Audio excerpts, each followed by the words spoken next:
Hello everybody! What's up? Welcome to... Sorry, my headset is all tangled on my chair. Welcome to part 8 of the Google Doc. I think we're at part 8, right? Sorry, no, part 6. Part 6. I'm distracted right now. Okay, I untangled my thing. So, quickly, just before, there's two things. There's the Ani. And there are a few more things about TwitchCon regarding Shibidoki. And then we'll get into the Google Doc. So, basically, Shibidoki tweets here and explains how they stopped her meet and greet.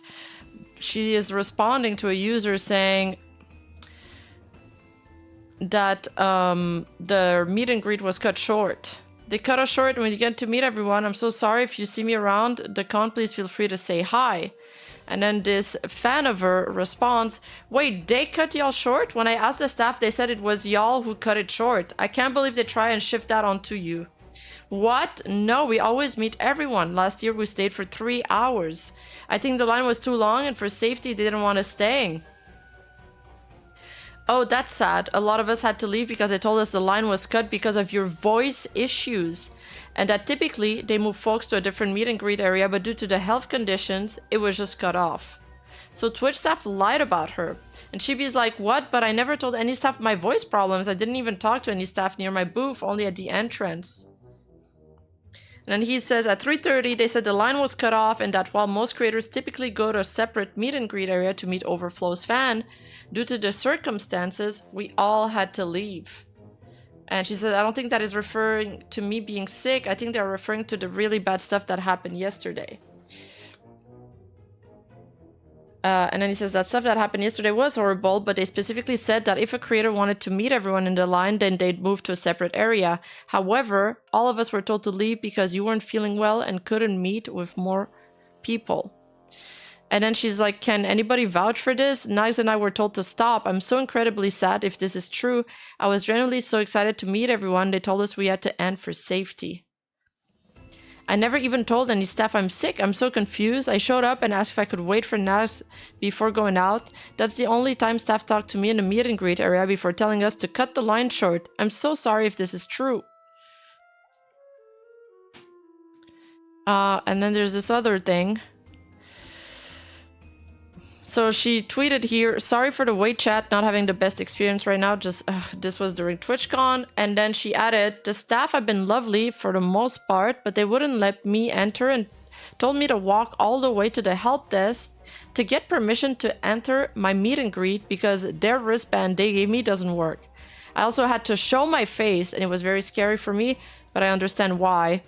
Basically, people are saying like they could have brought her to a less crowded area, but they forced her to unmask and show her face in front of everybody, which is obviously scary for a VTuber. And then this other VTuber also added this. A security guard told me you need to unmask now or I'm not fucking letting you in. We all have stalkers. In response to me saying, hey, can you please take me to the side and I'll unmask. There is a stalking situation. I'm a faceless creator. That's such a crazy response. Somebody tells you that there's a stalking situation and the security guard tells you, you unmask now or I'm not fucking letting you in. He's swearing at her and then telling her, we all have stalkers, as if he had one. It's disgusting. They need to do so much better. Aruna Reaver also added here, walked through the detector at TwitchCon and everything was fine and the staff decided to stop me and make me take my beanie and face mask off in front of everyone, forcing to show my face. Being given no hint of privacy, as a partner creator who doesn't show her entire face, it was terrifying and so uncomfortable to be forced to do that in front of everyone. It would have been okay to decide with less people to do it. Hope the con can improve from this year and focus on safety and protecting creators more. What Emiru went through wasn't okay and could have been prevented. Well, imagine if their biggest like flesh streamer, Emiru, is not safe at a con, then who is going to be?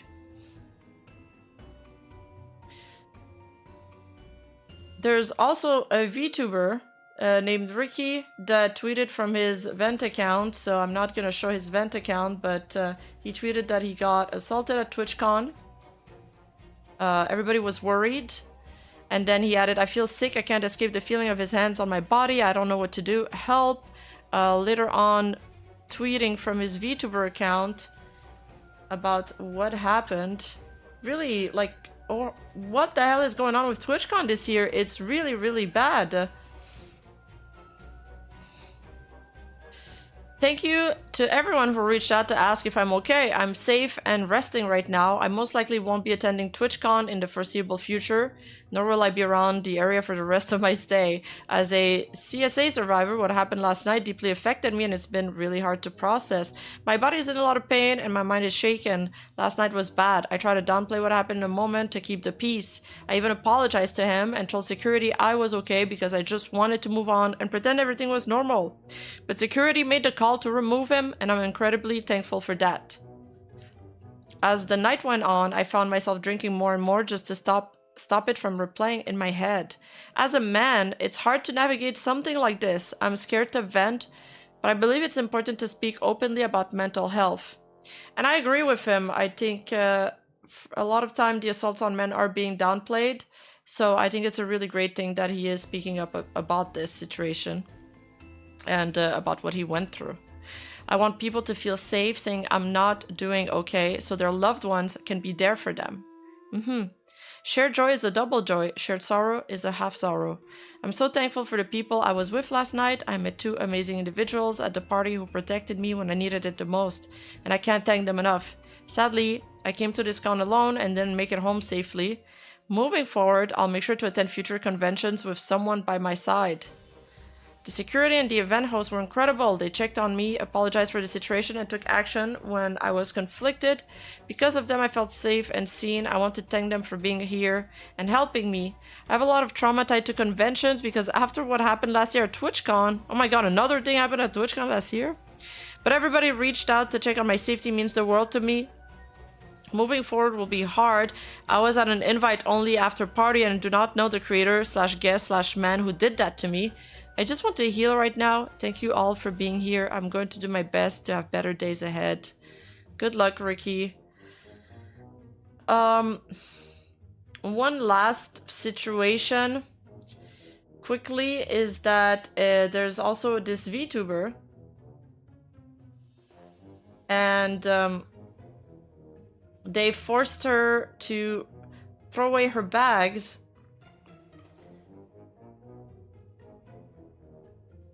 Although she explained that she was bringing in those snacks because she has like low blood pressure, is that what it's called? Yeah, low blood sugar, which she's prone to 3 to 5 times a day.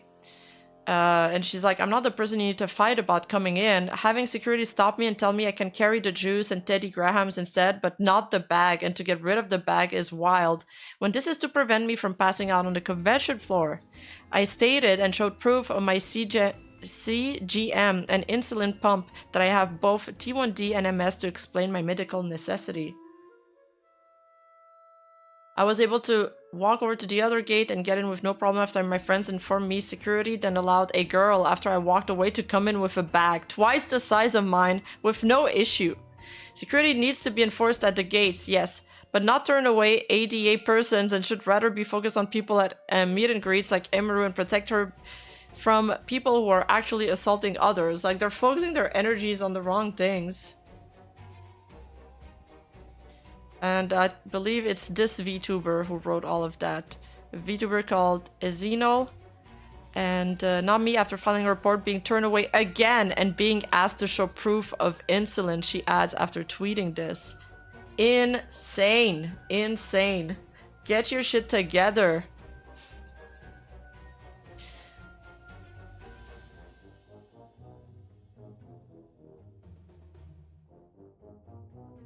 Now there's one video we can watch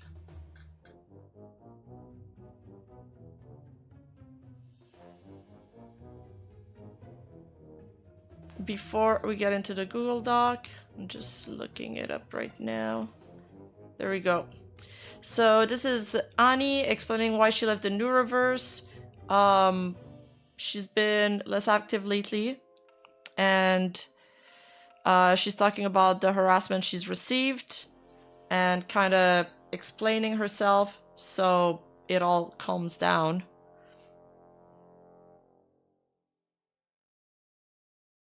Let me turn off the music for this. It's been like 8 months or 9. Okay? But yeah, I want to be I want to be truthful about this because it really fucking hurts. It really fucking hurts when I see people making things up about me and turning me into this villain or bitch for like saying I abandoned Neuro and Evil, which is not the case. Cause fuck. Ever since the start, I cared a lot about them and this entire project, and I always cared. I always wished and wanted success for it to pop off, and like I tried my best to do whatever I could do to help.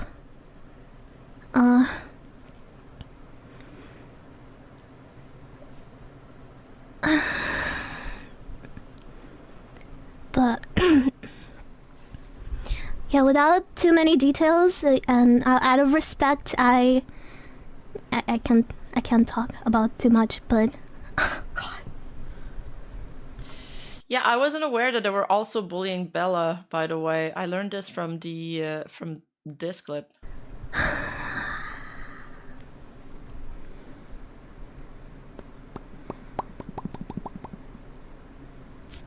Let's just You're say strong, I need heart, I need neuron. She also has that I'm horny notification.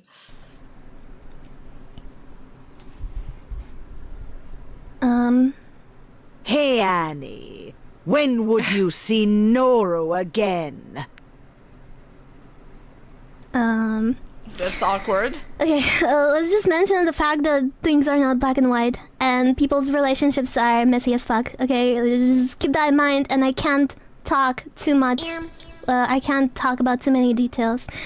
Okay, I'm just gonna rip the band-aid, okay? Because this shit has been bothering me a lot. Basically, I developed feelings that weren't mutual, and I just couldn't keep hurting myself, staying in that situation, and I had to protect myself. And my mental's been pretty shattered into pieces from other things last year. Sad. So yeah, I had to distance myself, and unlike a lot of people in this space, I don't want a business friendship. I don't want a business relationship. Like things being genuine was part of why everything was fun and exciting to do. But yeah, sometimes people's paths and values go different ways. So It's a tough watch. Basically, she caught feelings for Vidal. They weren't reciprocated. Or at least they spoke about it.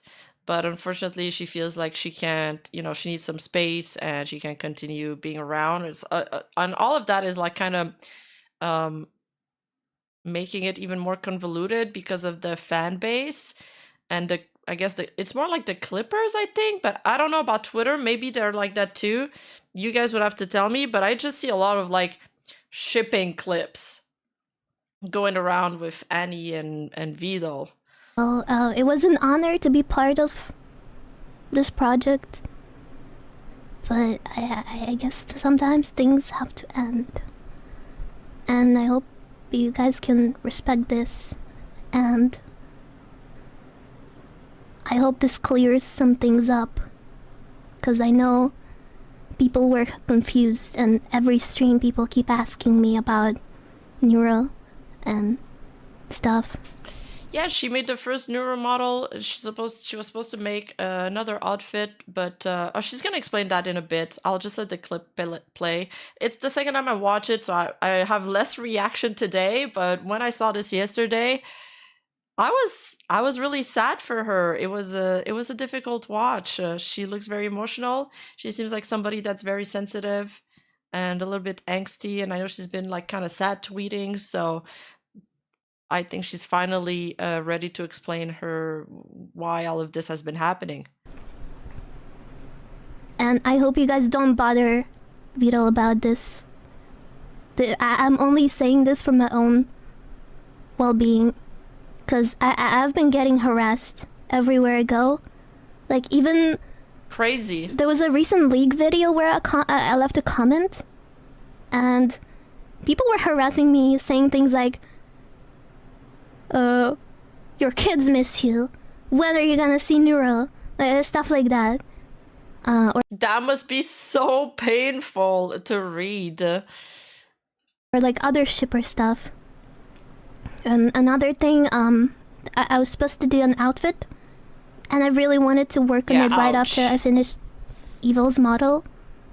But at that point, I was in too much pain, and I really had to take my distance. And I wasn't paid for it, so I don't know what will happen with it.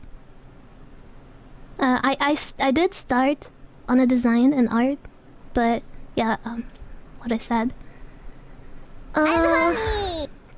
There's also one more thing. I need pats. I feel is important for me to clear up. If you remember, we announced that Bella was supposed to rig Neuro's model, which didn't end up happening. And back then, I was like in a very severe mental state. Like, I was super suicidal, and wow.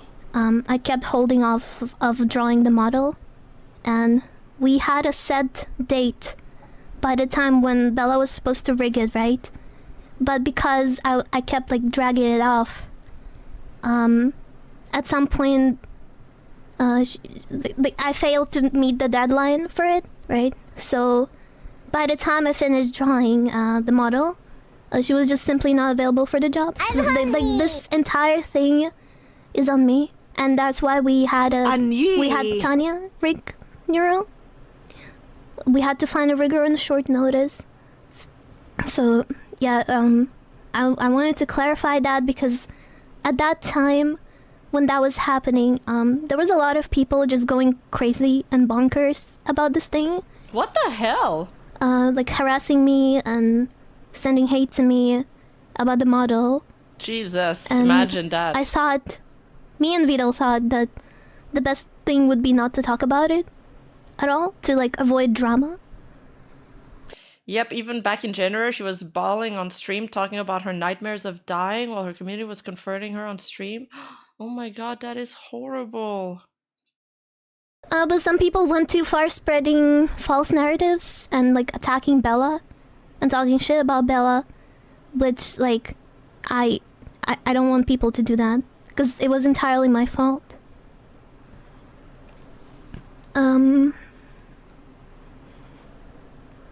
Yeah, I think. And now people have already like started shipping Vidal with other VTubers like Megalodon and Camilla.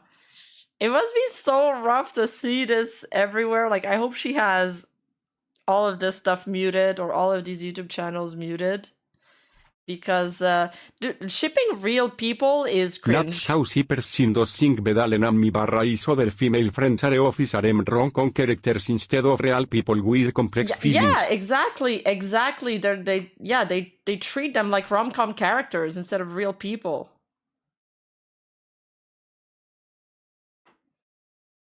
I think this is it.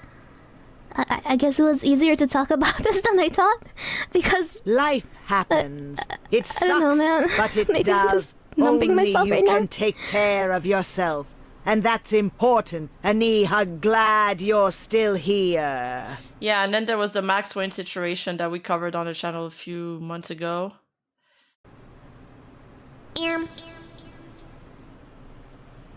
Ships sail, but Fox girl love is forever. Pat the Fox. She's So- very cute. She has a very nice voice. She's a talented artist. She's a talented streamer. I wish her only the best. I really hope this clears things up and people stop harassing me and maybe understand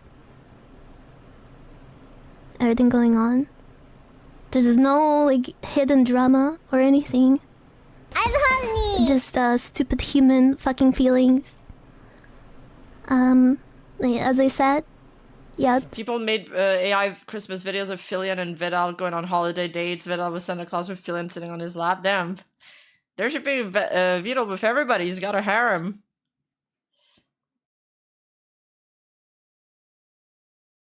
Sometimes people's paths go different ways.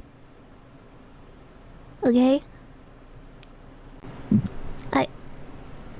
I still love her, and like she's still like my creation, like the design and the model, and I'm glad so many people are enjoying it. Like I'm actually proud of like the fact that I was able to create like a recognizable character. Like I'm very proud of it, and I'm very happy where it all got.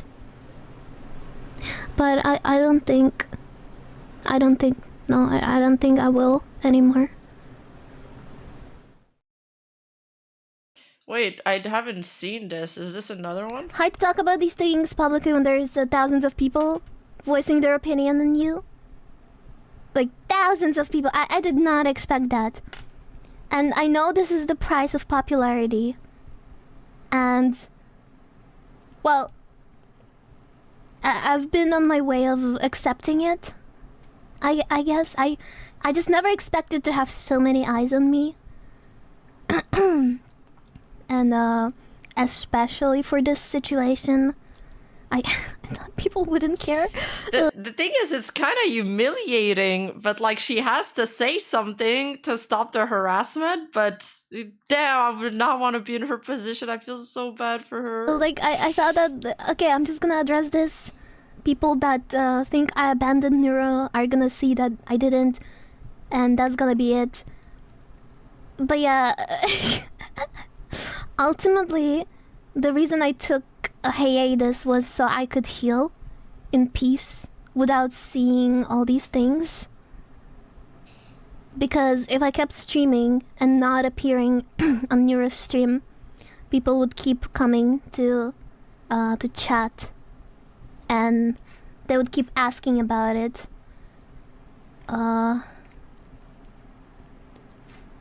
Right? Because that was already happening, like on after Evil's debut, her birthday. At that point, I was already in a lot of pain. I had to work on Evil while being in pain for an entire month, having to talk to him for an entire month while while going through emotions. It's try to stay professional. It was hard. It was tough. It was, yeah. Yeah. We never know what really goes on behind the scenes, huh? I'm honey. But I have nothing against people saying that they miss me and that they miss me interacting with Neural. Yeah, those clips are good. I'm not mad. Why would I be mad at that? Yeah. I'm not mad at that at all. But with this context that I shared, you can understand how I was feeling and the place I was in. And I honestly thought I would never talk about this because of, how private things usually are. But this community is so big and it's uncontrollable. There's no Vidal doesn't control it. It got out of hand. Like when they were harassing Bella, when they were harassing Ani, he never told his community like not to? Seriously, if you follow the topic of Neuro. You know this. You can't deny this.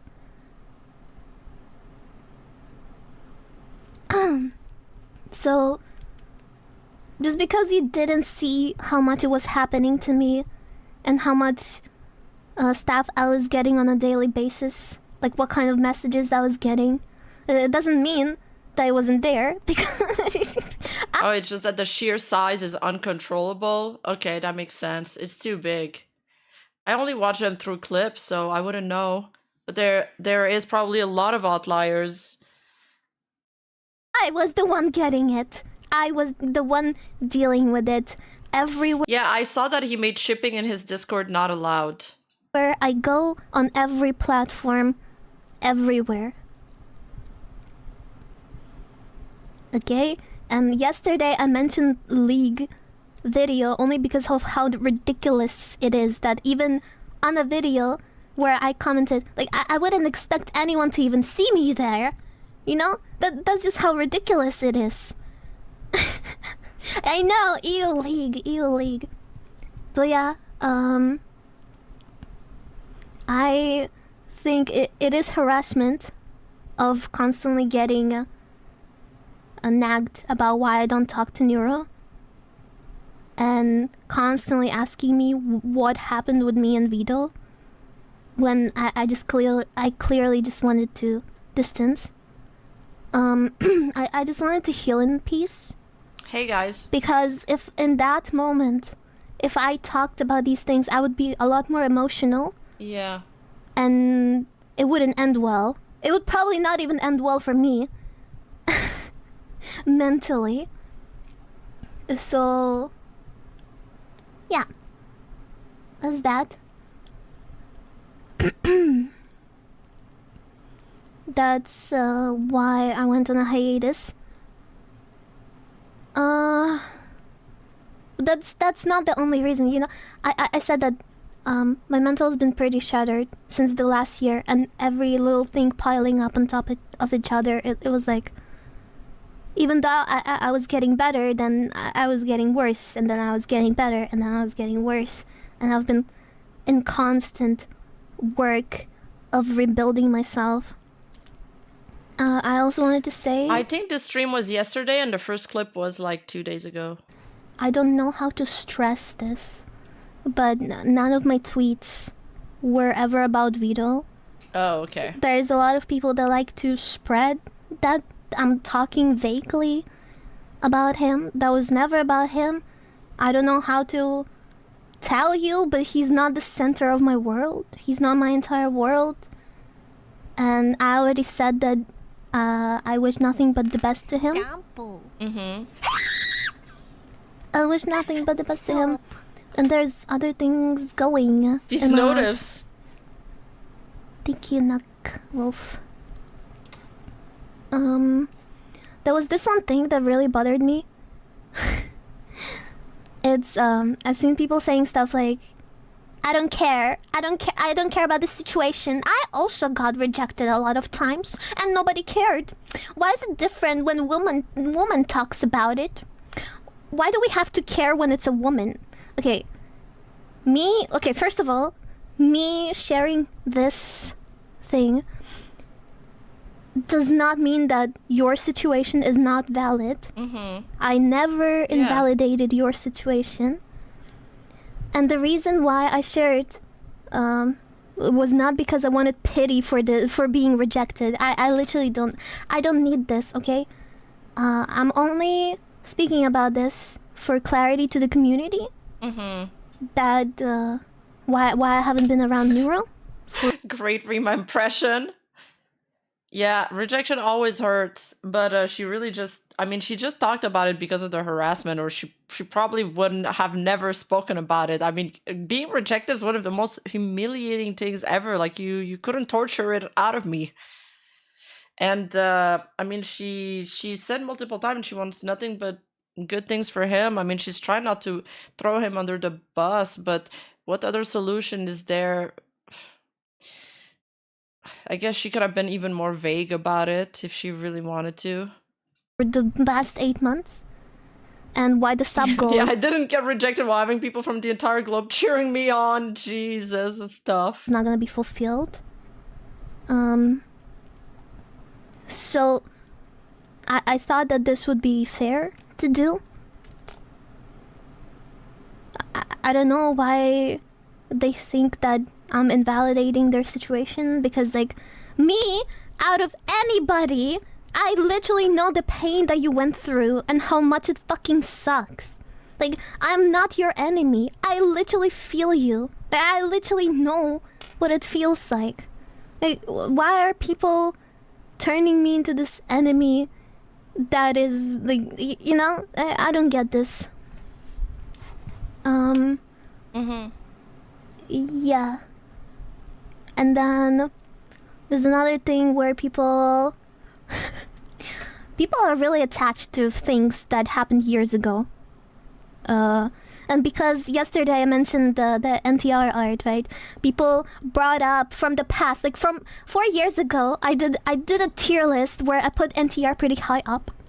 Oh God, I don't come fucking on. know why I did that. I probably just wanted to farm some internet points. GG. We've had a discussion on stream during our first hentai tag tier list. Nah. People are digging that up and they're gonna be like, oh my God. It's because it was a meme back then and everyone was doing the fucking tier lists. True. But I don't judge people liking it. But I frankly, I never consumed this media. Nuzaki loves NTR. That's the joke. But people confusing fantasy and reality is concerning, and it says a lot about them, not about me. I don't judge. Okay? And I find it funny. Like, this situation is funny to me now because I've healed, I've moved on. Looking back, I find it funny that, like, I was so, like, I was heartbroken. I go to Twitter and I see fucking NTR art and I'm like, fuck, man, that fucking, like, it's funny of how tragic it is. Does that make sense? I find it funny. Oh my God. It's like, damn. And especially that was like the time when there was the most of that art popping up. And not only like NTR art, like other shipping art. It's like, damn, bro. It's rough. Tragic comedy. Yep. Comedy equals tragedy plus time. Yeah. I'm glad I can laugh about this now.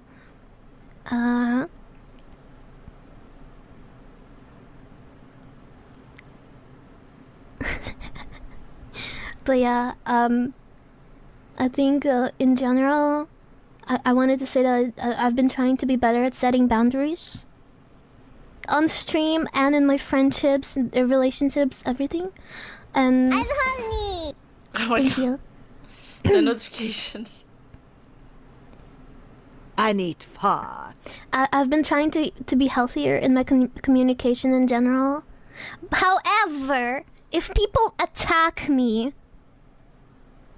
I will obviously get fucking defensive. Like, what do you expect? That is just people's nature. I think I have a right to be. And that's sad. I never said that I'm perfect. I'm not perfect. I never claimed to be perfect. I grew up from... how do you say this? I had a very, very toxic past. And it roots all the way from my childhood. And I have a lot of toxic shit in me that I'm still dealing with. Okay. Soviet parents, all that stuff. I was parents? abused as fuck as a kid. Aw. I grew up being a toxic motherfucker. I've been, like, streaming has been helping me. Like, it's dramatically fucking improved me as a person just because I became kinder because people are kind to me. Aww.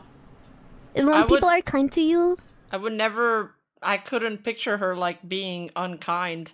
you just become better. She seems so sweet. Who asked? Well, you clicked on my stream, so you were curious. But yeah, I'm not scared to admit these things because I've been actively working on these things. And yeah. whatever the fuck happened in the past is in the past. These things are very stressful to talk about. That's another thing that people like to bring up. There was like a thing I did, like a quiz years ago. That was like 5 or 6 Oh, she lives in Japan now? That's so cool. She's half Russian, half Ukrainian. Wow. years ago. I did a quiz where there was a question if I cheated, and I said I laughed because I was fucking nervous about it, because I was like not sure what my answer should be, because I didn't do anything. I flirted with someone while being in a relationship, then I broke up with them. But I still find it, I still consider it cheating, and I am, you know, I don't do that shit anymore. That was years ago. I was fucking young and stupid. Like nowadays, I'm very... Wait, so people have been digging it up? Jeez. Is that why she's addressing this? If I have a partner, I'm very committed, and I would never do that shit to them.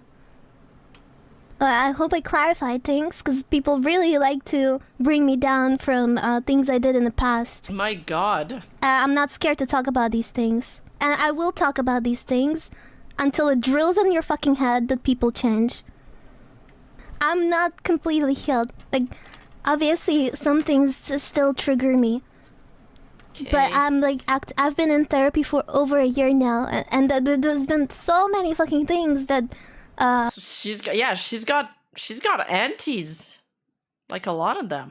I learned, and my eyes got opened on too.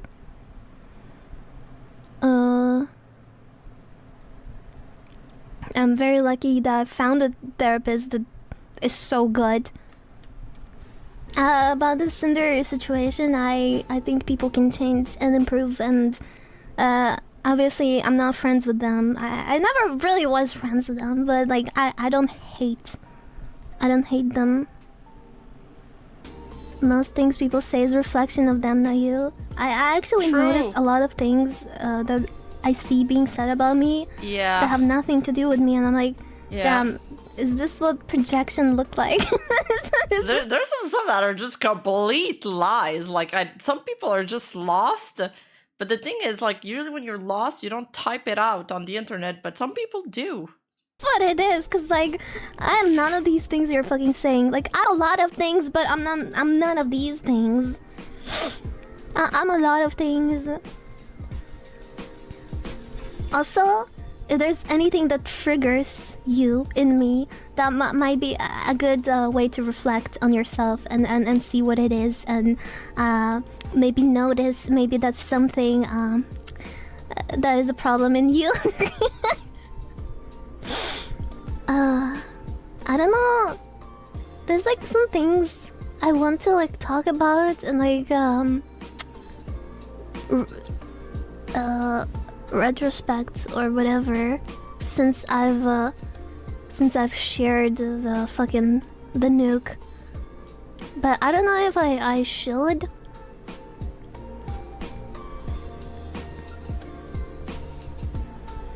Boom. It's like nothing that like it's just my own feelings. No, there's no Google Talkie. Why would I do a Google Talkie on a person that I have no beef with? No. You silly goose.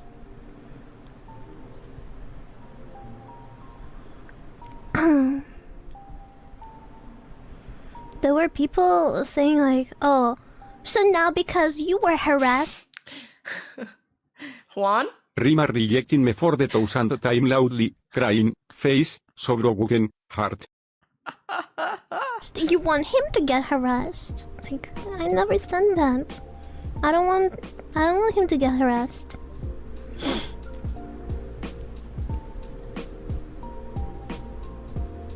This is just like stupid feelings situation. There's like nothing. There's nobody who's wrong, nobody who's right. Yeah. In this kind of situation. Yeah, I mean, what would have been better? That he like pretends that he likes her back? No, he he did the right thing, telling her, like, being honest about his feelings. He he can't help that she is getting hurt.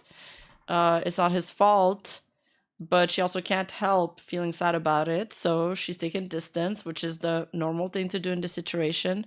The problem is that it's like a little bit more complicated because there's communities involved and a lot of shipping.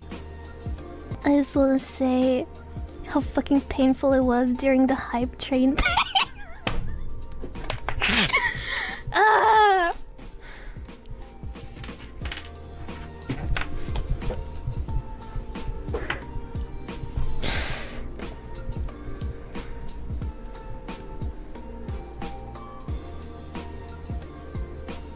Yeah. Yeah. No. I'm not gonna say the exact timeline, but happened before the new year. Oh, okay. But yeah. So I'm gonna say it's very it was yeah, it's not a thing anymore. But back then, holy shit.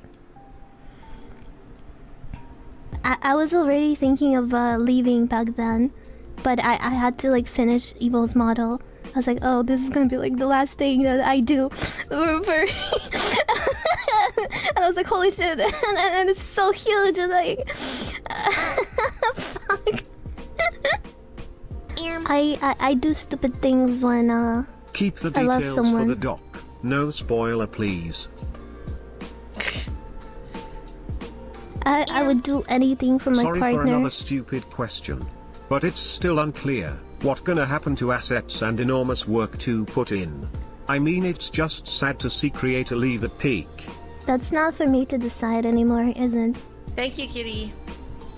Kinda wanna hide now. Whatever. So it's been going on. Stealth. So it happened more than a. Well, not If I more don't than a see year you, ago, you but it's yeah. It happened at the end of 2024. Don't see me. All right, so that's it for this situation. And now we get to the reading. I'm thinking I'll probably comment less so we can get through this section because we got passed by false ID, by the way. He was at the Silvervale section yesterday. God damn it, I should have taken a day off. Oh man.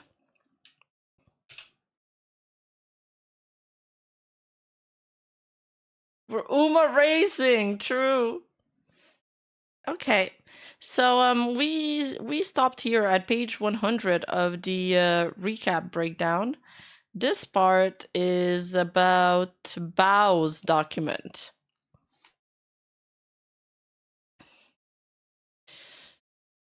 Did Nano even want to make Bao's model? Sinder writes, in November of 2023, Nano was excited to do Bao's model before there was a design for it. All that was known was that it'd be a mommy model, and it was planned for June 2024.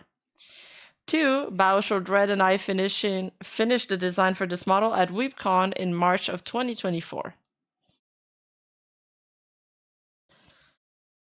Bao's model was planned for June 2024, but by the end of July, it hadn't even been started. Nano told Red she was considering canceling her model, and he encouraged her to do what she thought was best for her.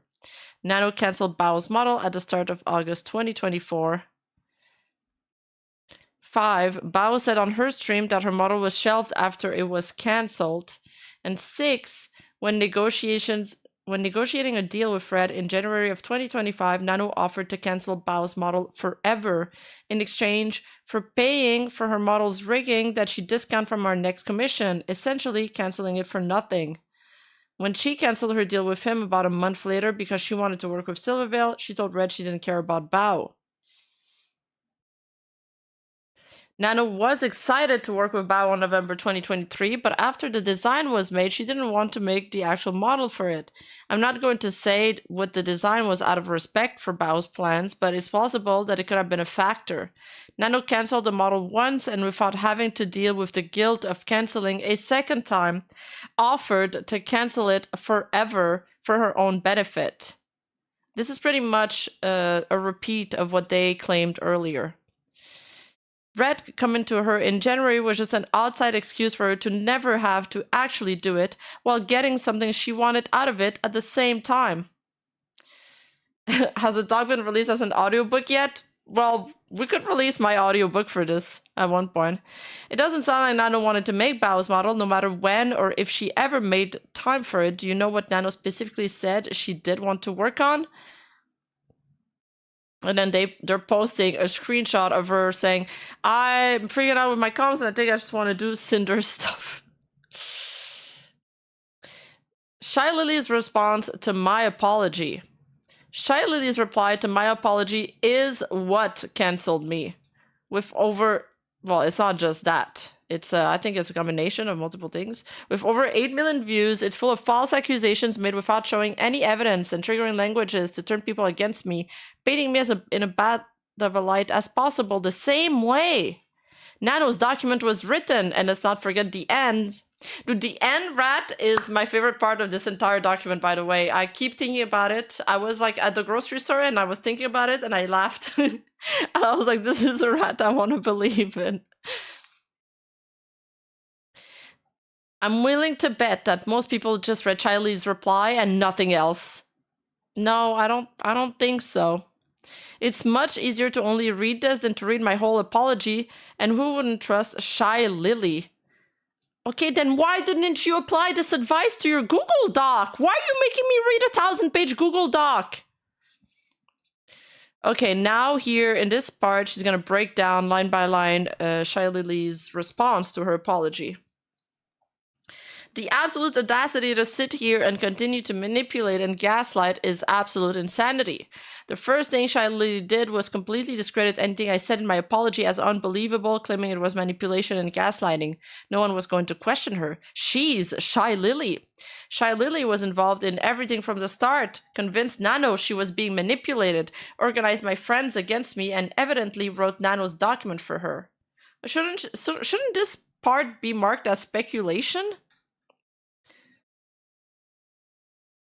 The pain and mental torment you've caused to the ones closest and most supportive of you has been devastating, and I have never been so heartbroken and hurt so badly for my friends. Yes, I hurt Numi when I chose business over her concert, and I apologize, but I was still there at the show for her. I was a terrible friend to Bao and should have talked to her instead of ignoring the problem with Red. I selfishly left Tricky behind in Japan when I wanted to make the most of my time there. I'm not innocent of ever hurting my friends. You are the fakest person I've ever had the displeasure of supporting, reading, and hearing of how you've really viewed me behind my back, not just through screenshots of your man, but also your very own messages, while having to sit here and read through these bullshit lies you spin makes me want to vomit. The only message I ever sent to anyone about how I viewed Shy Lily behind her back was about how I looked up to her as a role model, and then once I became owner of GamerSup, I felt pressured by no one other than myself to live up to the bar she set.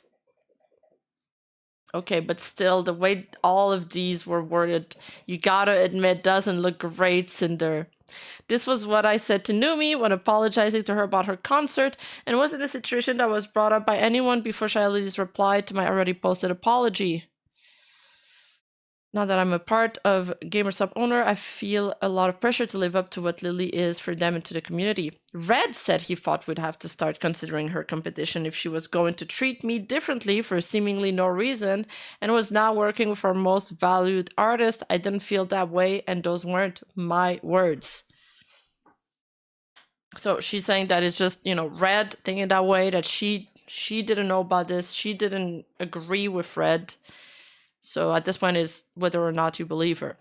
To claim that she didn't know a single thing and had zero awareness of what your man was up to when everyone who shared even a single moment with you knows that you basically operate as the same person sharing every waking moment. I didn't know I I didn't say I didn't know a single thing Red ever did. I didn't know about the specific of what happened in Red's conversation with Nano and the other few instances shown in the document. He summarized things to me, but didn't tell me everything and lied to me about their exclusivity deal. I didn't read his messages myself, and I didn't question what he told me because I trusted him. The only thing I lied about not knowing was about Red talking to Nano about spite, and that was to not make the situation worse for myself. Shy Lily and my friends who corroborated that we operate as the same person did not have any idea how Red and I work together at home, or even the fact we live together the same way. They didn't even see us argue or know that I cheated on him in the past. Them blaming everything on me only works if it is to be believed we share every message though, thought and feeling, and before they're acted upon. While loving to jump at the slightest opportunity to turn into your most slanderous self as soon as the opportunity was given, and when talking about your friend is sickening. I don't know what Charlie thinks she's referring to. I've never slandered any of my friends. But Red said in his own messages to Nanobot Bao were his own opinions. As explained, Red didn't maliciously lie about anyone like Charlie did about me. Well, that's speculation still. And only said what he believed was true from his own experience. I hate this argument that this is what he believed was true from his own experience. So if he's like living in an alternate reality, we have to excuse that. Oh, it's his own experience. He thought everybody was out to kill him, so he gets to burn everything down and fuck people over. Like, no, it doesn't work like that. Red is his own person with his own thoughts, feelings, and opinions and experiences, but his own personal involvement in what happened was intentionally ignored to pin all the blame on me.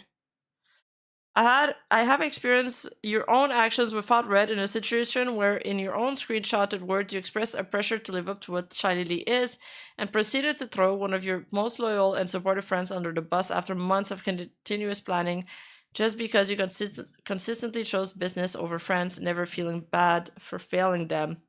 Shy Lily brings up what happened with Numi's concert, something I had no idea I was expected to address since it was already settled between us and wasn't related to any of the accusations made against me. I'm going to break this part down in pieces.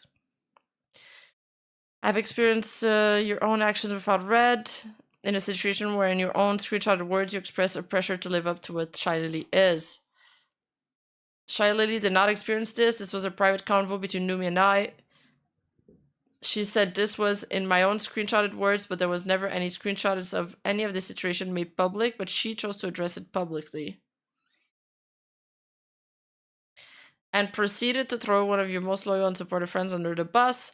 I did not proceed to throw Numi under the bus. I said this while I was apologizing to her for the decision I made, ending with me trying to make my mistake right by facing my fears and getting on stage or rescheduling the collab I had with Shy Lily to be at her concert sooner.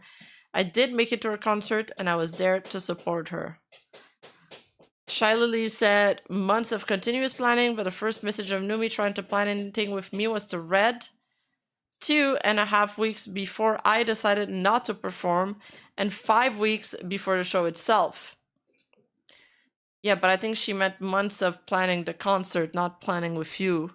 There was nothing planned beyond me being on stage because of my own hesitancy, not even having songs picked out. Bao said this was being planned for over half a year, which may be true for the concert itself, but not me being involved. You see the way they just pick at words? Like, how dare you use the right words? I have experienced your own actions with Red. And she's like, oh, she's never experienced this herself. No, she's talking about reading the screenshots, obviously, no? Like, God forbid you don't use the exact correct term. But you guys, however, don't use the exact correct terms, the entire document, and we gotta read 1,000 pages of explanations for them. You want us to give you the benefit of the doubt, and you better give the benefit of the doubt for these people too. Just because you consistently chose business over friends, never feeling bad for failing them. I did choose business over friend when it was between V-Card after my promotion to part owner and making it to Numi's concert. But I did feel bad about my decisions before I had even heard from Numi. My tweet is evidence of that. I was wrong and I apologized to her. I was still at her show supporting her. Me canceling my performance had nothing to do with business and everything to do with my own fears and insecurities. Just to earn the bag and compete with me over a V-Card collab that you rescheduled to be on the exact date your friend needed you to keep an important promise. Our collabs had nothing to do with earning the bag. I had already earned plenty the day before on the actual launch day. It was about being responsible as a new part owner of the brand and representing them during a very important launch weekend alongside Shy Lily. If I wanted to compete with Shy Lily, then I wouldn't have asked a collab. It doesn't really work that way. You could ask for a collab, try to, you know, get the clout, and then try to outcompete her after. Why would I have wanted to share the... I'm not saying that's what she did, but I'm just saying it's not a... I asked her for a collab, so there's no competition. Why would I have wanted to share the screen with her in that case? I wanted to collab to work together, so her card game was as big a success as we could make it for the entire company. I rescheduled our collab on that day, oblivious to my friend's event, in my blind excitement for V-Card. She conveniently didn't check her calendar, even though Red had written Numi's concert down at that point. That's unlucky. As I explained before, it was a mistake, and I made another mistake choosing it over to the concert. But the collab was rescheduled after I had already pulled out of the performance, and I agreed to be in the show, but I never made a promise to Numi I would perform or that I would be there, and Numi even told Red it was okay if I didn't do it either. But it sounds a lot worse on me for Shy Lily to claim that I did break a promise to a friend for money. Agreeing to do something and making a promise to a friend have very different connotations, especially when making claims to the public without any evidence. I mean, Numi was upset about it after. She even had that long conversation with Sinder. You actively lied about it to them, instead blaming me for a collab. You rescheduled, adding me to the pool of excuses to save your ass when you realized you were being a bad friend. Why blame me for choosing to miss an obligation you agreed to on one of the most important days in that friend's career? Oh, it's that part where she says,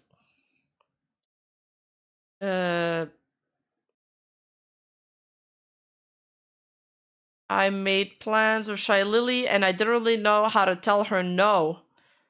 So I planned it as early as possible. So I suppose when the girls read that, they thought that she was saying that Shy Lily had pitched a collab and had scheduled it for that time. Here, Sinder will say that this wasn't the case. That's not what she meant. Shy Lily said I blamed her for missing an obligation I agreed to. No, what I agreed to was to perform, and I didn't perform because of my own reasons. Not going to the concert is what she's talking about, which by Numi's own word, I wasn't obligated to go to. I didn't lie to Numi, and I didn't blame Shy Lily, and the fact she thinks I did points out the importance she gives herself when it wasn't about her. She made my apology to Numi about her when it wasn't. I took accountability for what I did and apologized to my friend. I still made it to her show after our collab.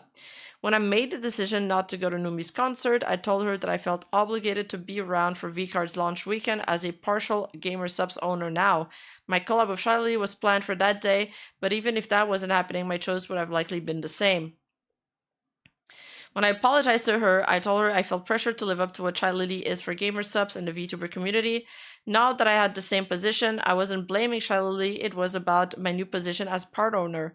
Shy Lily was the only example to follow in the footsteps of, and she set the bar I felt I needed to hold myself to for the company. I then told Numi that I made plans to collab with Shy Lily the day after V-Card's launch day, and that I planned it as early in the day as possible to make it to her show. I should have been more clear when I said that. I didn't really know how to tell Shy Lily no, as I explained in the V-Card section of the document. This was not at all me blaming Shy Lily for the collab I planned with her, or that it was the main reason I made the choice I did.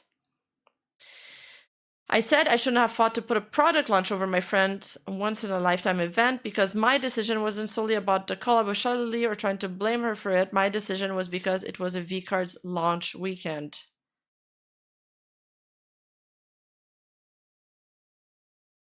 Shame on Shy Lily for setting the bar impossibly high. What was Sinder supposed not to do? Not lie to literally everyone? Funny comment. Thank you for that. Everything you do is out of competition through your constant need to one-up the people who are the sole reason you even made these opportunities and platforms to earn from to begin with. You're welcome, by the way. I, myself, only viewed one person as competition. It wasn't Shy Lily, and it wasn't any of my friends. It was Silver. She didn't write that, but it's supply.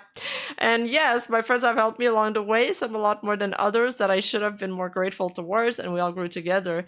But I don't owe every single thing I have to them, and I especially don't owe anything to Shy Lily. Her saying you're welcome, by the way, comes off as extremely narcissistic, as if she had any major impact on where I am and what I've accomplished and expects credit for it.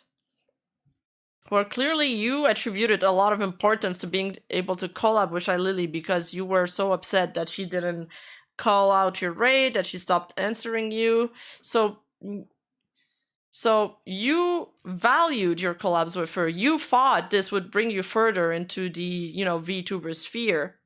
So to say that you don't owe her anything is, you're kind of contradicting your own actions and previous thoughts. Thank you for your donation, Midnight Rider. Other than the few collabs we had, most of which were on my stream and a skep she agreed to let me get, I have no idea what she could be talking about. As far as she says, she's always had bad feelings about me. Wait, and the few collabs that are on Sinder stream, isn't that good? Like, isn't that just great for her? That's better, actually, to have them on your stream. Making it seem like the few things we did do together she begrudgingly agreed to do in the first place. You claim that it's just business. Well, in the business world, there has to be accountability, and all you've done is try to shove it away and admit to nothing. Shy Lily purposefully misconstrued my "it's just business" quote into something to attack me with. Just like, well, everybody thought... everybody read it that way, Cinder. She didn't purposefully misconstrue it. You expressed yourself wrongly. If everybody understands it the same way, and you need to explain to us what you actually mean, you're the one who miscommunicated. I'm willing to give her the benefit on the doubt for that section, that she didn't mean it like that, but come on. I meant to accept it for whatever decision Nano chose for herself, regardless of how I feel about it, because in the end, it's just business. If you actually read my apology, you'd see that I admitted to more than nothing, like she claims here, and I just didn't admit to the things I didn't do. In true narcissistic fashion, you're only feeling sorry about yourself and your own consequences and your career, and try to salvage it. Again, if you actually read my apology, you'd see that I apologize and take accountability for the things I did do. Okay, but in this document, you're walking them all back, and you're saying that your apology was rushed, and you didn't have the proper receipts, and you said you apologized for too many things. Hold up, where are we now? Are we somewhere else?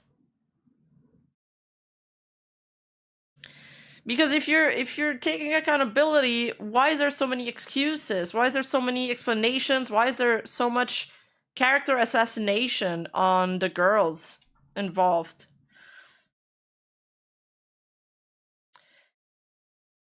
Shy Lily is the only person who made the claim I was narcissistic, and given her actions before and after this, it really seems like projection. I'm sorry for everyone who looked up to you as an inspiration. I'm especially sorry for your fans. Pyropups deserve better. If how Shy Lily handled everything, what she did to me is what's supposed to be the better than what I was to the Pyropups, then it's not my community I'd feel sorry for. Holy! Shots fucking fired. And this is kind of why I don't feel like she's sorry. Okay, so this is the bit on Shy Lily's stream. Shy Lily didn't hold back at all on her stream, telling her viewers how she really felt about me. She went full mask off and convinced the public it was completely justified, mockingly say it's all just business. If it wasn't evident by her tweet, you'll see from her stream that Shy Lily is not a reliable or trustworthy narrator. This, there's a lot of judgment in this Google Doc. It's... oh my god. Those are fighting words. Close out. Oh yeah. Oh yeah.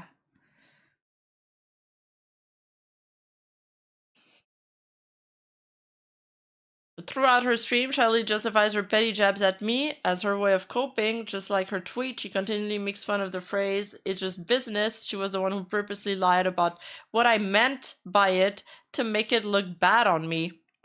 This argument only works if you believe that Shiley was the one that wrote the Google Doc, though. It's like we're hanging our 100 pages of explanations on pure speculation, like on a thread of speculations.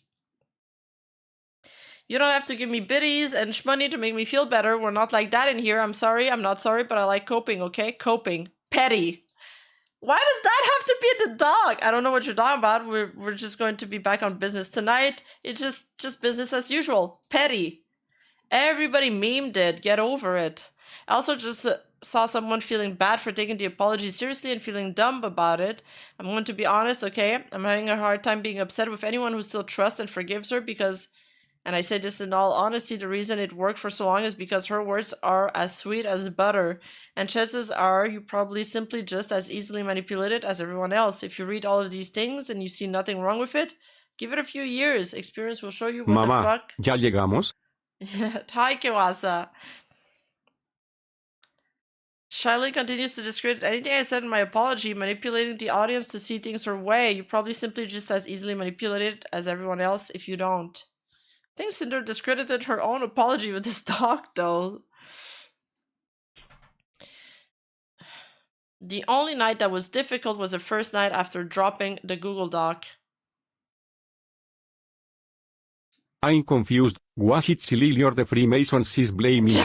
Lol. True, it's Illuminati.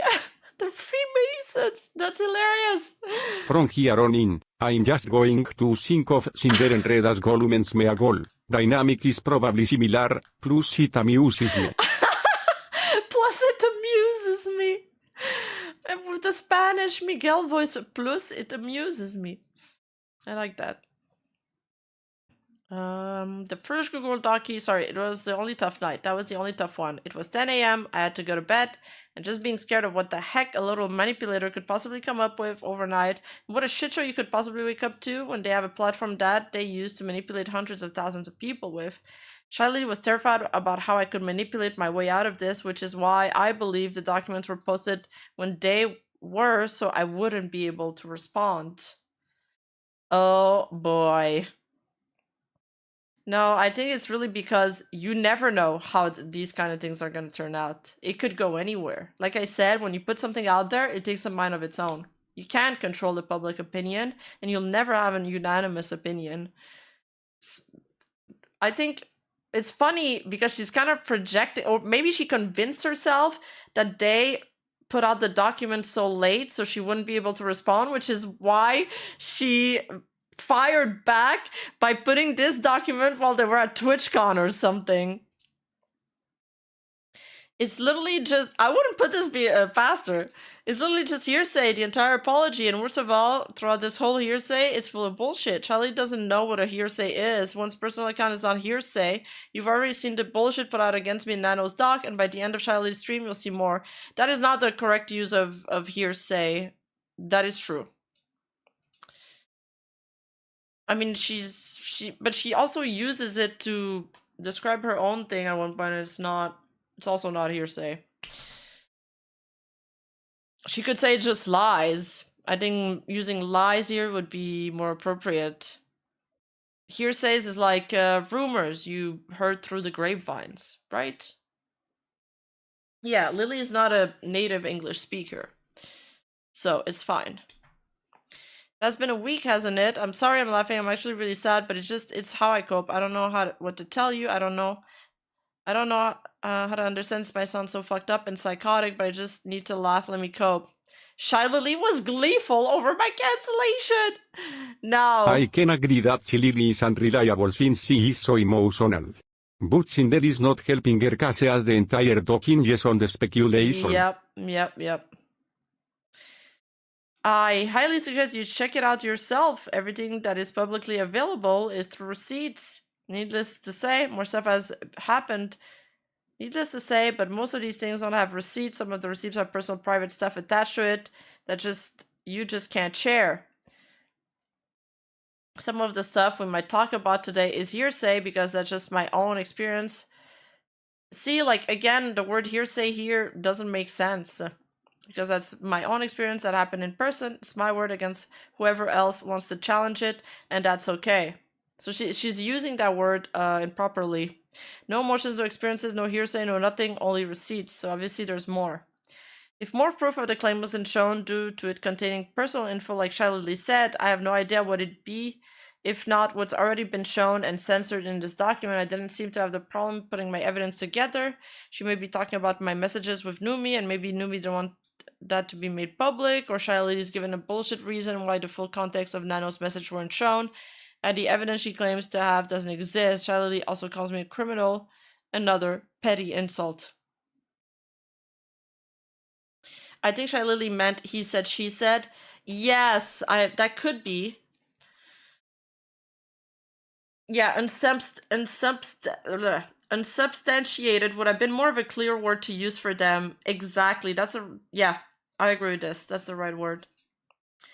When she said that, and when she tried to bring me into okay, I know when she said that she tried to make this thing with me and we were going to collab, she was just like, oh, the Charizard and Blastoise of V-Card doing the gag. Oh, like, how dare you sit there and pretend to be some box legendary or something that she didn't create. Disgusting. Trust me, we all cringe, but sometimes get excited and they do cringe-worthy stuff. There was a lot of animosity behind Shiley's word here. Why? Because she saw the screenshots of you shit-talking her. She's angry about her friends, and she's angry about all the stuff that's been unnerved. Like, she's like, why? What do you mean, why? It was an emotional situation. Everybody was angry. It is typical narcissistic you know what? I'll just play the clip. It might break up my monotonous voice. Sorry it happened. No accountability. It is typical narcissistic manipulation fashion. Like, this whole document... Like I said, if you don't see it that way, I don't blame you. Chances are you're too young and naive. You're just as gullible and easy to manipulate. If you don't see it, I fully get it. I don't support it. I hope you'll eventually see it. But it's typical. I take accountability for nothing. I shove the blame over to my man. I knew nothing. Everything was behind my back. I'm sorry you feel this way. Like, come on. Ines, thank you so much for the 5 gifted. Thank you. Yeah, that's kind of the story they stuck to after the 1,000 pages. Shiley manipulated her audience to her side, basically calling them stupid if they don't see things her way. And then there's some comment that's just, she's petty. She's being petty. I mean, companies don't want to have bad PR. You know, it's just business fashion. When a company has an employee fuck up, guess what? The company has to take actions. Because of the employee. The company has to pay damages and make amends for the employee. It's just business, is what a good old little friend Snake would say. Petty, Sinder adds here.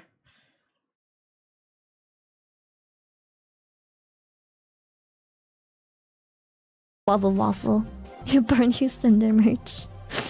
Honestly, if I can encourage you, you paid for it, you do what the fuck you want. But if I can encourage you to do something, donate it. Whatever shirts, jackets, sweaters, plushies, figures you don't want. Has anyone tried mixing Lily's Gamer Subs in a vanilla milkshake? It's really good. I haven't, and honestly, it doesn't sound good, but I'm willing to give it a try if you vouch for it. It'd be their shoulders so you could reach the countertop. Okay, but again, you do what you wanna do. If that's how you cope with this, that's also okay. But 2 things.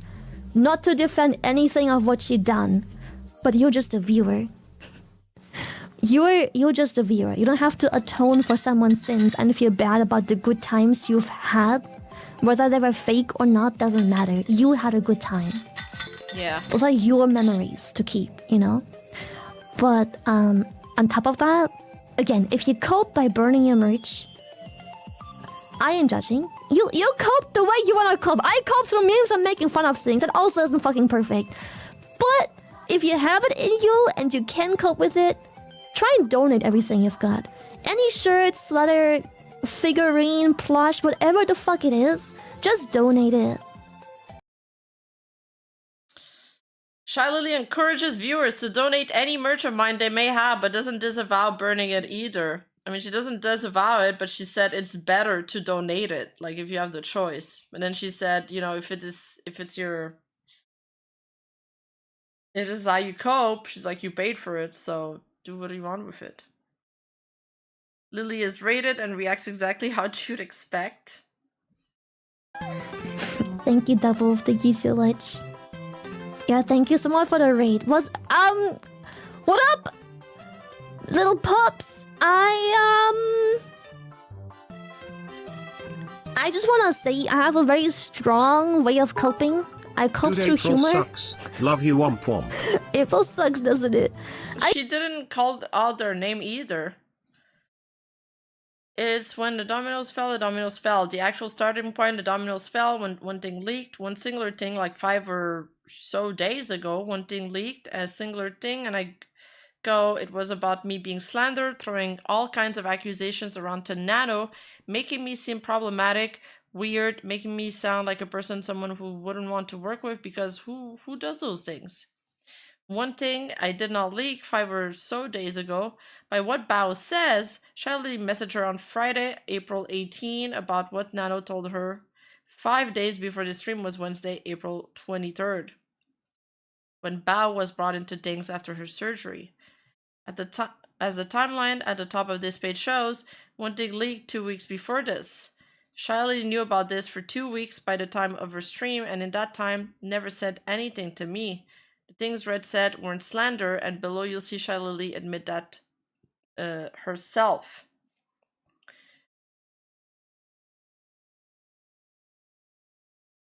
They were saying I dodged collabs with them. Collabs that had like 7 fucking other people in there. Collabs I was thrown into in a big ass group chat and simply said, sorry, can't do. Because I have something that day. One of them was a dentist thing. I didn't have it on that specific day, but I just didn't want to. The day after the dentist, I just simply didn't fucking want to. And the other one, yeah, I dodged. Yeah, I did. Yeah. Okay, yeah. One of them I did. Because at that one, I already knew. And the other one, yes, I dodged. But you know what's weird? The one person that is the reason for me dodging is the one concerned as to why I'm dodging. What about the 6 other people who were just looking at me dodging and going, oh, okay, she's busy? Yeah. Sinder felt like what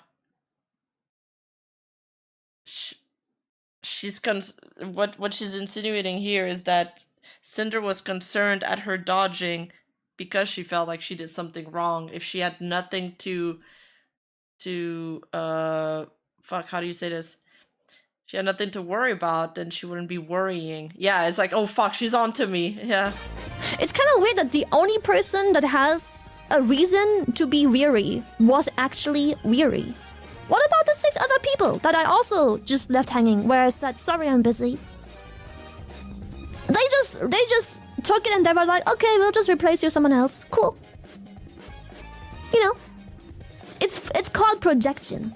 Cause she fucking knew. She knew! Absolute business.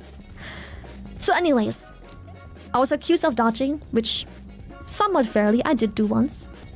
Anyways, I was accused of not acknowledging her when she rates. And like, oh sorry, you know when Buff rated me earlier, I'm sorry for not calling Buff's full government fucking name. Buff Pop of Twitch.tv, thank you so much for your raid and bringing your community from Buff Pop from Twitch.tv over here. Like, now I get to say it. When she raided, she is on the fucking stage. I am pausing my sponsor to talk to her. Don't ever call me Rose Doodle. Like, I'm having a no. Oh, we listened too far. Shirley started by talking about dodging collabs. This is what Red said. Lily deeping out of collabs that were both a part of the last minute, not ghosting her messages. Cinder's raided her a couple of times in the past few weeks, and Lily won't acknowledge Cinder by name. This is the one, the collab, the repo one. Here are the first messages of that collab being planned. It was originally going to be. We've seen these screenshots before. One of our friends couldn't make the other date for the collab because we wanted to include everyone. The collab was rescheduled to 3/21. Shirley said she was free again. On stream, Shirley said she had something that day. She dodged the collab and that it was a dentist appointment, but then said she didn't have the appointment. Oh my god, I gotta book my dentist appointment, by the way. She had the appointment on the day of the collab, but the day after the dentist, she didn't want to collab. Well, here's Shiley tweet about her dentist appointment on 3/8/2025. That's not 3/15 or 3/21. Managed to sit through my dentist appointment without a panic attack for the first time. I'm so very happy. Still gotta take today off. I had to lock in so bad. I am freaking beat and exhausted now. I'm sorry, my shrimpies. So she's claiming that Shiley lied about the dentist appointment excuse. Oh no. So then, before anything else, Shiley said, and then the other one, yeah, I dodged. Yeah, I did. She said she dodged one collab with the excuse that she already knew, and another collab just because. So what Red said about dodging collabs wasn't slander like she lied about. Well, I think she's more talking about the part where you're like, oh, she's angling on Nanoless because she's doing that to one-up us, because she doesn't like us. So if one collab was dodged on 3/21 and the other collab being planned on 3/27 was dodged, how could Shiley use the excuse she's already knew what happened between Nano and Red from the conversation on 4/12? Yeah, that conversation is old. Is newer than these collabs. Was there previous conversations? I guess it's the Numi one then.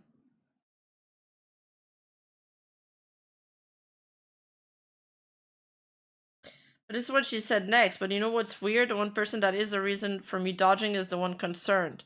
The only collab Shiley could be talking about here is the Repo collab from 3/21. First, let me address why she thinks I was concerned and worried. The day of the collab, we were told Shiley wasn't to make it because of a Bikini Bottom collab she had that day. Because we rescheduled this collab once for another friend, I thought we were going to reschedule again for Shiley so she could play with us. That's all. I'm grabbing you guys. Wait, are we rescheduling again? What do you mean the lobby? No, she's not talking about this. Why you're being concerned? What the fuck is this? This is so random. She's talking about you guys literally admitted you were concerned. Red admitted that he was concerned in the DMs with Nanoless because of the things he listed.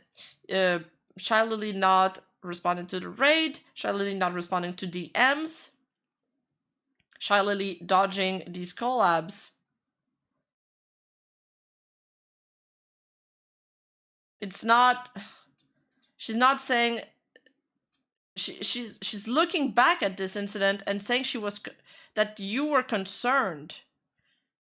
That doesn't mean that it happened the same day. She noticed you're concerned. And also you messaged her a couple times, like saying, like, did I do something wrong? Doesn't that show concern too?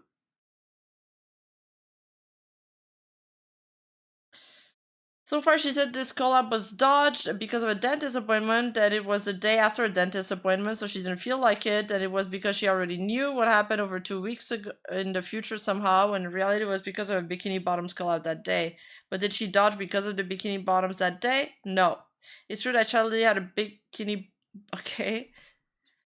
Bottom collabs that day, but that was only at 2 p.m. EST. A Repo collab was at 11 a.m. EST and lasted about 3 hours. Shiley wouldn't be able to do both, okay? But maybe she didn't want to stream that long.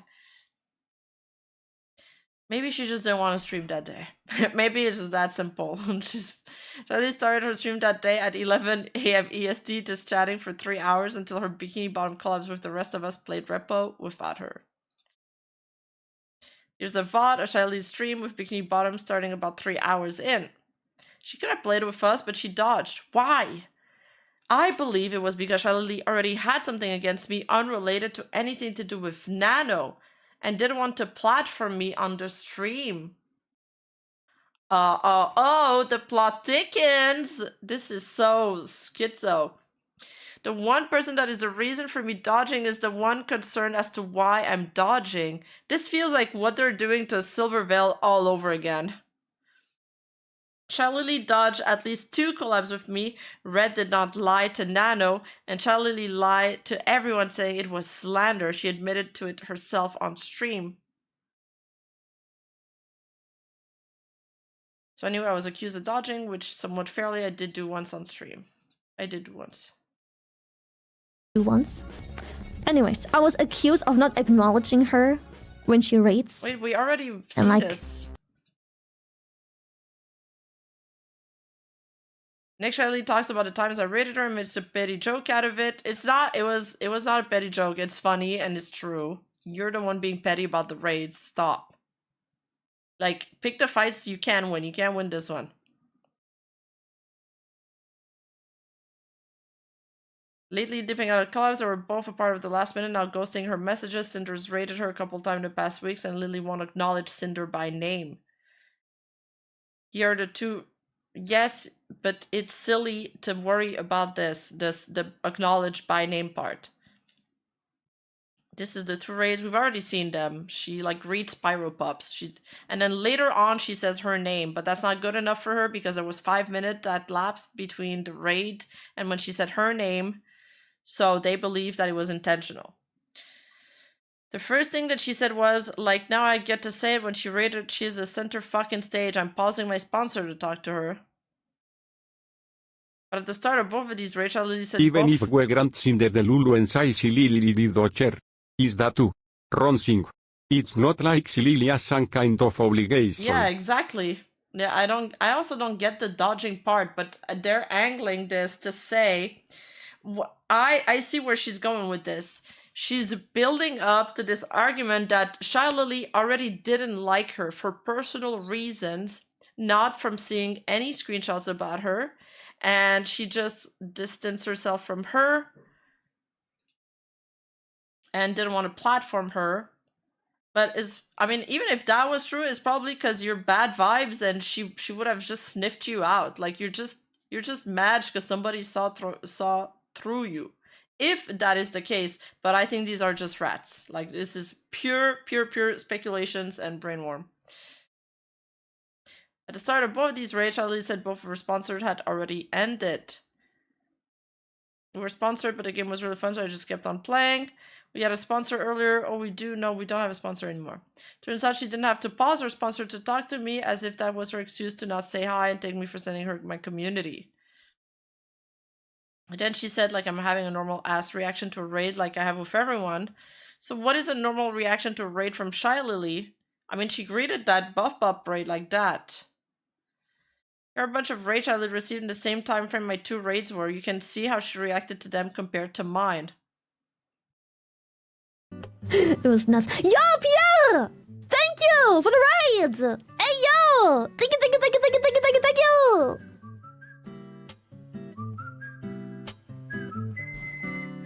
Okay. Thank you. Highlights for the raiders.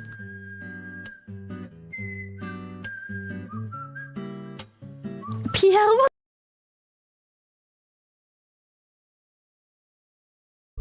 Another raid? What the heck? Shirone, thank you so much for the raid. Hello, raiders. Let's give hearts to the raiders. That toggle though. Shelly said their name. They call out these raiders by name, so there's a straightforward way Shelly tanks raid the same way any streamer does. It's more of a less a variation of thank you for the raid. So why were my raids different unless she had a problem with me? I bet we can find other raids in that time where she also just doesn't say their name. It's like Charlie had to catch herself from how she normally greet a raid and then chose not to greet me or thank me. Only later does she do so, catching herself again. Even if she didn't want to greet your raid, she'd have the right to. This was not about some kind of narcissistic entitlement or feeling grazed by her for not using my 2-syllable full government Twitch TV username Sinder. There's a clear difference from how she treated me from other raiders. Unless you generally miss it or are unable to, I believe you should thank someone for raiding your stream. It's common courtesy. Red wasn't slandering Shiley to Nano about this, and Shiley lied about it. Just an example here how Shiley would react to my raids in the past, this one's being from the start of the year of 1/4/2025. Sinder! Oh my goodness! Hello, Pyro Puppies! And here are the messages she sent me after this raid. I in no way expected something like this every time I raided Child Lady or anyone else. Thank you for the raid, Queen. Thank you so freaking much. Give me until clutch. So she sent her a nice message. Back then, the relationship was not strained. Them saying I've been weird ever since V-Card, which also isn't true. We've literally done a collab ever since. We've talked ever since. I contacted her for technical issues that you guys said she also had ever since. The last collab Chad Lindley and I were together was on 2/5/2025, 4 days after our V-Card collab when the game launched. The only times we talked after that was when she turned me down for a collab on 3/3/2025. Messaged me because she needed my help on 3/11/2025. That was for the technical issues, I believe. And then the group chat for Repo collab she dodged. That's it. To say this is a generalized claim from Red was an issue is ridiculous. Ever since after the V-Card launch.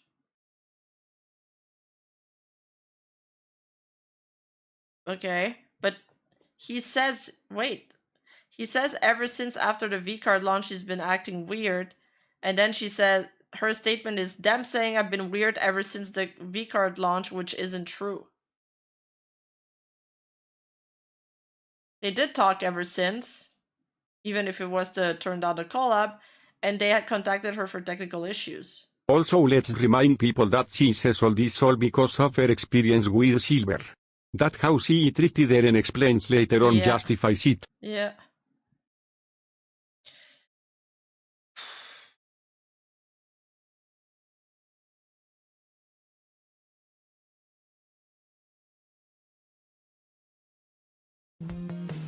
It's just a, you know, just a bunch of stuff that makes me sound weird and competitive when, again, reflecting. That one screenshot started it all, and that was from, at that point, a few days ago. That one screenshot. That one, and I was like, that's fucked up. And I gave Nano the receipts of, it's not true. I did say, oh, I did ghost her in the DM once. I didn't see the DM. But somehow, before Nano worked on my 3.0 model, that wasn't a problem. Everyone who is in contact with me, anyone who is close, even my viewers, everyone knows I suck at Discord. I'm very distant. I'm very messy. I don't check often. And I'm not very thorough. So, and she knows that too, because it happened last year as well. She knows it too.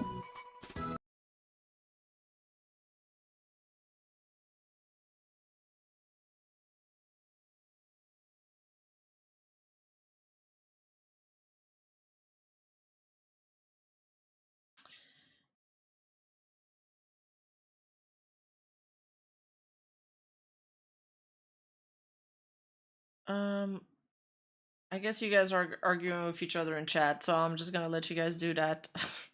I get distracted when I see people talking to each other because I think they're talking to me at first. That bunch of stuff was all true, so does that mean Shalili was weird and competitive towards me? Shalili said that screenshot of Red's DM that started it all were from, at that point, a few days ago, so not 5 or so days ago like she claimed earlier.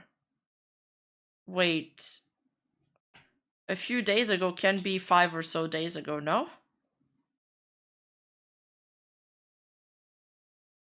Shelly said she gave Nano the receipt of it's not true. I don't know what she would have shown Nano to convince her Red was lying to her about these things since they were all true, but she did somehow. Shelly said she ghosted my DM once and she didn't see it, saying it wasn't a problem before Nano worked on her new model, once again admitting to something that Red said she was doing, that she lied to everyone, saying it was slander.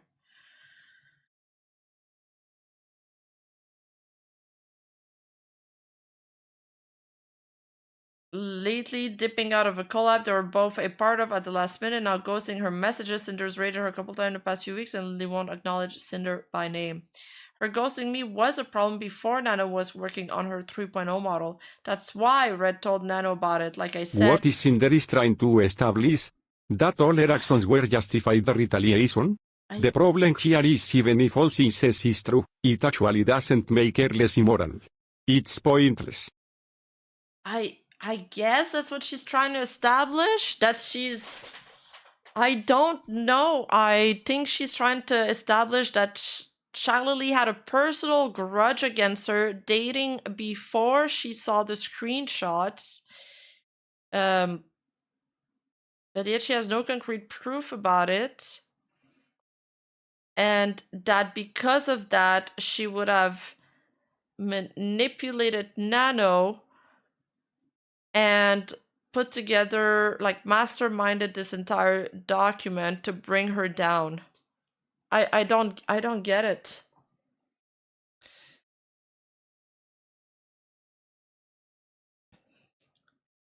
From the first messages she ghosted to when she talked to Nano about Red was 17 days, and I had sent her 3 messages in that time. This one, this one, this one, and this one. So actually 4. Oh, resub, the Ludneko! Thank you for the Twitch resub.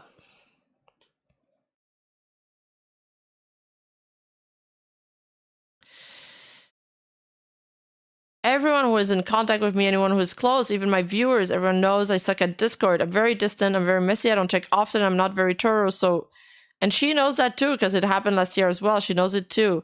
It's why we have a group chat with her and Boyska and me in it. So she wants to plan something. Hello. So she wants to plan something. She knows where to go. And she has used it in the past recently for V-Card and stuff. I had no problem communicating directly with Shiley on Discord for almost 6 months to talk and plan things, not going through Boska at all. And then all of a sudden there's a problem. The V-Card and stuff she claims were through our group chat with him is a lie. I planned our V-Card collab directly with Shiley in our DMs that you read through entirely on that section. The next part is her being petty. I am... So anyways, yes, I am guilty of dodging a collab because I simply didn't fucking feel like it. And yes, I'm guilty of ghosting 2 messages where she asked for a collab, which, by the way, she also only does when there's something business related. AFK drop, V-Card drop, any event, any debut, any announcement, any merch. Then I'm important, then we can network. Shalili again admits to dodging a collab, this time settling on didn't fucking feel like it excuse. Now she said she's guilty of ghosting 2 of my message, not 1 like she just said.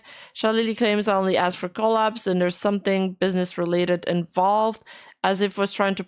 Okay, but whether it's 1 or 2, I don't give a shit about the messages. And again, she can dodge the collab, she doesn't fucking feel like it. She should know that claim is all bullshit, since one of the last times she responded to me was when I asked her to play Split Fiction on 3/3/2025, completely removed from any new drops or debut. But let's look at the other times I asked her to collab too. I explained my motivation for these 2 collabs in Child Lady's section. She ghosted them. On 4/4/2025, I had my Sleepy model debut on AFK merch drop. Then that had nothing to do with wanting to collab with her for either of these. So she's saying she's lying about her only reaching out when there's an event going on. I feel like Shiley, it's possible that Shiley may have felt the same thing Silverveil felt about Cinder, and she just like, I don't want to be friend with that person. I'm not feeling the vibes. But we don't know. However, this entire section is based on that one premise. Cinder's trying to take what Charlie said on stream as some sort of prepared legal argument. Yeah, I think Charlie was just rambling. Like, I like to see this 1,000-page doc like explained to me on the stream. I'm sure people will be able to find like discrepancies what they said. I mean, we're finding discrepancies in the doc, and it's been written and prepared for over 6 months. Right, Rima, red flags everywhere. Do not want to be friends with people like that too. I mean, I respect people that can, you know, see the red flags and keep to themselves. I feel like I need to open my eyes on a couple things sometimes. I'm already losing my voice, guys, and fuck. It's just faster if I read it, though. It's faster than if the bot reads it. Thank you, Devlin, and thank you for the Twitch resub. Thank you, thank you.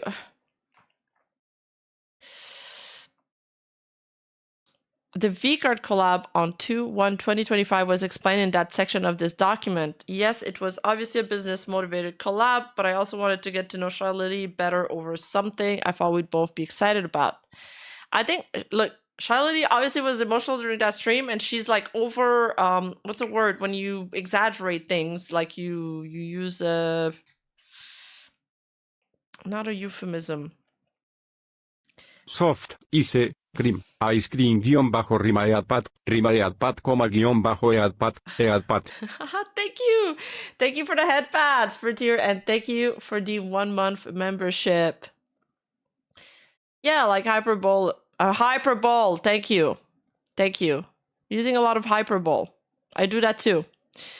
Beside these, there were 2 other times I ever asked Charlie to collab. Once in 2023 and once in 2024. She's like, "Oh, you only ever message me when there's an event or when there's you know, a business opportunity, like a drop and something like that." And then like the way the Sinder doc is built is gonna be like, "Well, no, look at that one time that wasn't for an event. That other time here that wasn't an event." She's generalizing like. I said I didn't know Charlie super well and I always assumed she was really busy. I had to go through Bosca to plan with her and never wanted to bother her. In both cases, it took weeks, if not months, to actually make plans. So she did go through Bosca sometimes. The first time I asked Even if they are right, and Liliadan is with them, it doesn't excuse them taking action against her with Nano. Yeah, exactly. Or shit-talking her to Nano.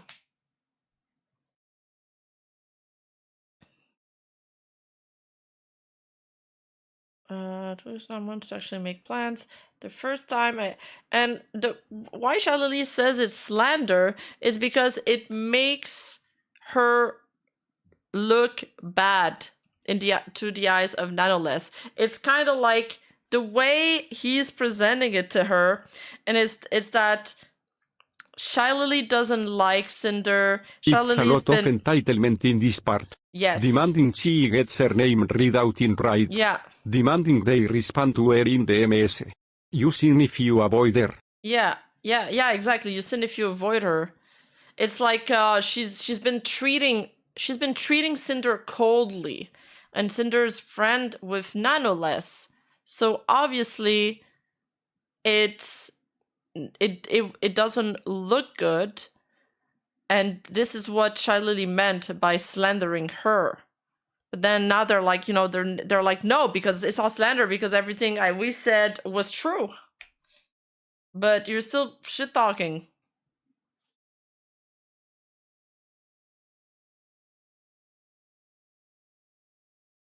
You Cinder when you avoided her. Shut up. Nah.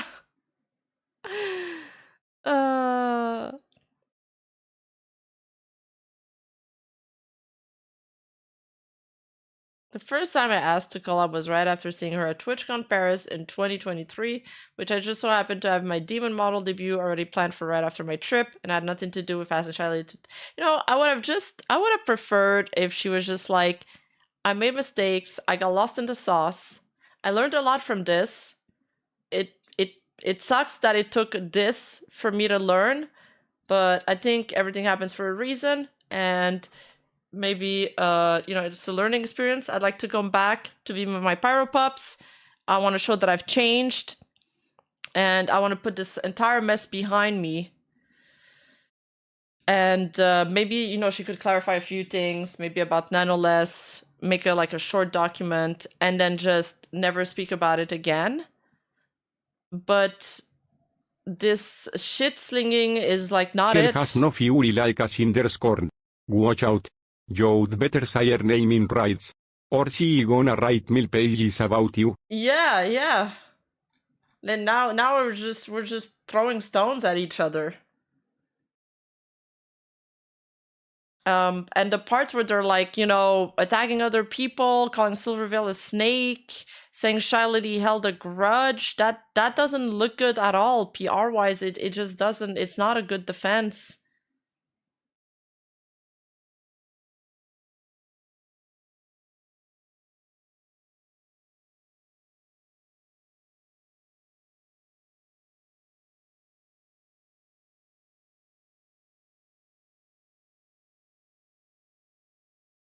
And now we're here still dissecting this because it's 1,000 pages long. And everybody should have finished dissecting it by now so she could, you know, do her her return stream and leave all the drama behind. But instead we're still stuck reading it.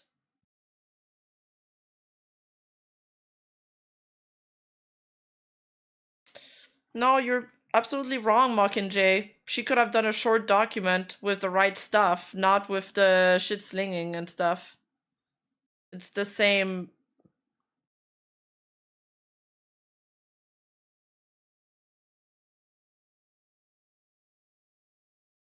I never cared about this drama before, but it's her own dog that turned me against Sinder. Yeah, for the people that have actually taken the time to read the doc, they realize that it looks really, really bad. Like she gives proof about a lot of the initial accusations where people were like didn't have proof for. She could have included the audiobook at least, yeah. Or she could have made a video on it. Like a short video. Videos are great for defending yourself because you can show screenshots and you can narrate it. And it's faster usually than reading 1,000 pages.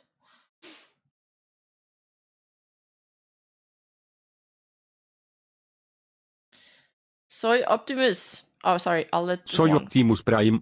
Rima, transfórmate y avanza. Sorry, TTS Voices de Latino Voice for Optimus. A tu hear it say Rima, transform and roll out. Rima, transform and roll out.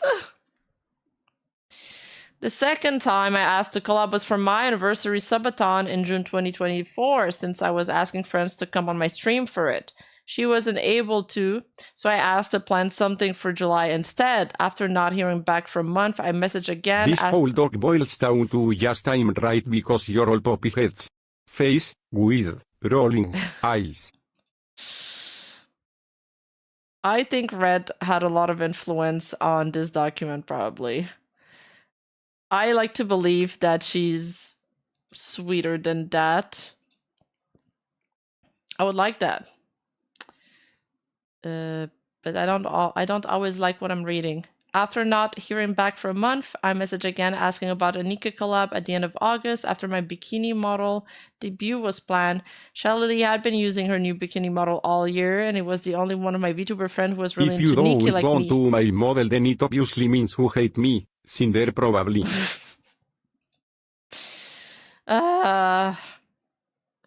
Cinder, one of the only people to unknowingly write a Google document against herself. Yeah, I don't think they understand what they did. So this is messages between her and Boeka. This was for a sponsor, right? The Nikki collab, or maybe not. Maybe not. Never mind. It was for an anniversary subathon in June 2024. It was not for a sponsor. I was wondering if Lily, you'd be down and available to collab on my stream sometimes during my subathon after June 21st. I was thinking either another funny game, or we can do a Nikki tier list. We'll be going to TwitchCon. Sadly, Lily won't be able to join during that time. She's prepping for TwitchCon EU and sponsors. Thank you, no problem. I'm excited to see you guys later this year. I'm wondering if you'd be free sometime on the 2nd of August to do a bikini collab doing a Nikki hotness tier list. I think it'd be a lot of fun.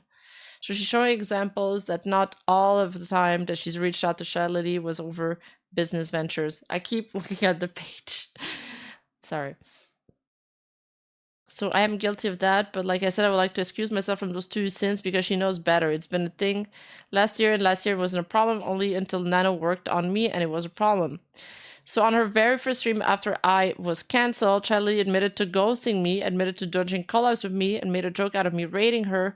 The reason any of this happened was because Charlie lied and told Nano Red was slandering her and she was being manipulated by him. Then Nano's document repeated that the things he said about Charlie were lies and slander. Well, all those slanderous lies were true.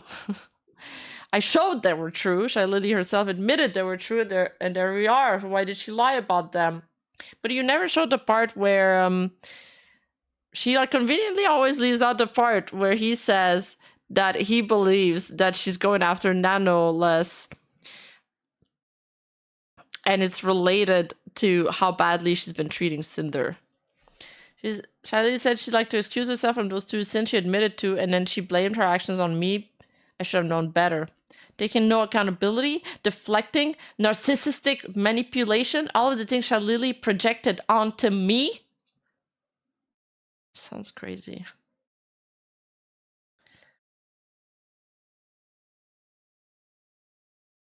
Was a problem. Anyways, long story short, that was the one message that got everything rolling because I explained how that's weird. That's cringe and manipulative to do and bother Nano with. If she has a problem, why not come to me? And boy, that's where it started. That's where poor Nano realized that there is more such incidents. And if this is weird, she has critical thinking, and she's like, if this is weird, are the others also weird? The ones where she literally, on the screenshots, says she feels bad for doing all these things she's being asked to do? That's where it started.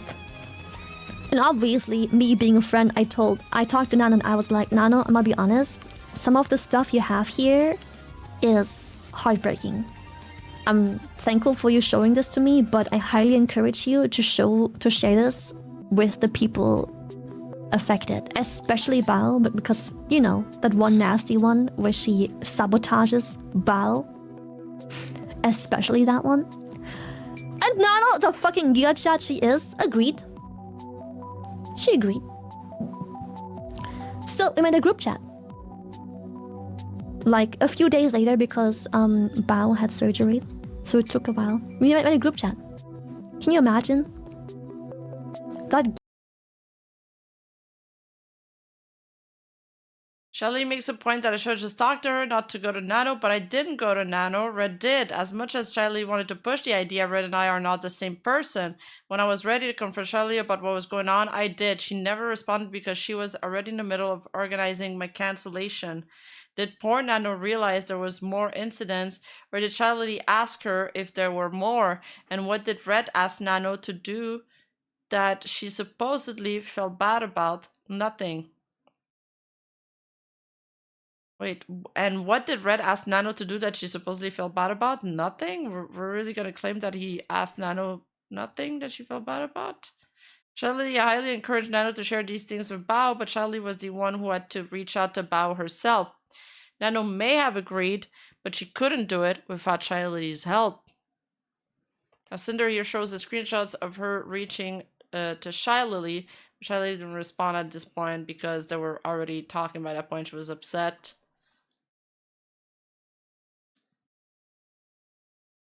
Oh, that's a long clip. Fuck.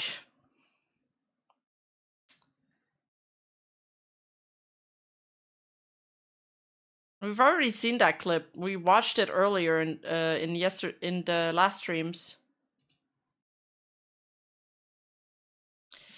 Turns out it was bigger than our group.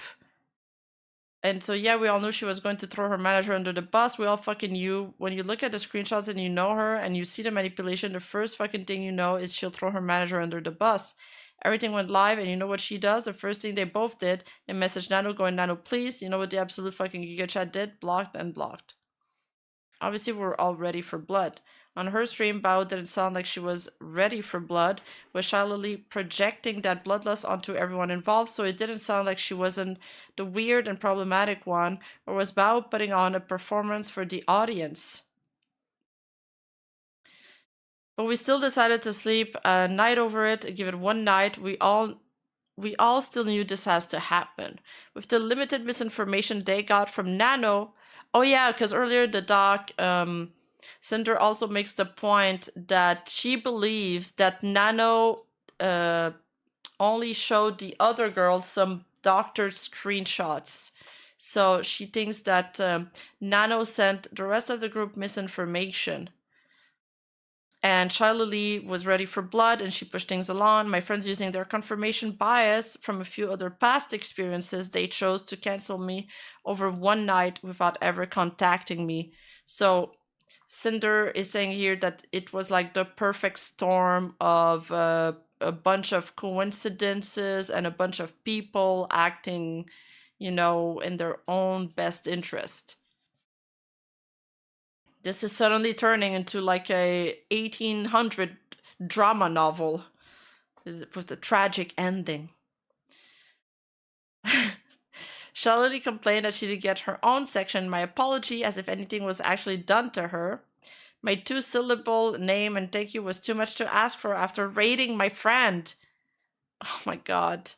I didn't refer to Charlie as the other gamer sub owner. Red did. Separate person. I don't even get a section of myself, my name properly fucking written. Come on, bro. Don't be such a hypocrite. You don't get to be upset at that shit and then put me there. Throw me in there and be like, I'm so sorry, I had no knowledge of this. I don't get to be upset at the petty actions toward me because I called her Lily. This is extremely narcissistic.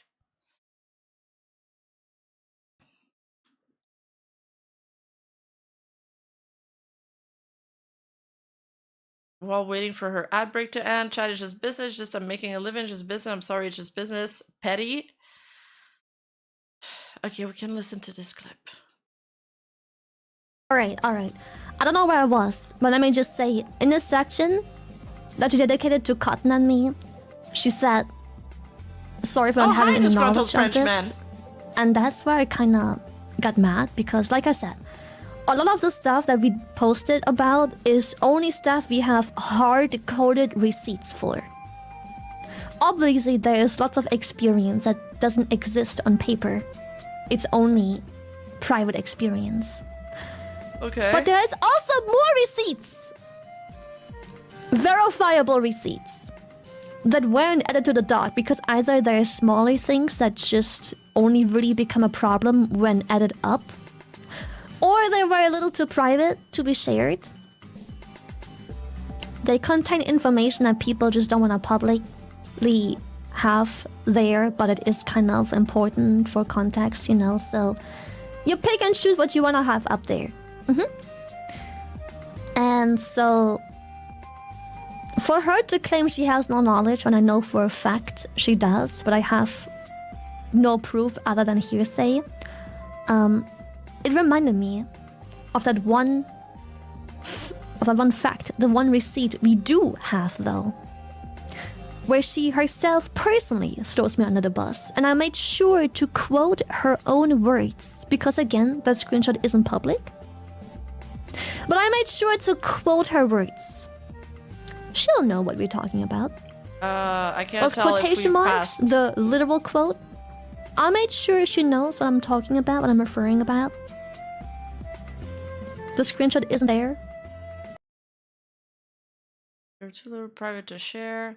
Like I said already, if more proof of their claims existed and wasn't shown due to it containing personal info like she claimed, they could have censored it. My private messages with Numi are the only thing I can imagine she's talking about. If it is that, and Numi wanted to keep it private, then Charlie chose to baselessly talk all about Numi's concert in her tweet and on her stream against Numi's wishes because she knew how talking about it would make me look.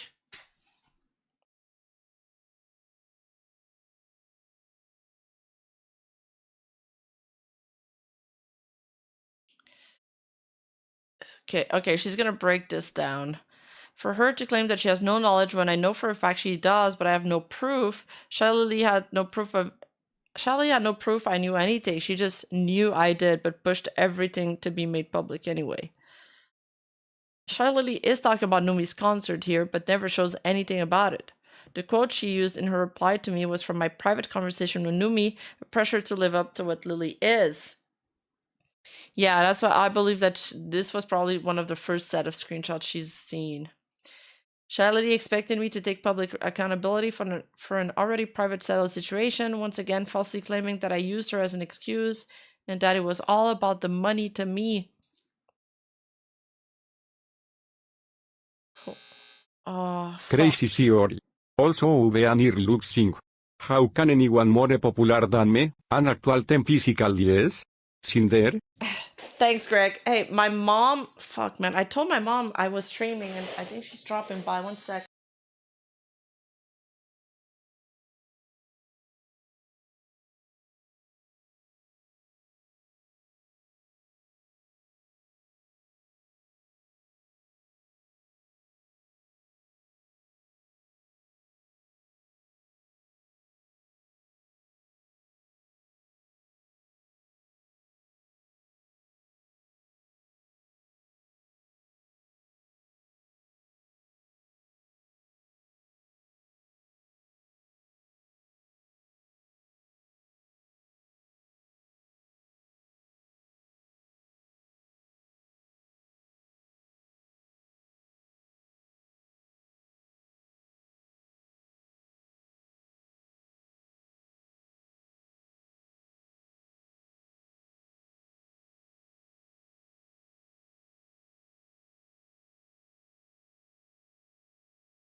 This is sort of where she lost me as she says Lily is projecting this stuff but is constantly using her language as if it is Sinder being petty.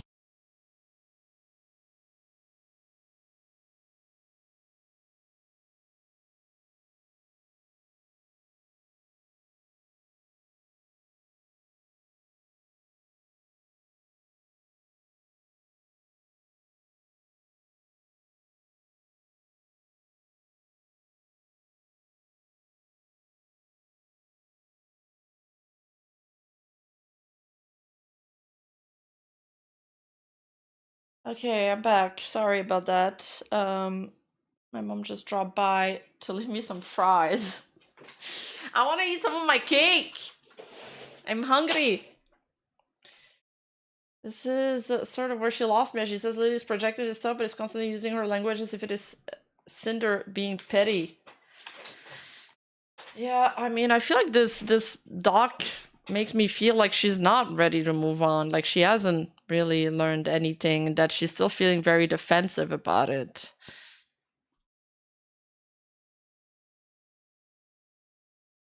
When asked why she didn't handle this privately, Charlie said, "We did once, we did." She's talking about my private apology to Numi about her concert, which ended with me taking accountability and trying to make things right and Numi forgiving me.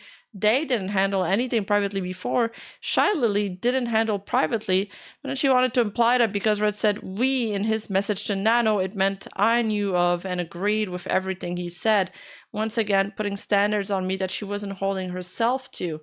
I believe Shy Lily was the one who was pushing everyone not to handle any of this privately. Here are my final messages with Shy Lily, now, and bow. This is the Shy Lily message. We've seen this one. Hi, Nana, would you want to come on my stream again sometime? Last message. And then... oh, yeah, this is about the allegation. Okay, we've seen all these. Just to make it clear, the person Shy Lily said you need to be in good standing with is Numi. Shy Lily also said she was sorry she was caught in true narcissistic, selfish, egotistic fashion. She's sorry she got caught. Well, let me just platform the same person that tried to deplatform me and all my friends that helped her get here to begin with. Let me just continue to platform that one person that tried to backstab us when begging to be in our position. Fuck no. Throwing me and gamer subs under the bus to save her ass. She's talking about a Numi concert. Fuck no. No, Red and I didn't try to deplatform Shalili and any of my friends or anyone else. Neither of us. None of either our actions remotely came close to that. Shalili did that to me. Yeah, deplatform is... She didn't try to deplatform them. She tried to blacklist them. Sinder is right about that. The most anyone was backstabbed was in the deal Red made with Nano behind my back, and I already went over how that really played out. I mean, Toxin and Bao, that's also pretty backstabby, coming from your boyfriend/manager. If there was any evidence of me trying to deplatform and backstab any of my friends, why didn't Charlie show that at all? Then talking about Numi's concert again, says I blamed her and GamerSub when I didn't. It didn't happen. She goes on to talk about the pressure I was under when I made that decision. No, I didn't beg for that pressure, and I didn't beg for my part ownership position like she claims. I was surprised with the offer by GamerSub because of my performance with the company, and I accepted it. By what she claimed, Charlie seems to agree that the position did come with pressure and responsibility, the same pressure and responsibility that led me to make my own decision about the concert. Oh my god, there's so many pages, guys. Charlie told her chat she's always had a bad gut feeling about me. Okay. This is building up to her point that Charlie never liked her. Charlie's summary of what happened to is a complete lie. Then she presents how she thinks I should have apologized for the things she decided I did, falsely framing me as greedy from growing too fast and being too filthy rich. This is coming from Charlie. She continues to turn my audience against me in a string of petty insults. I'm sorry that when I was being attacked publicly from all sides by everyone I knew, the focus of what I wrote wasn't on my community. She barely acknowledged her fan base in her apology. What the fuck? She gave you guys one fucking line. She gave you one fucking line. Ironically, Bao is the one who stepped up to perform when Sinder pulled out. She is an NLSC, despite being in physical pain. Bao is an MVP. Yeah, Bao is a really good friend. Even though Red doesn't believe so.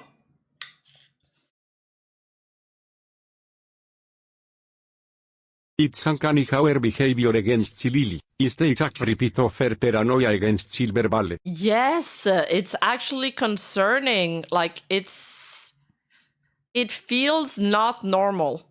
I am troubled by what I'm reading. She saw me at competition, pitted me on for asking for it by wanting a model from the same model mama, which is a bit weird when she's the one begging for a partial owner and all kinds of other things that she wants from me. But hey, somehow I'm the one who's looking for trouble for wanting a new model. Cinder says, I didn't see Shy Lady as competition, and Red's views was more than just going to Nano for a model. If she treated me like a friend, it would have been something he brought up to her. But since she didn't treat him like she didn't treat her like a friend, then that was something Red was concerned about. Like, this is so fucking weird. She claimed I was. It's still weird though. No, even, friends or not. She claimed I was begging for partial ownership and all kinds of other things. That's why. Not only did she have nothing to do with my part ownership, but if she had the power to give it to me, not once have I ever said anything about that to her. Ever. All kinds of other things I wanted from her to hang out and get to know her. I've never begged Charlie for anything. What a narcissistic thing to say. I mean, she's... Now we're throwing the narcissistic insult around. My understanding of what Charlie was saying is that... you know, you're saying that she wants to steal the model, the Life 2D artist from you, but she's saying I could have said the same accusation to you about a bunch of other things, like joining my friend groups, joining my collabs, joining GamerSub when I was a part owner and you weren't. That's what she means. Doesn't mean that she has to go through them. It's just that they intersected. And yeah. They were being possessive over the things that they intersected with, which didn't sit right with her. Maybe they will just rebrand Cinder's flavor into Izzer's business. It might still sell. Petty. I think we can just... Like, the petty stuff, I don't know why you're putting this in there. It's not fact and it's not evidence, not adding anything. This is like adding to... I guess they're trying to character assassinate her, like the painter as this character, as a pattern.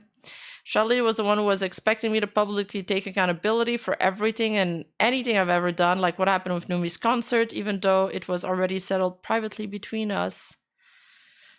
Charlie says, you won't always know every single little thing in reference to me knowing about Red's messages, but the standards of knowing everything was unfairly applied to me when it mattered. Charlie also claimed this was going on for years when it wasn't.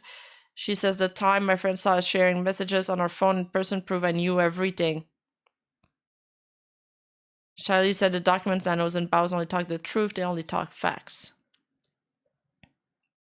So long story short, a friend of our friend circle that has been a friend for many years turned out to never have been a friend. We were just stepping stones in her career ladder, and like it wasn't enough to just step over us, she wanted to also just burn the fucking ladder down that she climbed. This is a blatant lie, and it's not true at all. I believe Shalili must have been the one who convinced my friend of this. Also crazy what happened to Silver, crazy the shit she sold us, the shit she said. I knew it wasn't the truth because I've heard the exact opposite story, but when she goes on and on for years, you eventually feel like that one story you've heard isn't true. You'll start to doubt the source. You're like, really, is that... To hate someone on such a deep level that literally doesn't talk to you, doesn't hurt you, doesn't do anything to you, doesn't get in your way, minds their own business? Yeah, same for spite. I've never said anything about Silvervale to Shilely. I don't know why she can claim she knew it wasn't the truth unless she heard the opposite story from Silver herself. Yeah, or from somebody close to Silver. Everything I told my other friend about mine and Red's experience with Silver was true, and it's all laid out in her section of the document. Both of us had no reason to lie to them. Oh, okay. So it was her truth in her Delulu world about the Silvervale stuff. I mean, we haven't read the Silvervale section, so it's going next, but you'll see how I really felt about Silvervale and how our relationship played out in her section. I've seen snippets. I've seen you call her a rat and a bunch of crazy shit. It looks unhinged. Yeah, luckily somehow I've never known about the spite situation, completely oblivious, but then again I wasn't nearly as close, didn't spend nearly as much time with her as my other friends, but that was somehow still enough to see me as a fucking threat, even though I've done nothing but platform her whenever she asked to be platformed. The only time she platformed me and streamed any of our collabs herself was our V-Card collab on 2/1/2025. Other than that, we've done anything together, it's always been on my stream. I platformed her more than she ever did me, with her dodging the repo collab possibly so she wouldn't platform me. People really use the term platform not well. Sinder is using it correctly here. But I think generally like Sinder is more, Charlie was a bigger VTuber. She's hanging out with Sinder. She's responding to her tweets. That's what she means by platforming. She's, you know, adding to her popularity. Not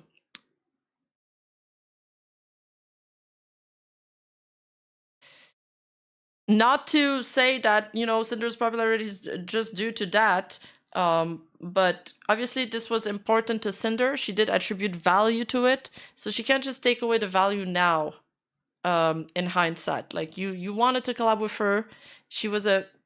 She's a big, impactful VTuber. You've stated yourself her importance, living up to the expectations. So clearly, you know, you also wanted these things.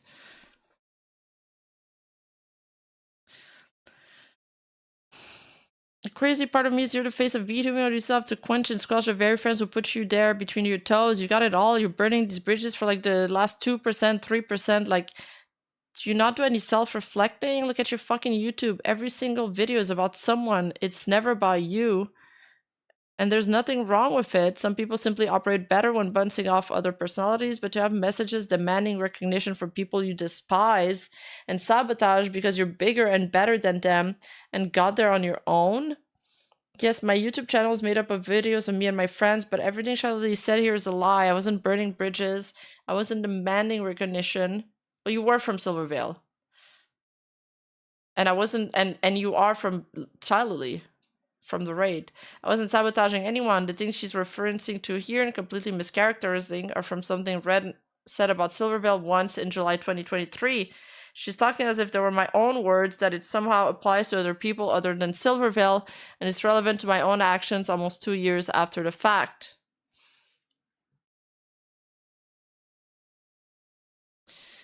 I think it's more like wanting her to recognize Sinder. I feel like there's this unspoken competition between it's that screenshot. Like at the end of the day, it isn't about how much we make compared to her. We just want her to recognize, hey, Cinder's a big VTuber too. She got there on her own merits. Just like you did. Get along. Yeah, exactly. User manager, he represents you for better or for worse. We don't know the extent to which Sinder knew. She may have known a few things, more or less. Maybe not every single thing. But you know, how could they know about this? They probably just assume you knew, because it's your responsibility at the end of the day. It is your responsibility.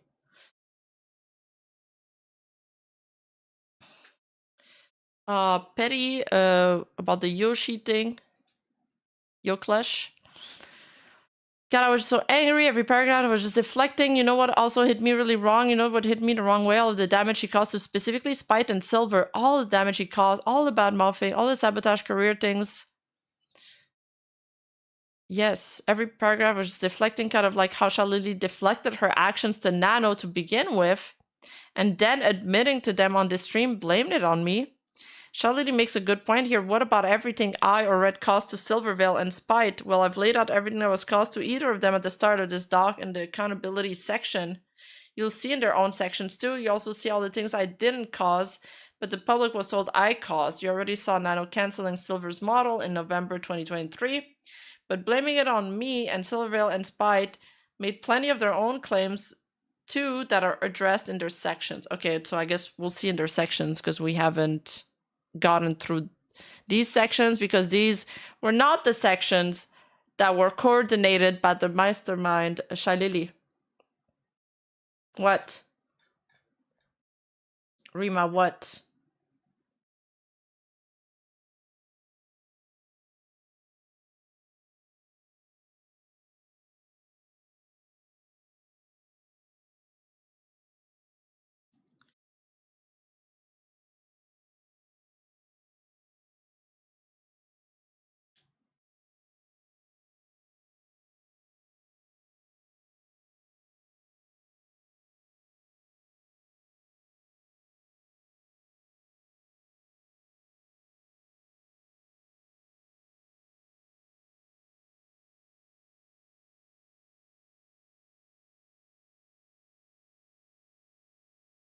Il give it to you Rima, you're a stronger woman than me. I saw all of that. I decided punching myself in the crown jewels was a better use of time. That's so funny!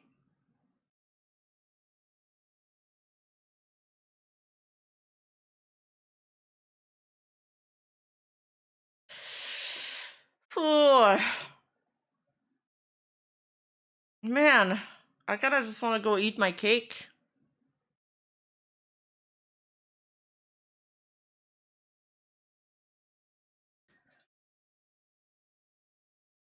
Wait, so, wait. I'm actually not so excited to hang out tomorrow, cause like, you know how it is. Stuff just happens, and now I'm busy. But you know, if you bagged me, I guess I could maybe move things around. Who knows? Who knows? Oh, hello, Pyro Poopers! Hi! Alright, okay, I didn't know my Discord debunked this bit, but this is one of the raids that she linked where Sinder claims that Shalili wouldn't mention her name, but in that same stream she says she does talk about Sinder. Like a whole stream where Chad was just suggesting a bunch of games and I was looking them up with Chad and we're judging the game on whether or not we should play it or not. Chad, yeah, it was Monday I think. Chat was like, go play look outside. They didn't explain much about it other than looking outside. And I'm like, okay, well, the trailer looked alright. I might give it a shot as Cinder's playing it. She's talking about Sinder here. Might give it a shot if Cinder's It's playing it. good. Good game. It's spoopy. Yeah, I was looking for a spoopy one. I might want to play Dark Woods game. I need something spoopy. Yeah. Consider it, cause I remember chat suggesting it as a game, and I looked into it and I was like, nah, it looks alright. I said I wasn't impressed. I was like, it looks alright. But I might give it a shot now. She began making the necessary preparations the moment we got your message. The city's citizens are enjoying themselves like it's any other day. Do you not see this as a crisis?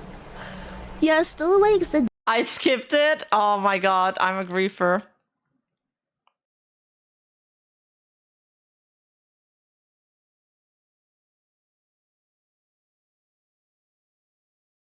Why does this matter? Because Cinder uses this as an example, saying that she refused to say her name.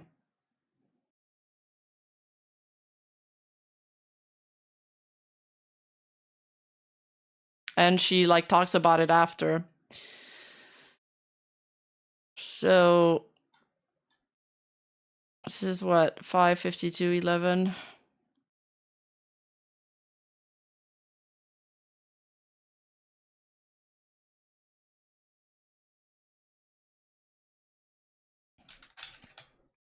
No. Irrima, happy birthday.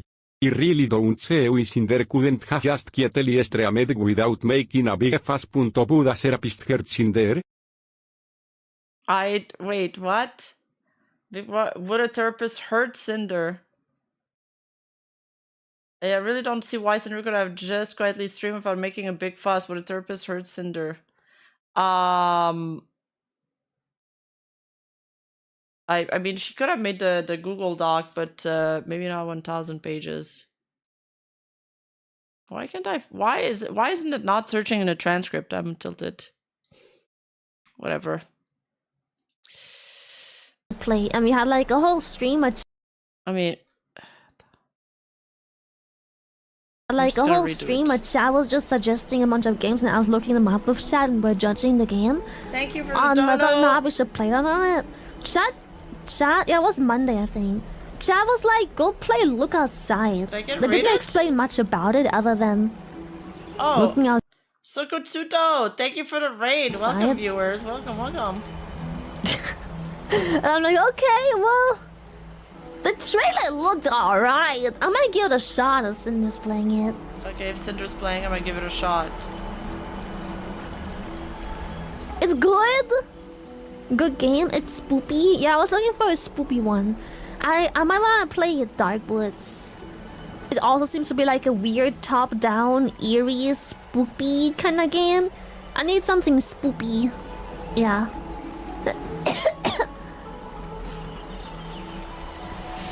See for yourself. Yeah, if Cinder's playing it, I might consider it. Because I remember chat suggesting it as a game, Okay. and I looked into it and I was like, nah. She said it again here, so she said it twice.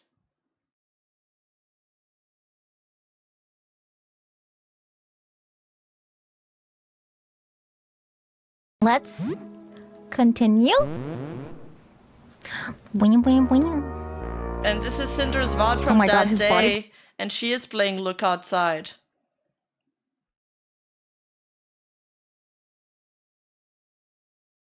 Say the raider name again, Rima. You have to make sure you say the name. Yeah, my bad. I have to do the full name. Maybe maybe she just says the raid like the raid name depending on the raid message. Like Cinder's raid message is like Pyro Pups, and Buff Pup raid message, for example, could be, you know, Buff Raid, so you say her name. I don't know, I'm just spitballing here.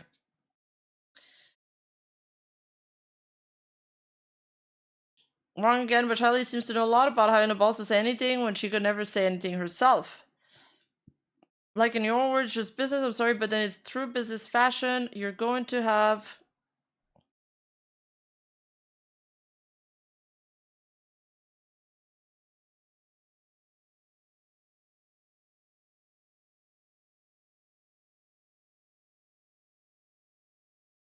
Oh, and in that VOD, she's talking to Sinder in her chat.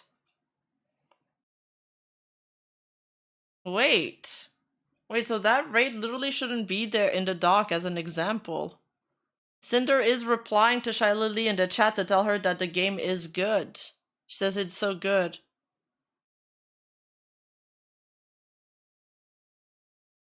I guess she didn't say her name when she rated.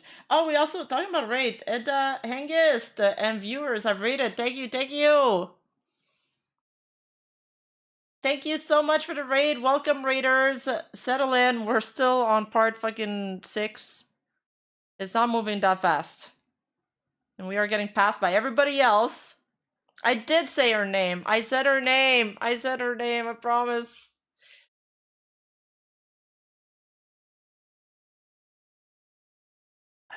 We found out like fucking 5 days ago, collected the evidence for a day, and then slept over it for day 2, really, because we realized we have a career-ending fucking evidence, so we went to fucking bed and posted it.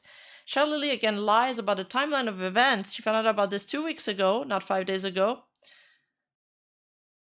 Was when Shylily and Nano told Bao after her surgery they actually didn't have career-ending fucking evidence because Nano lied to everyone and everything Red said was projected onto me. I believe Shylily used the little evidence she had to make sure it ended my career. Ooh. You know what? Again, I'm not even upset at your friend because he probably sees this and just like the people before, you're just being successfully manipulated. I want to be mad and be like, what the fuck's wrong with you? Shylily told a viewer that her friend was naive for asking for more evidence of the claims made against me. It's really funny that Shylily said that to give it a few more years before they'd see the absolute audacity, narcissistic manipulation of all of this, because it only took 5 months to make the narcissistic manipulation abundantly clear. Ooh, shots fucking fired. Throughout her whole stream trashing me, Shylily avoided accountability, gave excuses, deflected, and made jokes out of the things she was doing while simultaneously admitting to everything she claimed was slander and manipulation that turned Nano against me in the first place. Shylily didn't care about the lie she was telling about me on stream. She won and celebrated my cancellation. She couldn't help but take a victory lap around my corpse. Says a lot about her narcissistic character. Accountability only mattered to her when it's the other way around. I should have known better than to expect the Shylily to hold herself to some standards as she did. Snake. Whoa. Okay. Okay. This is insane. Shylily is the only one who was involved that has a highlight video of her stream talking about me on her main YouTube channel. She was more than happy to profit off of this and broadcast her lies about me to her 1 million subscribers. What did Shylily have against me in the first place? Speculations. Oh my god. We're going to the rats. Shylily lied about me on her stream, lied about me in her replies, lied about me to my friends, and lied to Nano at the very start. The actions she said were slander she admitted to on stream. Clearly, Shylily had something against me before Red ever talked to Nano about her, according to her as early as March 21, 2025, when she dodged the Repo collab. So what was her problem?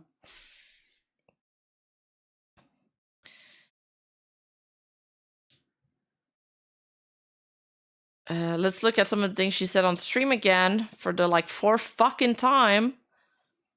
The pressure you begged for, like greed has caused a lot of damage. Greed that got you from growing too fast and you were too filthy rich.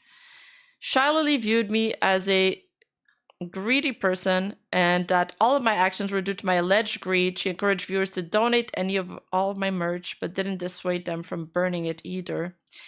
Shylily also wants to make it seem like I begged to be in her position at GamerSup as a part owner, even begging her. Okay, is there anything new here? Or are we just gonna re-say the same things? She seemed to have a very emotional outburst when talking about me calling myself the Charizard of V-Card. Not that she'd known this, but for my debut anniversary on 6/25/2025, I was supposed to be releasing a limited edition Tub of Pyro Power with a promo V-Card. both with art drawn by Nanoless. Red and I fought with gamer subs to make my promo card the same card across all purchases, instead of having a 1 in 10 chance of getting the holographic one. I could have made so much more money if people needed to buy a bunch of tubs to get the right card, but it wasn't about the money to me or Red.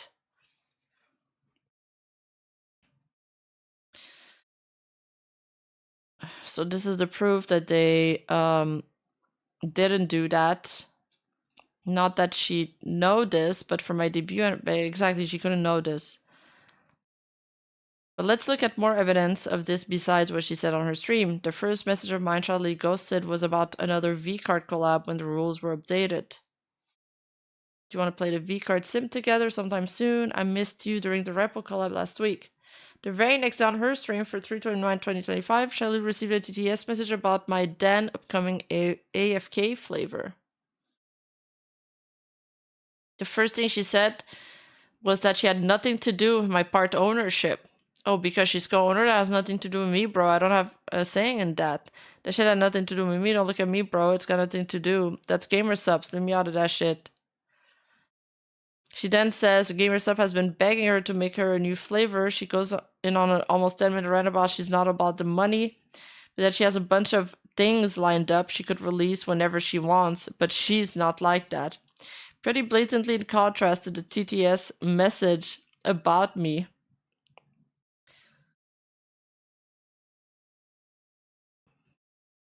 (3/29/2025). So, according to Sinder, so she dodged the Repo collab on 3/21. This message happens at 3/29. So by that point, it seems like Shiley already disliked her. Bye, Mel. No problem, Mel. Bye-bye. Yeah, no problem, Freed. I don't blame you. I'm also just trying to power through this section. It's a tough read. I feel like it's sapping my life energy. Like, for real.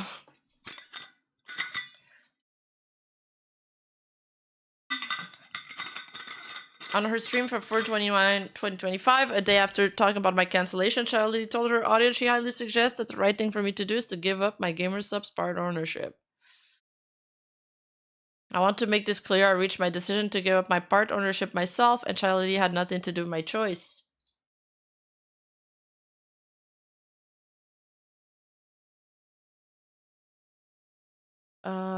Maybe we could just make it talk.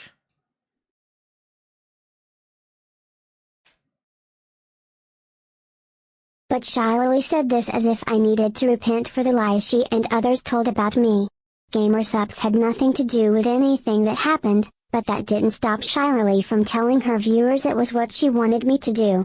If Shiley really cared about the impact my part ownership would have on gamer subs, she would have considered handling things privately with me instead of being the driving force in making all of these lies public, losing the company hundreds of thousands of dollars.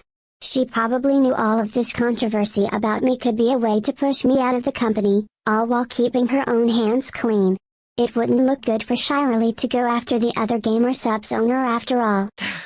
Okay. That is crazy.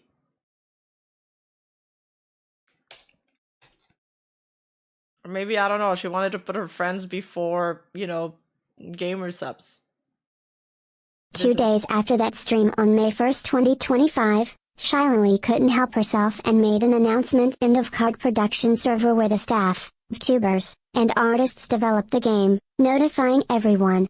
She chose to involve the over 70 people in this server in what happened, personally. I don't have a screenshot of the Discord notification, or the full message, because it was deleted shortly after it was made. However, I have a screenshot of my notification history from that day when it happened showing a part of what she said. Hey crew, I know it's been a terrible fucking week. Hope you're all holding up. I'm not good with words and trauma and emotions and all that business. Just want to say I feel sorry for you guys dealing with stuff that is none of your business.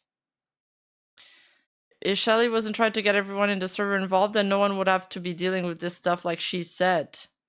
I mean, she's apologizing for bringing the drama public. This is not... I thought it would be her, like, pointing toward, like, a video or, like, a call-out post.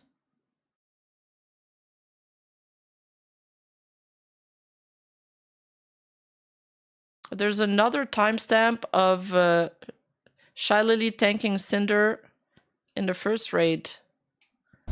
It's boss time. Thank you so much, Sinder, for the raid. Thank you, Power Pops. And when was that?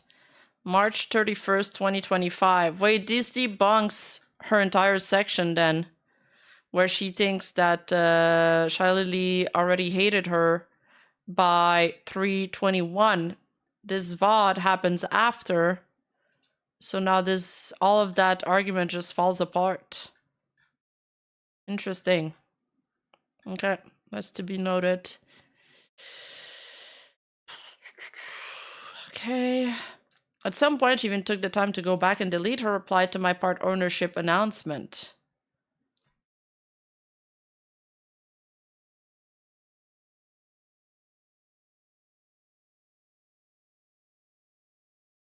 She was mid-fight when they raided. I want to go get some cake. Well, I want to go get some cake and eat it while Juan reads.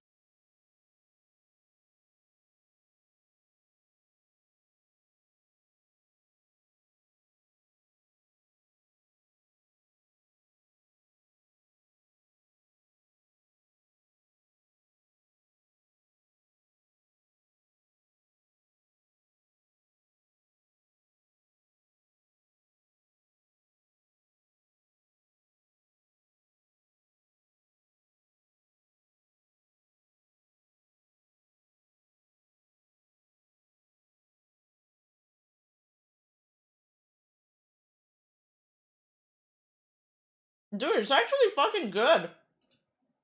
I'm cracked at cooking. Not only did Shy Lily admit to always having a bad feeling about me, cake. but I believe Shy Lily had a problem with me because of my performance in Gamer Subs. I was now a part owner, a title she exclusively held as of tuber before me. Something unique to her. I would always be planning and launching things with Gamer Subs, something she was unwilling to do, like she said on her stream from March 29, 2025. She viewed that as a cash grab, as greedy.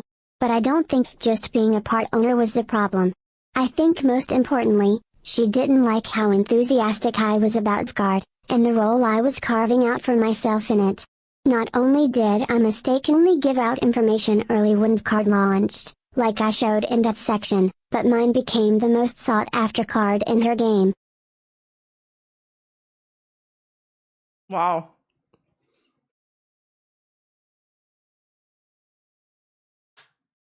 That sentence is crazy.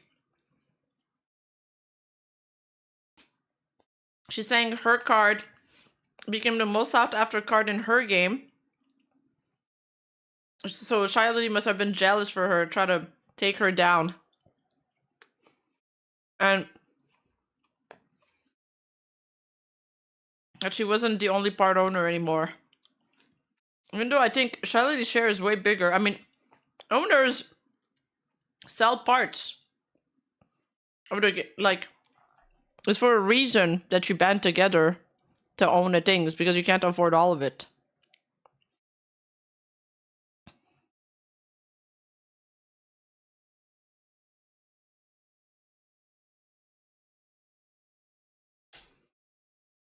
My mom keeps texting me. She's like, where is the place we ate fried chicken like 6 months ago? Like, she'll message me things like that. She's so funny. She's too funny. I called myself the Charizard to advertise myself in the game, and advertise the cards themselves. Everyone knows Pokemon, and everyone knows Charizard. VGuard's first set of cards was like Pokemon's base set. I compared myself and Shy Lily to the Charizard and Blastoise of the VTuber card game because we were the two VTuber part owners of Gamer Subs. Like Pokemon Red and Blue. Calling myself this wasn't to try to steal her thunder in her game, or take credit for it in any way. I may have called her Blastoise, but she's literally the Pikachu of VGuard. Shiley didn't like me calling myself the Charizard. She didn't like the prominence it gave me in her game. But GamerSups did. This is from one of my GamerSups contacts last December. We'll call them G's number 1. See, now this is projection. This sounds like what she wanted Nanolist to be her artist and not do anyone bigger, only Sinder be with Nano.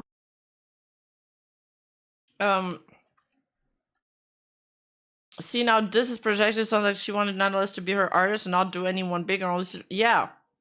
Yeah. Aptly named chapter, the breakdown. True. Just not the breakdown we thought would be. Dude, the infant on the Charizard, the thing, like, Shiley hates it that I'm calling myself Charizard. Where's the proof of that?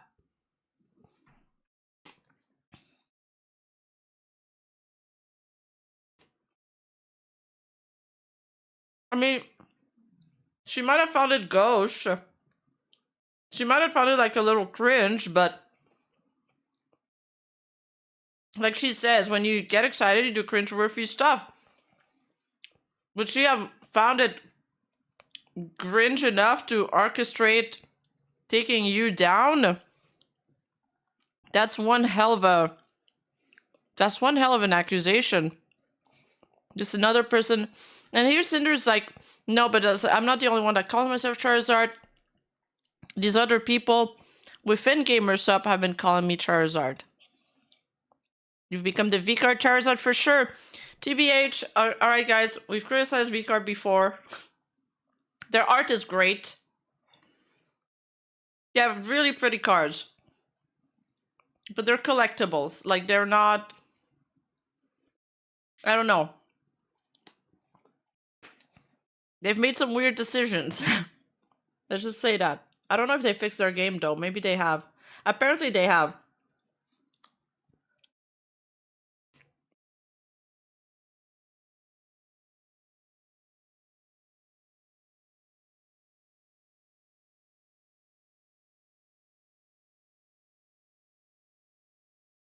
My dog is barking for me to open the door. God damn it. Does he want to go outside?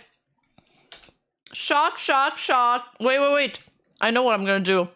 I'm going to go open the door for him, and I'm going to put on for you the best song about October 7. Shock, shock, shock. Shot my dog, I can't stand. So good. So good. Yeah, shock, shock, shock. Shot my dog, I can't stop. Yeah, shock, shock, shock. Shot my dog until she drops. Shock, shock, shock. 2,000 volts straight in her top. Shock, shock, shock. Cause my dog can't stay in her spot. Yeah, shock, shock, shock. Got this remote on me like in my Glock. Shock, shock, shock. If Kaya tried to move, she out of love. Shock, shock, shock. She better know I don't give a fuck. She's getting off her place, she's getting strong. The comparison to Charizard has stay in that little place for as in the 8 enemy hours. Charizard deliberately sabotaged his allies for his own ego. She my Palestine, I got the power. I'm in my electric ivory tower. Why she act like such a baby? When I shock her, she go crazy. When I shock her, she go crazy. Making me look bad on the stream. Shock, shock, shock. So I hit her with my power beam. I don't know why that stupid dog G up. She should know better not to call for help. Cause you already know when my stream is. I do some shit that would get me banned. Don't you know how much money I spent? That dog costs more than your mama ran. I got the most expensive breed. You know that's the one I need. That stupid dog is so spoiled. Yeah, one more time she getting boiled. Moving with my dog to China. I'll eat her up goodbye to Kaya. I'll eat her up goodbye to Kaya. No fucking way.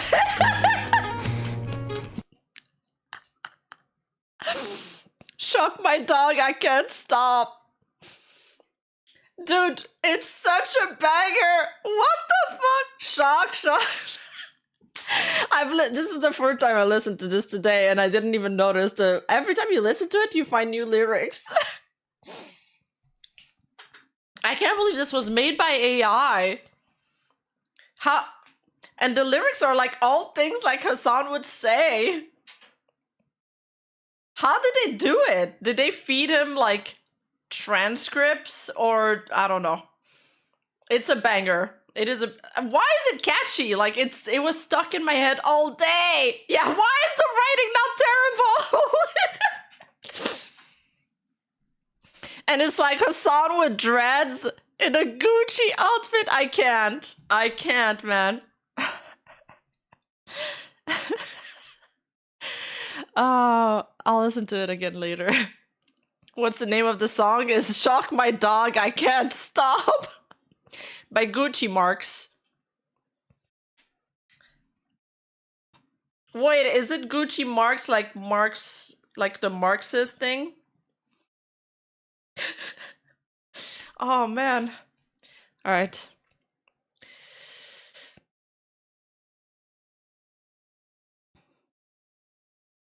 Yeah, the Hassan and cornrows. Ah, this is way better than 1,000 pages.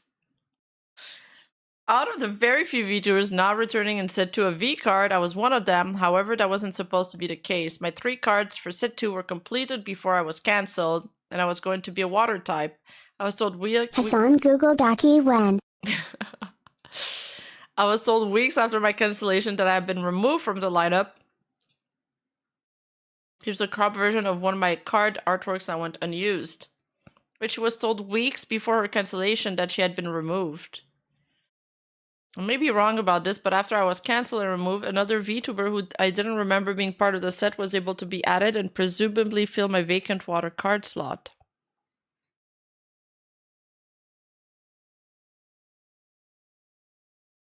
This part is about the Numi stream. I don't get this part. What is she trying to say? Why does it matter if... Why does all of this matter if she says that she got cancelled before her cancellation?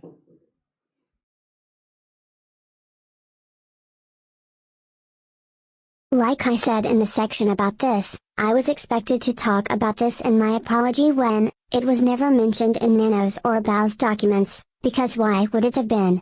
It was about Numi, who was not one of my accusers. It was settled privately between Numi and I in January, where I already took accountability for my actions. This event was publicly used against me, especially by Shiley, after I had already made my apology and had no way to defend myself or tell my side of the story. It was vaguely talked about without ever showing any evidence to support the narrative of me betraying and manipulating my friends. Over half a year of planning. Bao said I was planning Numi's concert with her for over half a year. Shiley said there was months of continuous planning in her reply to my apology. Yeah, but again, I think they were talking about the concert itself. She's setting up the narrative that Charlie was envious that people liked my card more than her own game. Oh, sorry. I'm dumb. I read that sentence wrong. She says I was told weeks after my cancellation that I had been removed from the lineup. So, okay, this makes sense because I was like, wait, but if you... I read it that she was told before her cancellation for some reason, like I didn't register. Okay, I get it, yeah. She's trying to say, oh, very convenient. My water card was removed from the lineup after I got cancelled. Surely Charlie is behind us. Get it. Okay, moving on.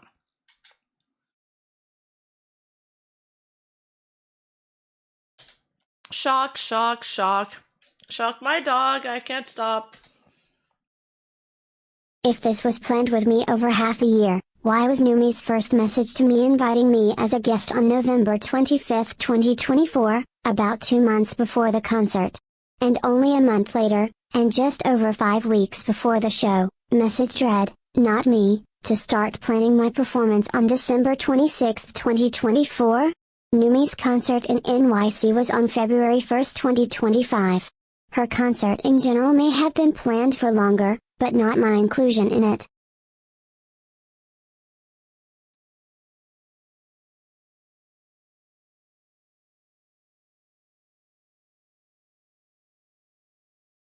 No remorse.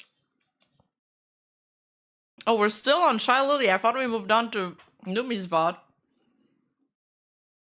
I want to cover the song. But it'd be bad as my first VTuber cover. If I was somebody that did meme songs all the time, I'd do it. It's such a banger. I want to listen to it again. That's how much I like it. Charlie said, I never felt bad for failing my friends in reference to Numi's concert and on stream. And the only time she ever felt sorry in both the apology and before, guess what? When she was put in her fucking place. This is a lie. Here's a tweet I made in the middle of the night after I messaged Numi about not coming to her show. And before I heard from her. So this is her feeling like she's been letting down a lot of her friends. And that was before Numi messaged her. To tell her that she didn't appreciate the way this was handled.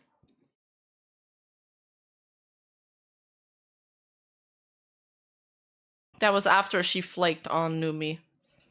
Charlie said I broke an important promise and on stream said Numi received 1 million empty promises from me. I never promised Numi I'd perform at her show or that I'd be there. It didn't do so on my behalf either. I've shown all of the messages about the concert. Numi said it was okay if I didn't perform it. I think at one point they said they would do it though. Numi said that it was okay if I didn't perform and okay if I didn't go before either my decisions were made. Yeah, they told her they would go, but then they thought it was complicated and she was like, you don't have to feel obligated. But again, that's not was the problem with that. Numi felt like she wanted to hear it from Sinder herself. She wanted her to come to her as a friend and tell her about it. Yeah, Sinder claims, I don't know.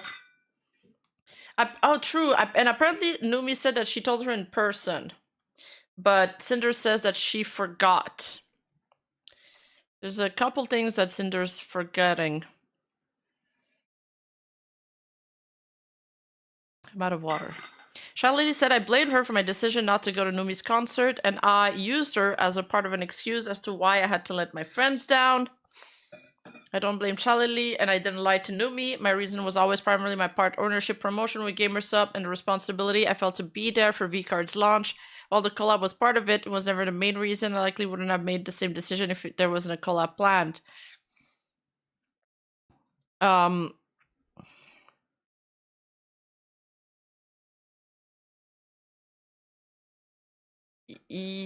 She's...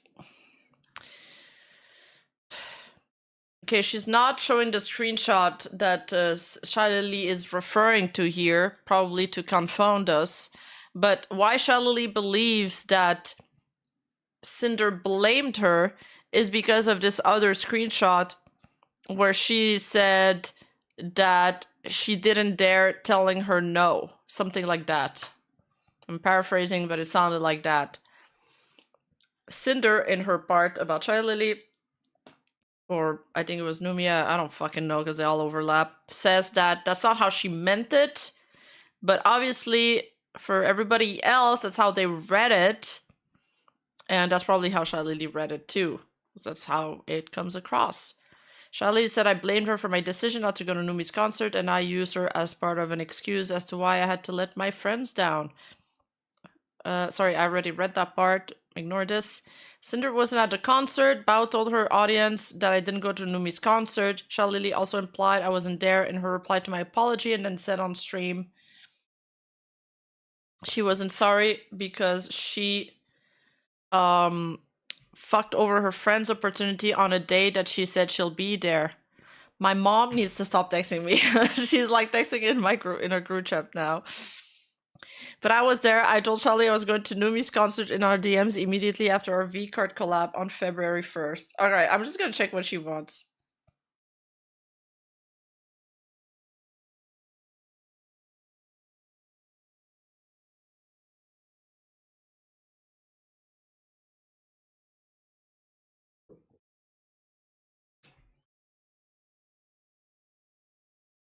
In Bao's stream, when she originally talked about Numi's concert, she said I was there herself.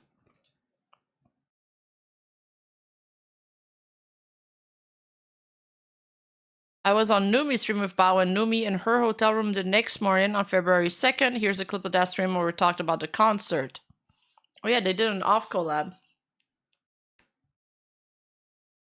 She wants salmonella cake. Yeah!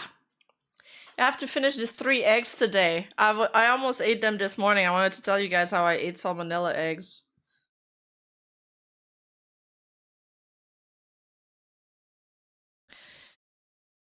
And here's a clip of Vienna talking about me being literally in front of her at the concert. Yeah, she was there. If that's not enough, here's some screenshot of videos Red took at Numi's concert in New York City on Feb 1st.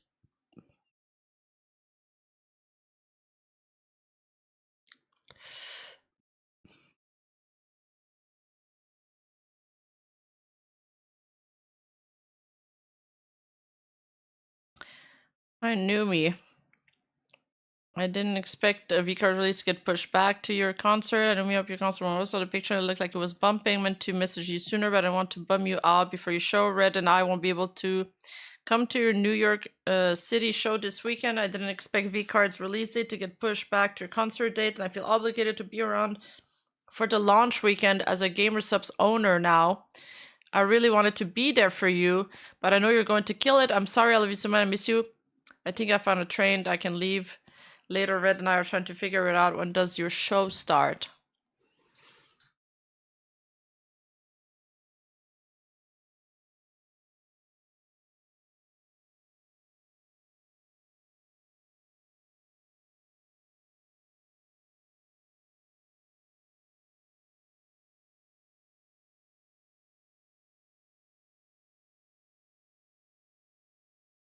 I feel like...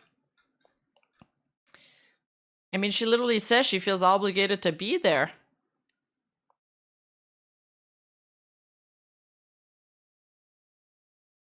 I guess the argument is that she never promised Numi that she'd perform at a concert.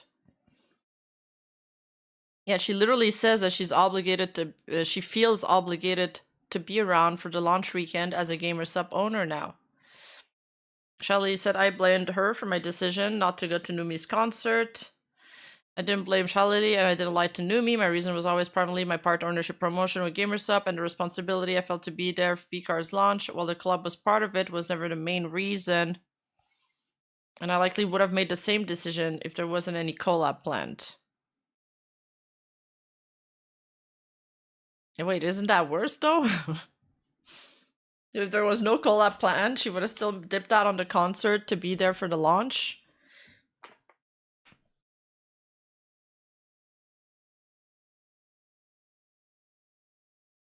She does contradict herself a lot. V-Card launch was day before the concert, by the way, not on the concert date. Yeah, exactly. But that's what I'm saying. This part doesn't make sense. I likely would have made the same decision if it wasn't a collab plan. What do you mean? You could have picked the date then. Yeah, I have to be there for a GamerSupps collab that I organized to be on that same day. Exactly. Yeah, in other words... Exactly. In other words, Numi was right. You chose business but tried to blame anxiety. Yeah, at the end, I mean, the fact that she says, even if there was no collab, I would have made the same decision, kind of just proves that to me.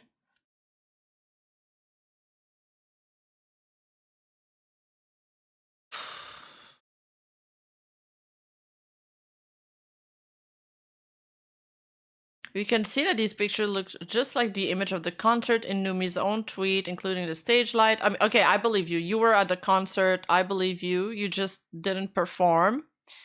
And you ended up going there after because you felt bad. Numi's stream. The main thing I want to look at from Numi's stream is a retelling of what happened between us leading up to her concert on 2/1/2025. Is she going to say that Numi also lied? Below is the full transcript of everything she said about it, so you can see it in full context. I'll be breaking down the bullet part underneath that. Okay. One thing that needs to be clarified is that Numi had 2 concerts at the start of the year, about a week apart from each other. She had one in LA. We know, you don't need to clarify that. We went over this.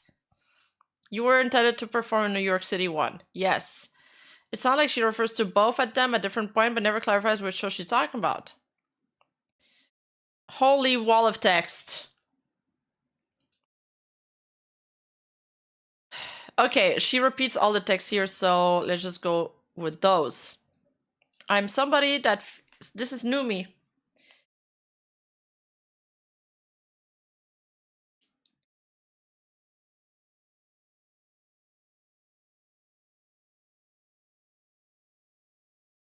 Shy Lily streamed on the launch date, which was 1/31st.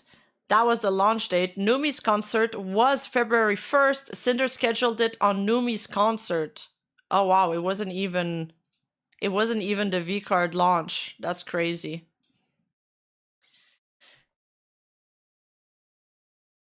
Okay, let's have Juan read it actually. Shock my dog, I can't stop. La la la la la la. I'm somebody that I feel if there is an issue, I want to talk about it. It's uncomfortable, but it's something that I always want to do.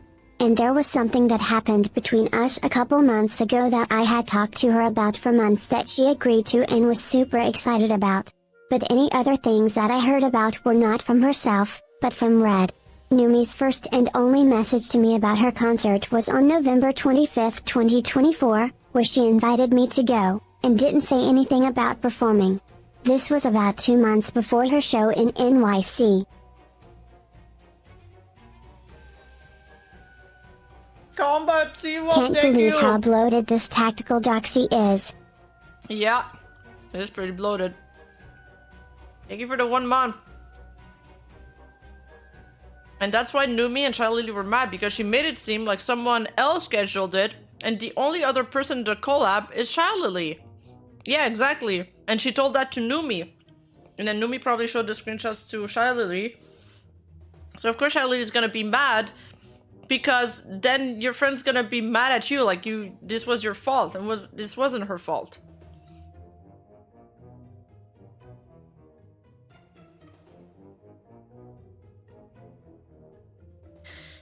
She had message Red on 9/1/2024 about me either performing or going to her show, but this never went anywhere and she was never given an answer. Her next message about the concert was to Red a month later on 12/26/2024 to start planning things. She did not message me about it. This was about 5 weeks before her show in New York City.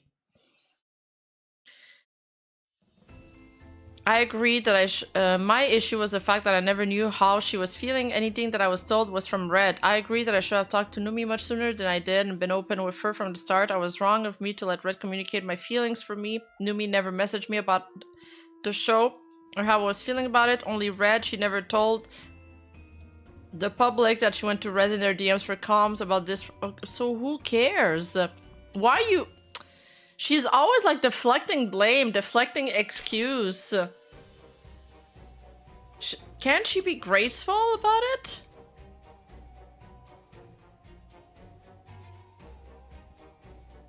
I just had a bunch of different reasons for why potentially they weren't going to be able to do it. I was very close to the date a week and a half before when I got told about that.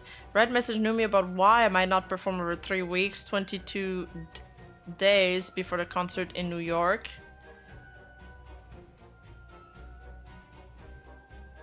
She says it was very close to the date a week and a half before when I got told about that. And Sinder says that it was more time. It was 22 days before the concert that she told her that she couldn't perform.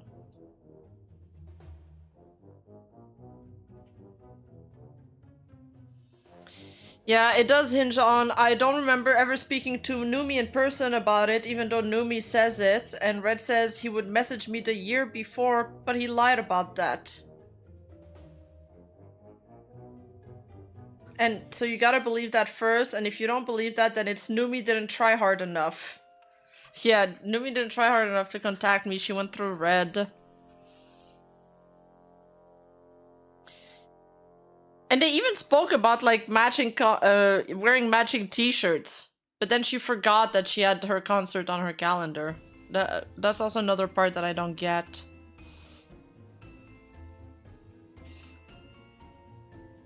And I think the thing that sucks the most about it was because from her perspective, she was talking about how excited she was, and then it was the same day from him that... So her talking to Numi in person, that was before she starts the days countdown. Because she says she only got, you know, they only started talking a few weeks before the concert, yada yada. On the same day as Red's message to Numi above, I messaged Numi about the matching shirt she was making for us. I was excited about wearing them to the concert or during our collab in the hotel together and said nothing about my performance. I understand why this was confusing in contrast to what Red said to her earlier that day. Yeah, it was before. Okay, so it really all hinges on that. Her entire argument, even the time argument, it all hinges on her. I never spoke to Numi then. Like, I never spoke to Numi face to face about the concert. Which no one will have proof for that. Man, this is really her thing. She does this throughout the document. Everything that we don't have, that nobody can prove, everything that happened verbally and not via text, she's denying.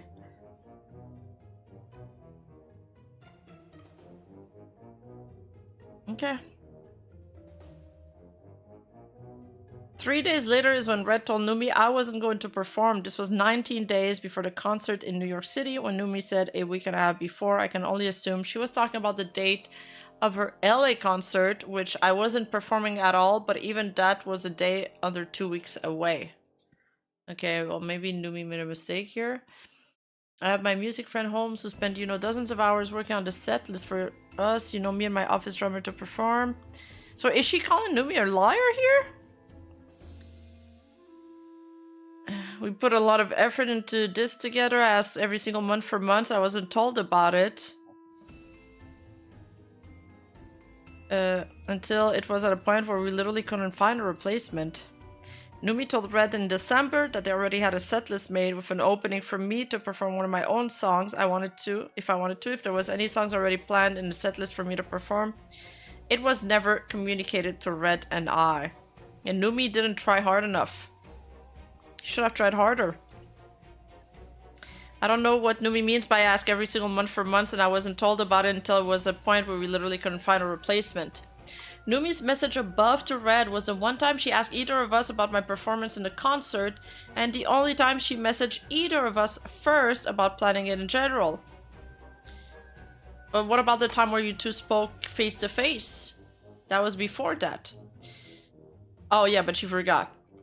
She did not ask either of us every single month for months when this one message from her was 5 weeks before her concert. On stream she said they literally couldn't find a replacement from me, but from her messages to Red, it sounded like she didn't need a replacement guest. It was her show. She had a set list made, and as far as I ever knew, I didn't include me at the time I pulled out. She told Red 3 days before he canceled that she never announced me as a guest and that I shouldn't feel pressured to perform or even go at all. Yeah, that's a great way to get a friend back. Take back all of your apologies from 2 sections and blame them. And then basically say that they're lying because she says she couldn't find a replacement, but then she says that she didn't even announce her as a guest. There's still time that you gotta fill in the concert, even if you didn't announce it as a guest. If the concert is supposed to be 2 hours, somebody else is gonna have to fill that time.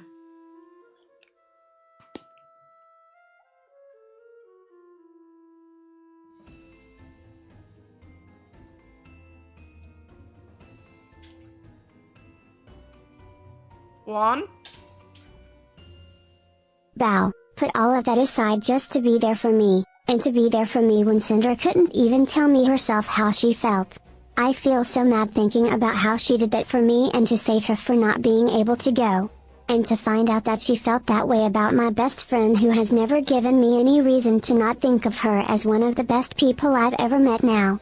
And I talked to her about how I felt and I told Bao how I felt. And I didn't really know what to do and I said like I just want to hear it from her.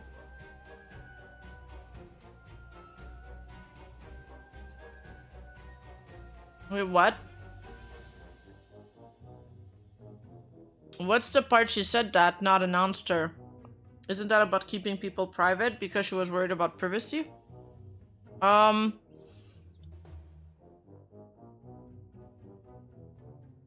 The New York concert is more chill than the LA one anyway, and I never announced a guest just in case.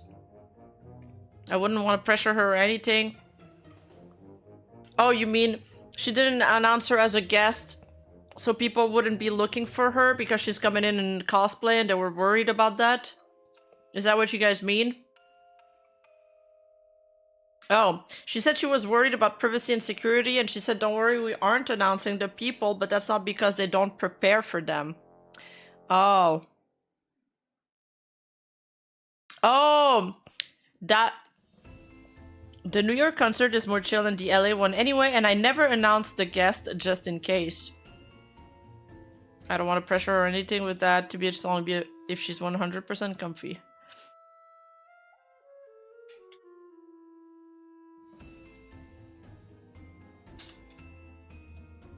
When Numi said Bao saved me for not being able to go, it sounds like I didn't go to her concert at all when I actually did.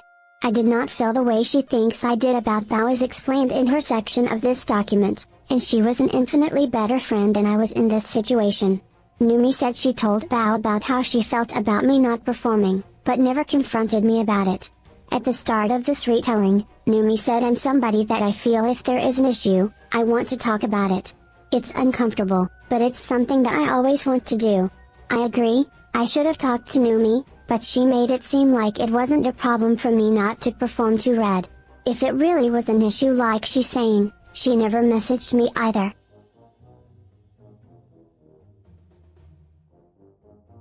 But, wait, wasn't she the one who messaged her after? Or was it Sinder?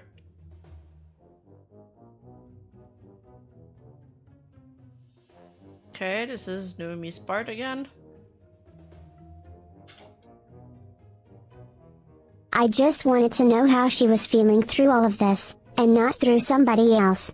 And I said if she does come up to me and tell me that it's any other reason than stage fright, anxiety, worries, I would not be happy. And I get a message from her a couple days after my concert saying that she couldn't go because she felt responsibility but the reason that she gave me was putting business above me over her new position and how she felt obligated to do this stream that she said she had to do. Yeah. I said, yeah, go for it. Yeah, go for it. Again, Numi doesn't specify what concert she's talking about here. I messaged her the night after her concert in LA, not after the show I was supposed to perform in New York City. I mean, obviously...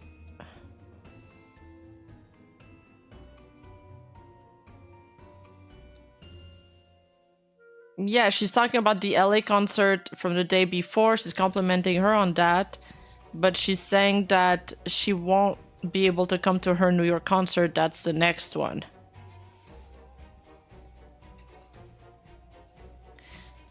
This...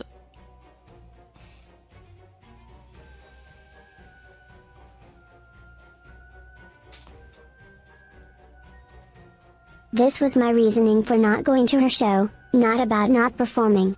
Numi, just like Shillelagh, is mixing up these two separate things into one. I did put my career over her, and that was wrong of me. The stage fright, anxiety, and worries were all true as to why I didn't perform, and that decision was made 2 weeks before this one. I did not, anywhere here, tell Numi I felt obligated to do this stream that she said she had to do, like she said, and she didn't reply telling me to go for it.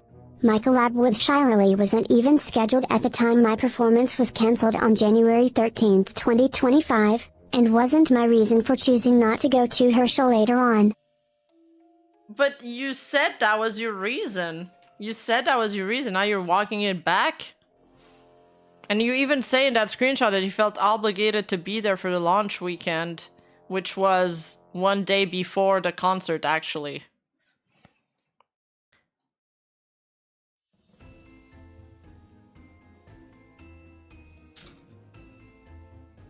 After I didn't reply, sent a message asking, saying maybe they can make it after all, and then getting a message from Red saying she felt really guilty she couldn't go and we want to make it so that we can be there for you. And I just think that's what really caused me to want to say something, and I did, and I messaged Sinder and expressed my disappointment, and she apologized and told me all of the reasons that she should have said instead of bringing up the business. The night I sent my first message to me, I did feel guilty about it, but it was Red who told her that when it should have been me. Here, Numi again confuses the two different reasons for not performing and not going to her show. I forgave her, but I saw that she brought up a collab that she said she couldn't miss, and I didn't believe that because if there's one person outside of BAO that I know would not put business over me, it's Lily. Oh. So I guess Numi and Lily probably did talk. Because she didn't believe. See, even Numi, the way she read the message, even Numi when she read it, she felt like Sinder was blaming the Shy Lily collab. And Numi's like, no, Lily would never do that. I found out that I was lied to and that this was something that could have definitely been changed and not have to be on the day of a concert.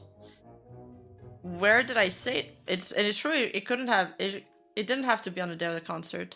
Where did I say that? Where did I lie to Numi and say that? What did I say is that I could reschedule the collab to make my mistake up to her. Again, they're saying that because of your message saying that I didn't know how to say no to Shy Lily. But she's like, now she's pretending to play dumb and she's showing other screenshots rather than the one that they're referring to. And I don't like that because you've shown this before and you know that's what they're referring to. I know, trying to pick apart Numi's message is so gross. It's so gross. She tried, like Numi's message, like Numi didn't even go hard on her. At all. And same with BAO, like the way she just picks apart everything that they say and do, it just makes me feel like she's not sorry at all.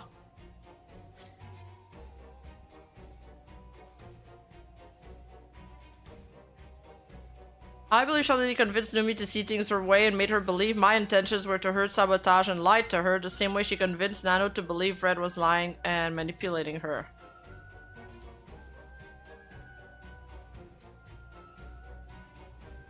Yeah, she only decided to go to the concert because she felt guilty. I said wondering that if I didn't say anything, would she have even said anything at all? And it just feels, I don't know, well, no, probably not, because Sinder is like, oh, I thought it was settled privately. And probably didn't even know that, she didn't believe that it was a problem. I said, I hope you don't turn into somebody that will always prioritize the business over the people who care about you. No, I wouldn't have said anything. I would have kept my mistake to myself and hoped Numi didn't hate me because of it. I could not open up about how I felt. It was this conversation with Numi that made me take steps to change the way I've been so closed off to people and made me realize I can't keep holding everything in. I wasn't going to put business over friend in a situation like this again and wanted to be absolutely sure I was there for her at her next show. At least. What time does your show start? Saturday, Numi? And was there anything planned for Sunday? So we're taking the late train to New York City and we'll be able to get to the venues right before the show starts. But I need to know when we will leave Sunday if you booked anything so I can book a room. Cinder felt really guilty after she messaged you. And so we're making things work to be there for you.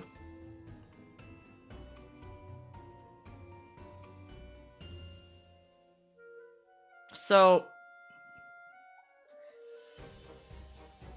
it's after Cinder cancelled, she feels really guilty, and now they want to go to the concert.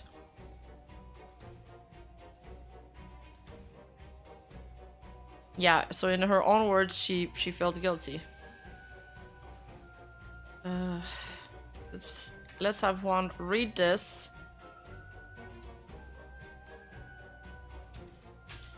Yeah, they knew they fucked up.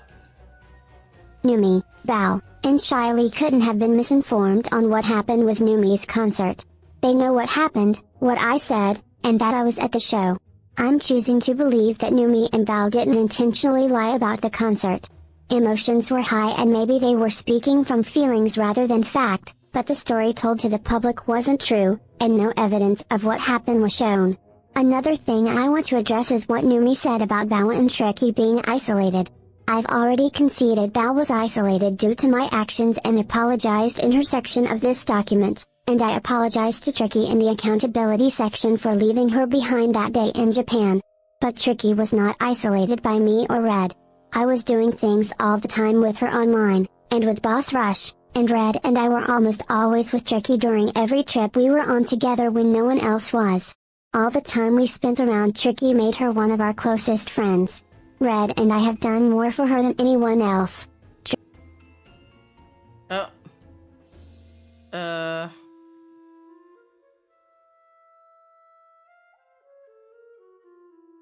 Anyone else? Where's the anyone else?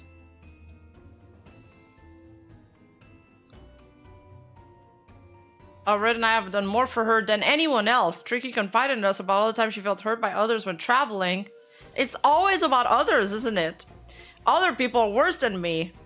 But Tricky, like myself, I'd always want to keep the peace between everyone instead of bringing things like that up. None on his lies. Speculations. Throughout this document, I've been basing my arguments on the assumption that Nano didn't share the full story of what happened between her and Red to Shalili, my friends in public, and instead lied to save her ass, as Shalili would say. Why? Here's what led me to believe this is the case. But haven't we gone through this already?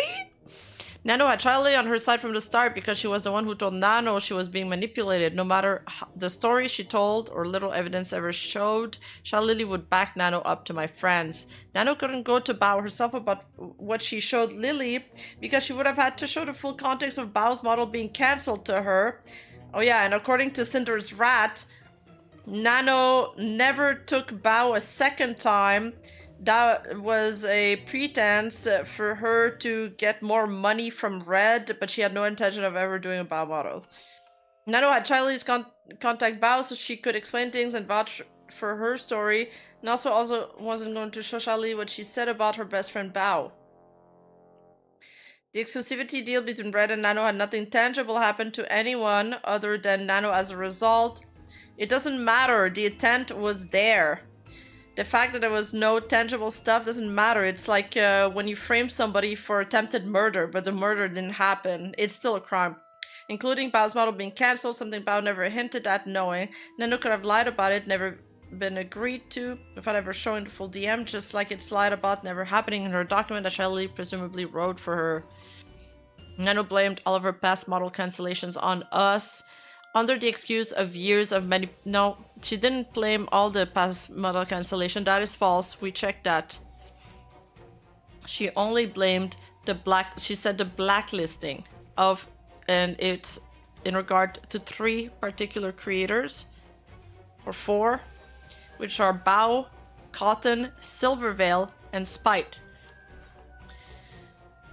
All of my friends, including Shalili, were all saying that all of this was happening over years and going on for so long when nothing was. They all used that time She didn't want to go cause of cosplay, cause of singing, cause of collab. Yeah. Just admit you didn't want to go. It would have saved time. Yeah.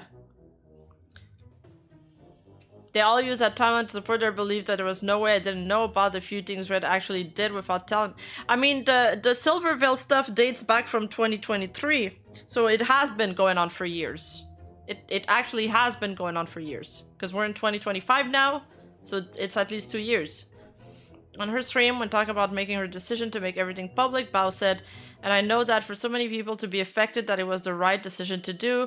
If my friends had a full story, they would have known nothing was happening over years. Nana wasn't manipulated and she wasn't guilty of affecting so many people for her own cancellations. The decision to make things public was left up to Bao, and if she didn't say something, no one else would, even though all of the alleged evidence and wrongdoing was in Nano's DMs, who claimed she was the victim of abuse and manipulation and sabotage of other VTubers for years. She wasn't going to make a statement on her own.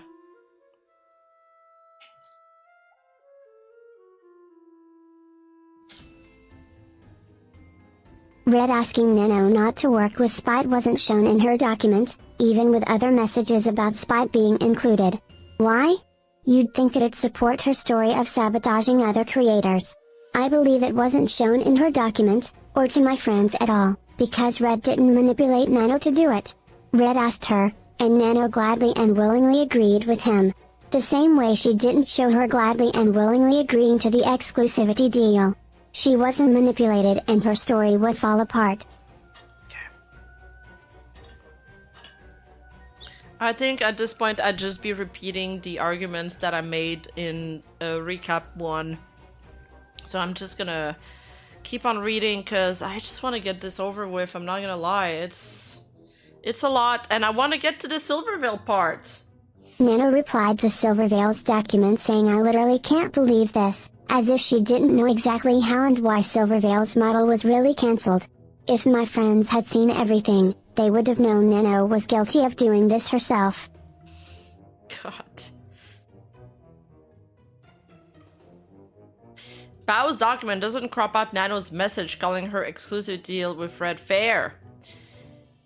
If Bao knew everything that happened and was just trying to lie to protect Nano, this message would have been cropped like it is in Nano's doc, which Shelly had a big hand in putting together.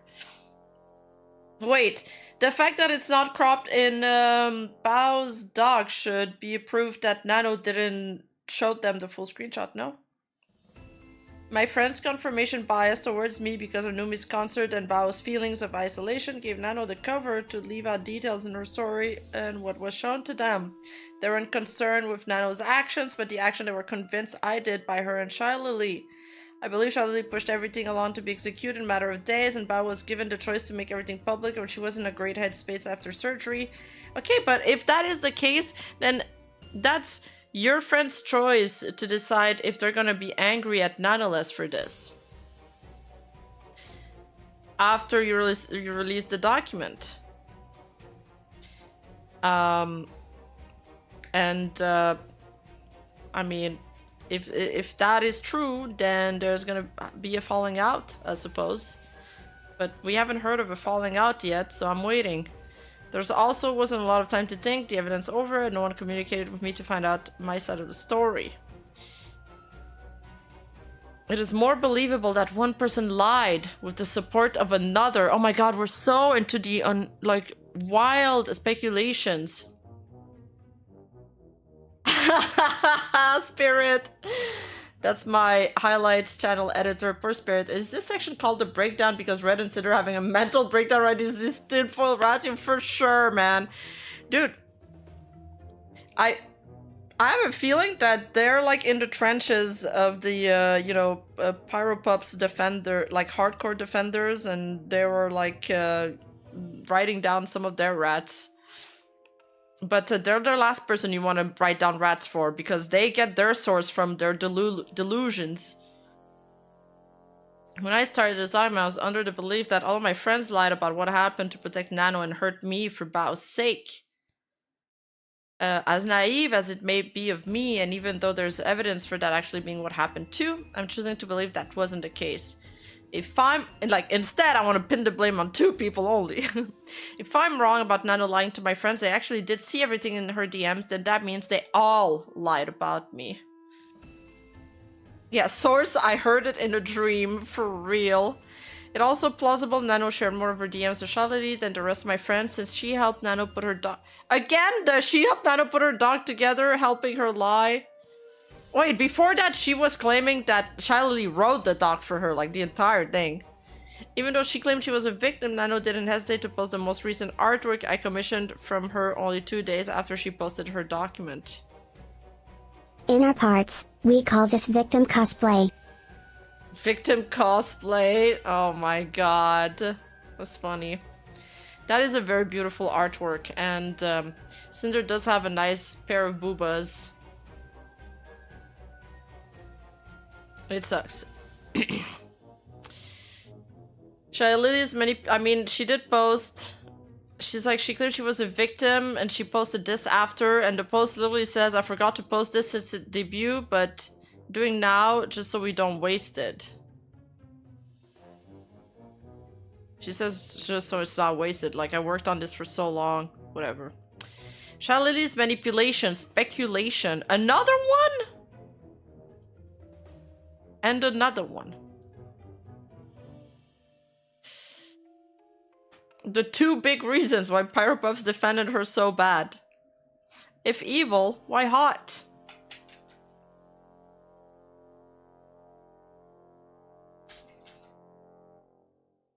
Shiley was involved in everything from the start and came out of this the hero. Wow. There isn't a lot of hard evidence of it, but due to her actions and things she said, I believe she may have manipulated everyone and how everything played out.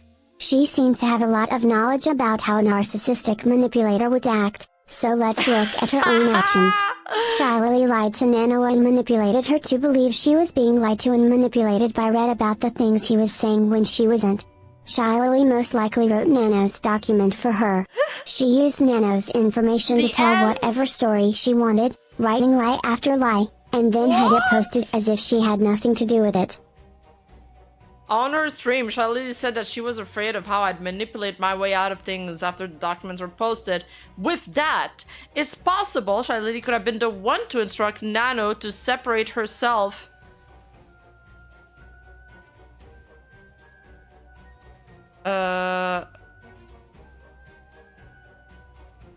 from Red, and I due to the threat of being further manipulated, being why Nano cut contact with us through Akira. If Shiley told my friends the same thing, then I'd support why no one ever reached out to talk to me. Oh, there's more TwitchCon drama that just dropped, guys. So all the XV Shoujo VTubers got fucked over by TwitchCon. Breaking news intermission!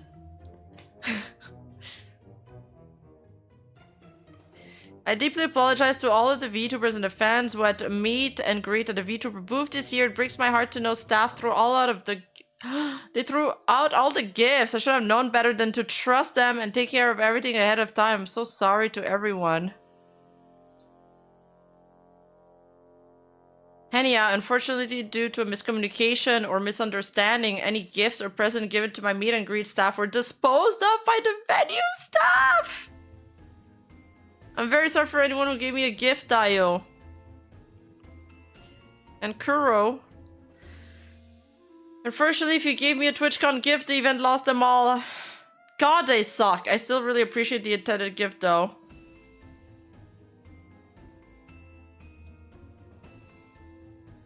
They threw a gift meant for Shibidoki in the trash bin.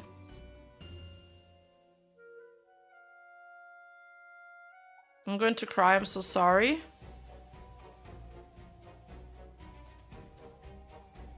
In this stream, a friend of mine was given much incorrect information, being originally told she could join your line after a separate meet and greet at the same time, but then removed entirely from the meet and greet area. She had a small gift bag of things in a clear bag she wanted to give to you. She asked security if they could give it to you. They said yes, then proceeded to toss it in a nearby trash bin. When she confronted them about it, they told her it was a security wrist and could have held an explosive.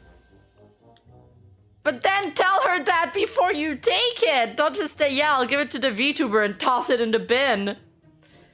We were told we could join the line again by one staffer only for security to tell us that it was capped. We don't blame any of this on you. Staff clearly doesn't know what it's doing.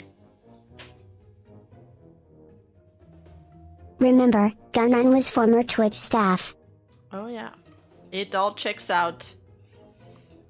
And he's also the reason Numi got married. I'm joking. That's a joke from Bard's video. Yeah, also that's true. They threw a bomb, like, if there was an explosive in it, why would they throw it in a nearby bin?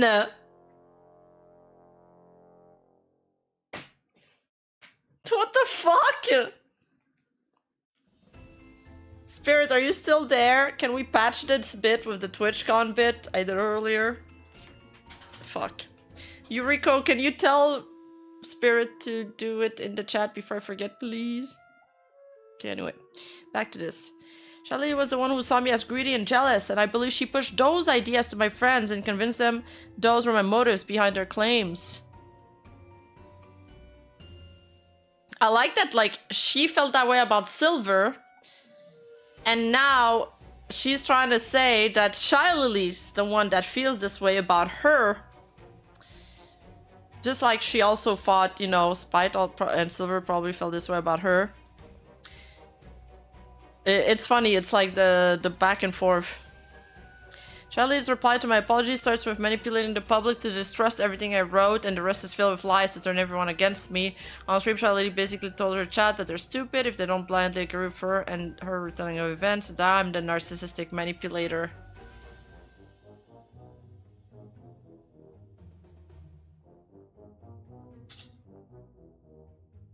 This started because Shiley lied to and manipulated Nano. My friends, and the public, wouldn't have had any reason to distrust anything Shiley said, and they had other reasons to jump to conclusions too. Shiley didn't like me for her own reasons and wanted to hurt me because of what was said about Bao in Nano's DMs with Red. She brought everyone together and manipulated things along to turn everyone against me, then admitted on stream to all of the slander Red told Nano. The reward for lying, speculation. After lying about our years of working together, Nano was rewarded with over 50,000 followers on Twitter and a waifu cup with Gamersub, a makeshift plushie, and everyone in the world wanted to work with her, the support and praise of the biggest VTubers out there, and then the sympathy for everything she endured while working with me. The makeshift plushie was probably in the work for a while. Oh, it's in August? Maybe, I don't know. I don't know how long it takes. Nano Cup is up. Charlotte not only replaced me in my own group of friends, but as the hero of the story, she gained the biggest and most consistent growth in her viewership after canceling me out of everyone involved. I'm the greedy one, but Charlotte didn't miss the opportunity to capitalize on her new hero status. I like that she keeps saying she's a hero. A week after she tore me apart on her stream and dropped her limited edition Blowhole Blast. Why is it called that? Blowhole Blast. Nano and Shiley lied. Okay, wait. One.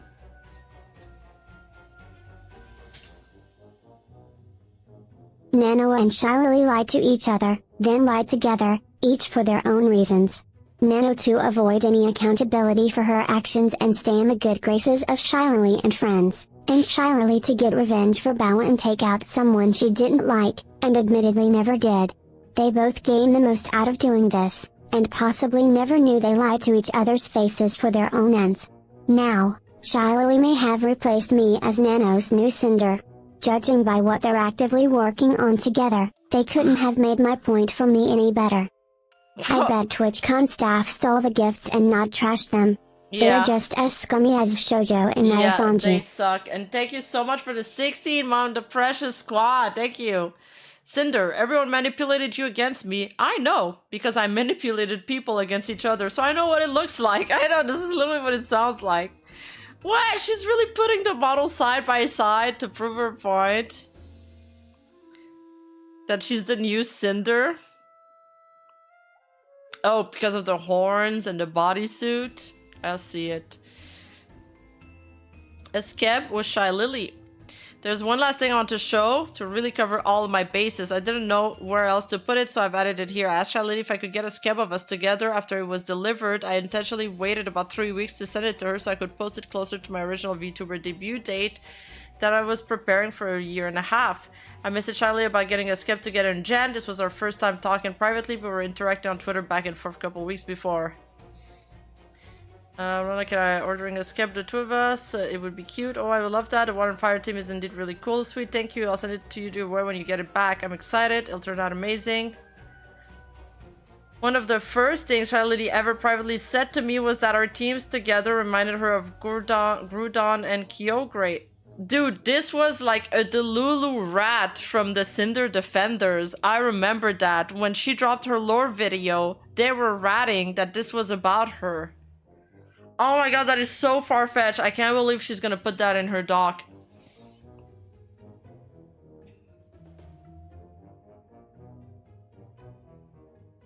I thought it was pretty cringe of her to say that as if she was some kind of box legendary in the skep she wasn't even helping pay for.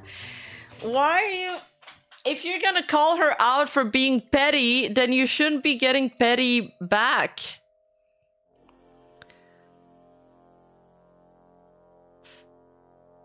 Even though she made this comparison, it's not that she'd ever portrayed herself in a Groudon and Kyogre as fight sequence against a fire-teamed enemy where she comes out as the hero and saves her friend, especially not just months after she took pleasure in and had a major role in canceling me. Oh my god. I know how long of a project like this takes to complete, and even though I'm sure Shiley had a story she wanted to tell, someone else was credited with writing this lore. I just find it ironic that it happened.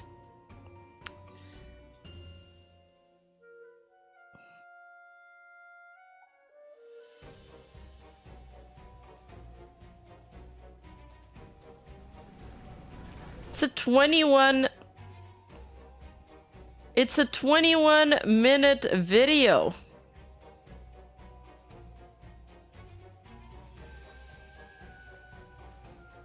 Doesn't that take like months to do? Like 6 months? And this is where she fully lost me.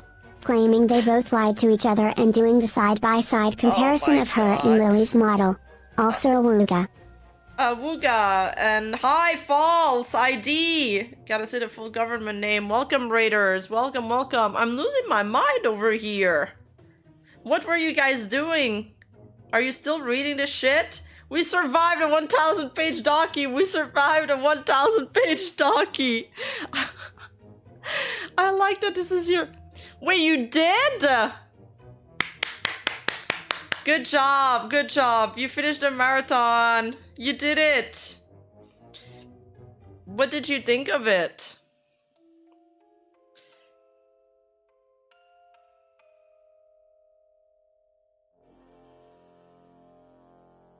$30 hours? Holy shit. Yeah, I hope so, Jonathan. Hopefully everyone involved is in a better headspace mentally.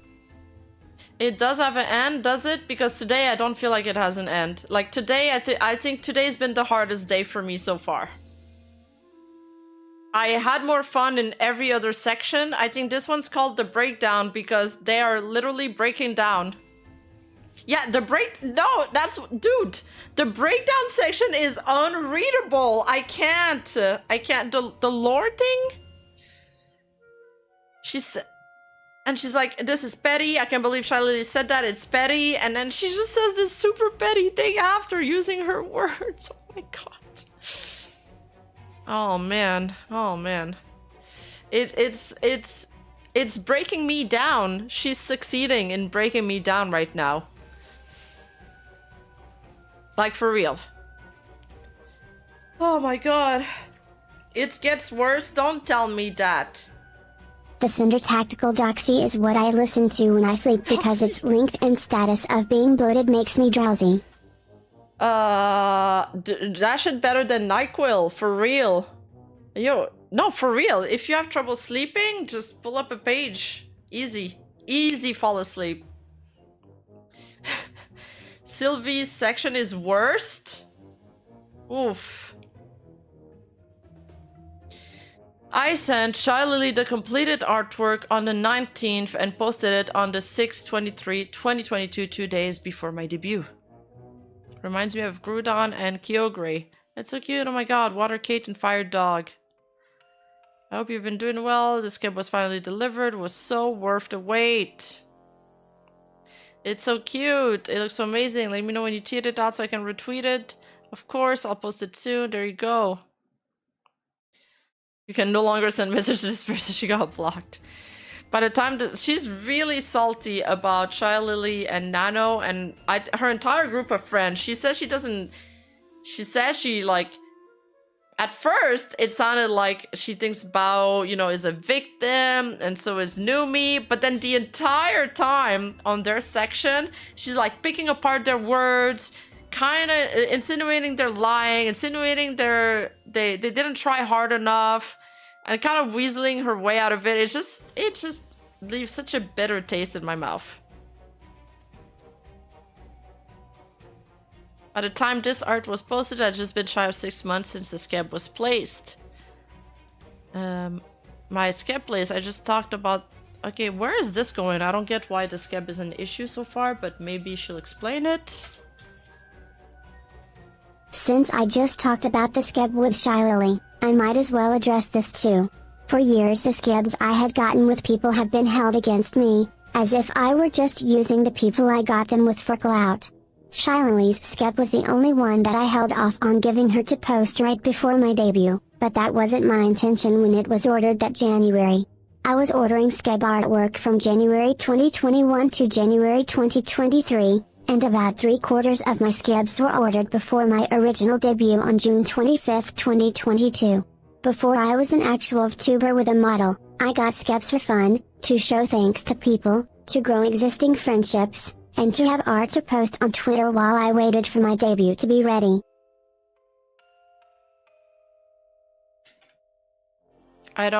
Okay, well, I don't hold the skebs against her. Every VTuber I had gotten a skeb together with was either with someone I was actively working with, had already worked with, or with someone who I was already friends with, or acquainted fault with, at the time I ordered them. I asked everyone for their permission to get one beforehand, except for the few cases it was a surprise meant to be a gift for someone. As far as I remember and can tell by my financial files, I paid for all of these myself, including Shylily's, and I never expected anyone to chip in. Okay, who cares? Where's this going? Get to the point! This is every skeb I ordered, with about half of them being of myself. The censored skebs below are in SFW. There are 2 skebs with Trekkie and Ruu that didn't show up on this page that I've shown below this instead.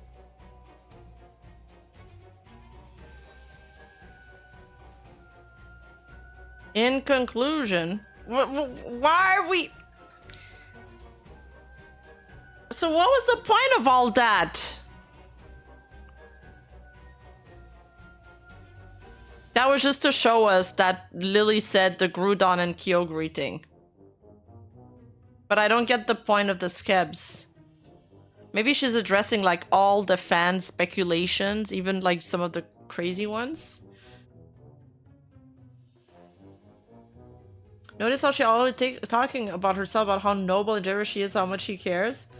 I don't know, there was an entire section of her like showing how much better they treated Nanoless than everybody else, and how they put her eye in her room and everything. And look how much better we cared about Nanoless as a person, not just for her art. In Bao's section, Fluff, Red yeah. explained his grudge against Bao that led to his and Nano's exclusivity deal. Does it matter explaining why Red held things against Bao that he told Nano about? Or explaining that I only treated Bao differently because of Red's feelings towards her? No. But since this was all made public, it had to be explained. What both of us did was wrong, and we should have addressed the problem when we could have.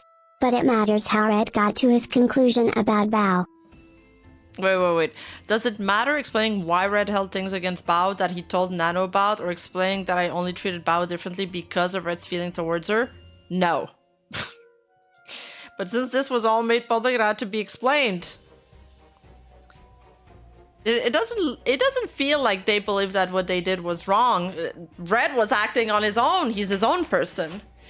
He told the truth according to him and his own experience. After all, you've been repeating us that through the entire document. My brain is melting.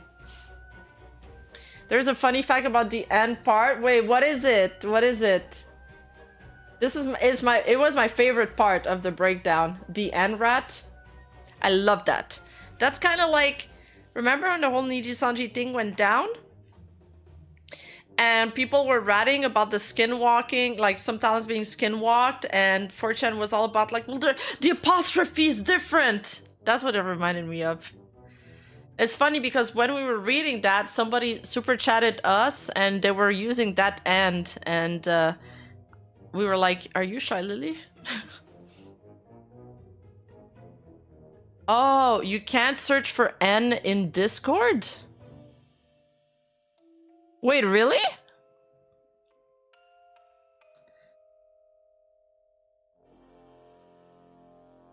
So how did she highlight them?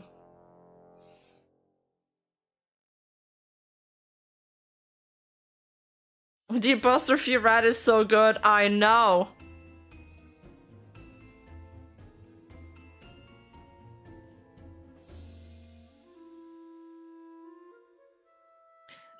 No results, remember? Oh, wait, was there... I don't remember now. I don't remember. Was there a part where they showed no results? She tried to search, but it does not show any. Oh, that's so dumb. Wait, you guys are good for figuring that out. That's the first time somebody ever mentions this. Oh, you guys remember? You actually can't search the N sign. Wow. And she used this as proof. So she can't check to see if Nano used N naturally. Oh! Best part of the stream is when Rima gets it. The Shali wrote Nano's doc section. Yeah, it's the beginning of that breakdown, and I'm gonna have a breakdown if I go back to that section.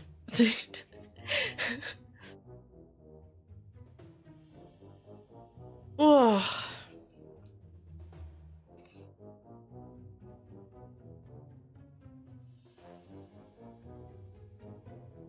True, slime. Yeah, our chat was making jokes that we were both Uma racing in the Google Doc. Like one of those... Fuck, guys, what is the race called in Uma Musume? Because, you know, we're both ponies.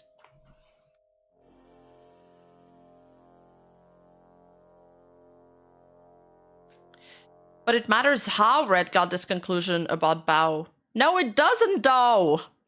Even if you explain to us how he got his conclusion about Bao, it doesn't excuse it. The Ari McKinnon. Yes, the Ari McKinnon. This is it.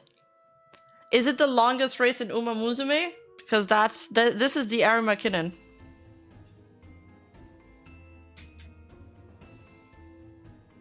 Alright, Juan, you're reading this bit. Red couldn't see the whole situation around Bao and Sak any other way. After Sak went exclusive, Red pieced together every action he experienced and noticed from Bao to corroborate a story, based on assumptions, and a pattern of behavior that made perfect sense to him. He ignored any of the good things Bao had done, now thinking she was being fake about everything. He didn't contact Bao about any of this at all to verify his theory. He was angry at her and already made up his mind about what she'd done, and thought she'd lie about it anyway. Red eventually tried to get even with her by making the deal with Nano to take the opportunity of working with her away from Bao. Once the truth came out, he turned out to be wrong. Not just once the truth came out, he turned out to be wrong the entire time, but okay. What Red did was... Why do we have to keep re-explaining that? Pieced together an assumed story about someone from observations and experiences with them after something negative happened regarding them, adding up to a supposed pattern of behavior. Focus solely on all of the negative things that happened with that person that fit the confirmation bias towards them, never considering any of the positives, which all became part of the conspiracy. Never contacted the person to find out the truth of this story due to being angry at them for what was already determined happened, and thinking they'd lie their way out of accountability. Took retaliatory action against that person in response to what it was assumed they did. The story about the person turned out to be wrong to begin with. I love that they're like, well, Red never contacted her due to thinking that they'd lie their way out of accountability, which is literally what they blame Nanoless for not, you know, for using Akira and dodging them, because she probably thought that they would lie their way out, and, you know, and same with Shy Lily. They're like, she never reached, after I reached out to her to ask her if anything was wrong, she never answered. Well, maybe they also thought that you would lie your way out of accountability.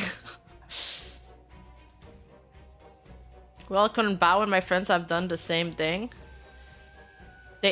Oh, okay, that took... I didn't expect this turn. Alright. Alright, walls of text. They heard what Nano and Shiley were telling them, saw select screenshots of Red's messages with Nano, and assumed there couldn't be any other way but me knowing and agreeing with everything Red said and did.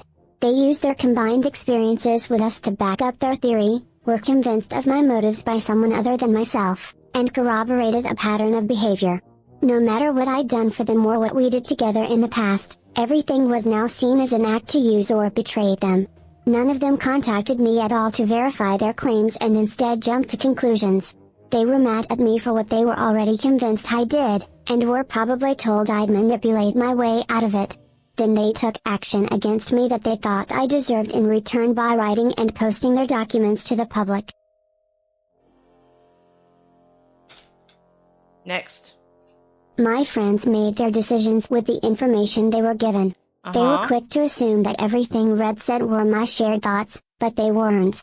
My friends never saw Red and I argue, didn't know we lived together, never knew I cheated on Red, and couldn't have known how our relationship was beyond what they saw during the half a dozen times we traveled every year. They decided that this was the culmination of some long series of wrongs I've committed against them to further myself. I am not a perfect person by any means, but to claim that everything I've ever done with my friends, for them, shared with them, felt with them, was all fake is wrong and unbelievable.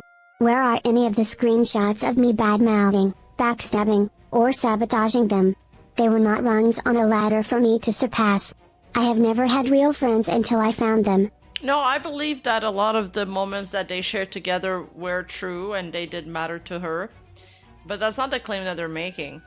And, I mean, again, I'm gonna repeat this argument again. I've said it a dozen times already, but, like, Sinder just... Everything that there's undeniable proof against her, she admits to it. But everything that she can deny, she conveniently... Red never told me. I didn't know about this. I forgot Numi's concert, even though Red put it on the calendar. Oh, Numi talked to me about the concert months before, in person. I forgot about it. That never happened. It's like, it's too convenient. I think the truth probably lies somewhere in between. Like, she didn't know about everything that Red said, but she knew more than she's letting on. She knew more than she's letting on. And then there's that one screenshot where Silverveil is like, well, Red kind of made me feel bad here about the Silverveil stuff and about the having too many nano babies. It's not, I just want to make sure that you're on the same page with him, and Cinder was on the same page there, so they probably saw this and came to these conclusions.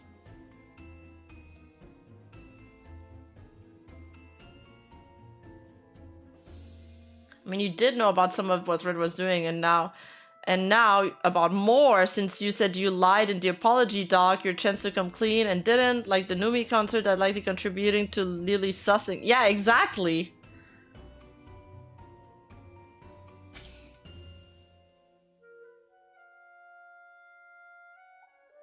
They use their status in the community as some of the biggest tubers around, ambushing voice, me in the Lord middle Sovereign. of the night, to publicly out the person they were falsely convinced was some kind of evil mastermind. They all did this together, so no one was going to question their group's corroborated story. It was okay to ruin me and ignore our history together because they were convinced they were doing it for the sake of friendship. If you asked questions, or asked for more evidence, you were banned, blocked, and silenced, because how dare you question those grieving in this difficult time? The public wouldn't have known any better unless I gave the full context of what really happened in this document, rather than what was vaguely told to them through recollection and hurt feelings. Dude, we got the context, and it's worse than it actually was. It's actually worse, because before people were saying that that Nanoless wasn't manipulated because we couldn't see the messages before those that were shown in the doc. Now we got the messages before, and it looks fucking worse. Or worse, is it worst with a T or worse with an E? I don't know about the conjugation here. Red speaks for me, except when he doesn't. Yeah, exactly. Bao lost out on a VTuber model with Nanoless, the artist who wanted to cancel it in the first place and who convinced her it was my fault. Oh, it's worse with an E? Oh, okay, okay. That does sound better. Thanks, guys. I decided to pull out of my unplanned performance in Numi's concert because of my own anxieties, and I was a bad friend when I made the choice initially not to be there for her. Again, you literally admit in these screenshots that you feel obligated to be around for the launch weekend as a gamer sub owner. The launch weekend was on the 31st. you scheduled that collab on the 1st, the same day as the concert. I lost my friends, my career, countless opportunities, and my reputation to millions of people has been ruined permanently. My name has been dragged through the dirt and has become an insult synonymous with insincerity and betrayal. I've avoided being spoken of like I'm a VTuber Voldemort now. And some people are pretending like I never existed. These things are not equal. The damage my friends have inadvertently caused to me is irreparable and immeasurable. All over conjecture, lies that were fed, things I never knew happened, and opinions I did not agree with. Whether they knew the truth or not, they all perpetuated lies about me to the public, and my life has been forever altered because of it. Despite it all, I forgive them? Really? Sheesh! Well, you could have had me fooled. It sounds like you hold a grudge. Damn! You could have had me fooled there. Numi said on her stream that talking about things is always the better option. The pivotal thing my friends didn't do was talk to me or read about anything, never hearing what we had to say about Nanos and Charlie's claims. Even Bao on her stream was left questioning the motives behind things. Everything that happened circles back to poor communication from everyone. Both Red and I didn't communicate with Bao about his problems with her in December 2024. I didn't communicate with Numi about performing in her concert and how I felt about it before I cancelled on her. If there were ever really any problems Nano had with us, she never communicated it. No, she did. She tried to stand up twice to Red, but she folded immediately both times. Numi didn't communicate with me about her concert, only trying to plan things through Red and confided in Bao about how she felt about me canceling. Now hold on.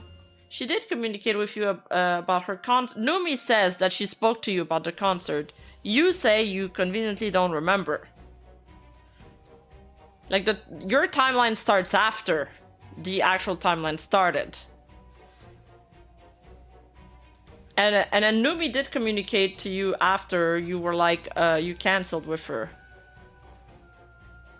Bao didn't communicate with me about her feelings of isolation, only expressing those feelings to Numi privately. Shy Lily didn't communicate with me about whatever problem she had with me and resorted to petty actions instead.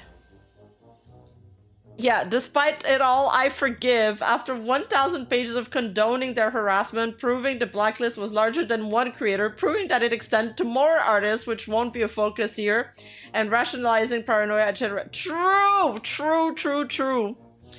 And it did extend to more artists, which, yeah, they didn't really talk about. No one communicated with me or Red before choosing to make everything public, ending in my cancellation. Oh my god, why is there so much text? How could there be more text, guys? How? Just how? Okay, Juan is reading this. I don't think Nano's actions didn't start out malicious. She wanted to find out if what Red said was true, and shylily used that against me. I do not believe Nano ever shared the full, true story of what happened between her, Red, and I with my friends, and instead chose to protect herself and lie about everything. Yeah, this is like 5 It's hard conclusions. to believe Nano put her own document together, and it's heavily evidenced that Shylily did. Nano sat back and let Shylily take the wheel for her after knowingly lying about what happened between us. When you consider that Nano's and Bao's documents were planned together and posted simultaneously, it was on purpose to put my betrayal of my friend first and foremost, even though Nano said she didn't care about Bao. This is such a big wall of text. I'm gonna break this down in two.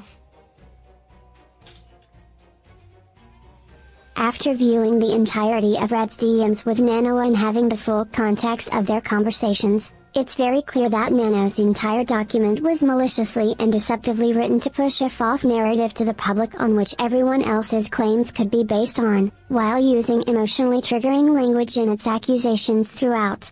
With the biggest tuber, Shylily, supporting her, no one would question Nano's claims, even my friends. When put under scrutiny, there are so many details purposely left out, giving the freedom to tell whatever story they wanted that the DMs that were shown vaguely supported.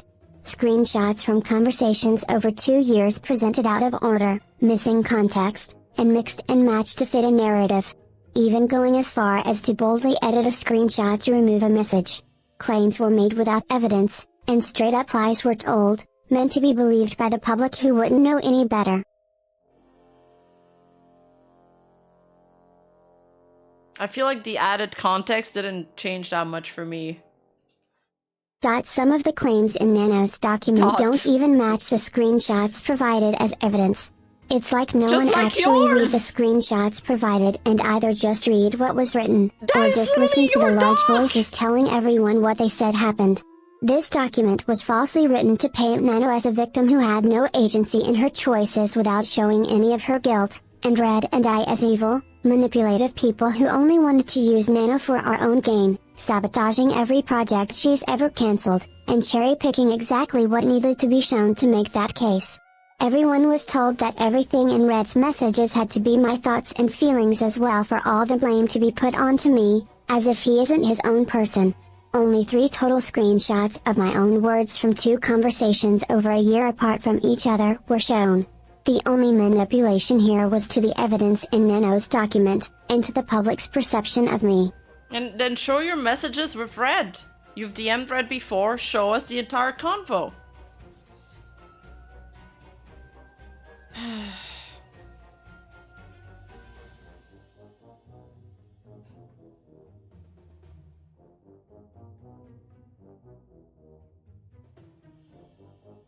Neither of us sabotage any VTuber's project with Nano, as you've and they keep repeating that it's like that Nano claimed that they were behind every single model cancellation, but that's not true.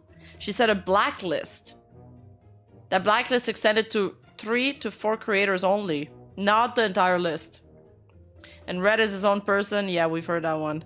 As you've seen from our messages, we've always praised Nano for the work she did with others. I've always supported my model sisters, and I platformed them myself on my stream, even if I could It's like, no, I never talk shit about other people, because you see this other person, they did a model with Nano, and I praised them.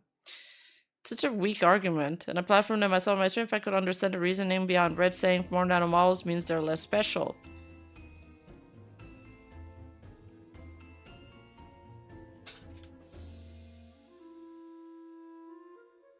In the case of the exclusivity deal in January 2025, Red asked Nano not to work with Bao, Cotton, or Silverveil. Nano said she had a model planned with Bao that he didn't know about before, and Bao probably didn't know about it either.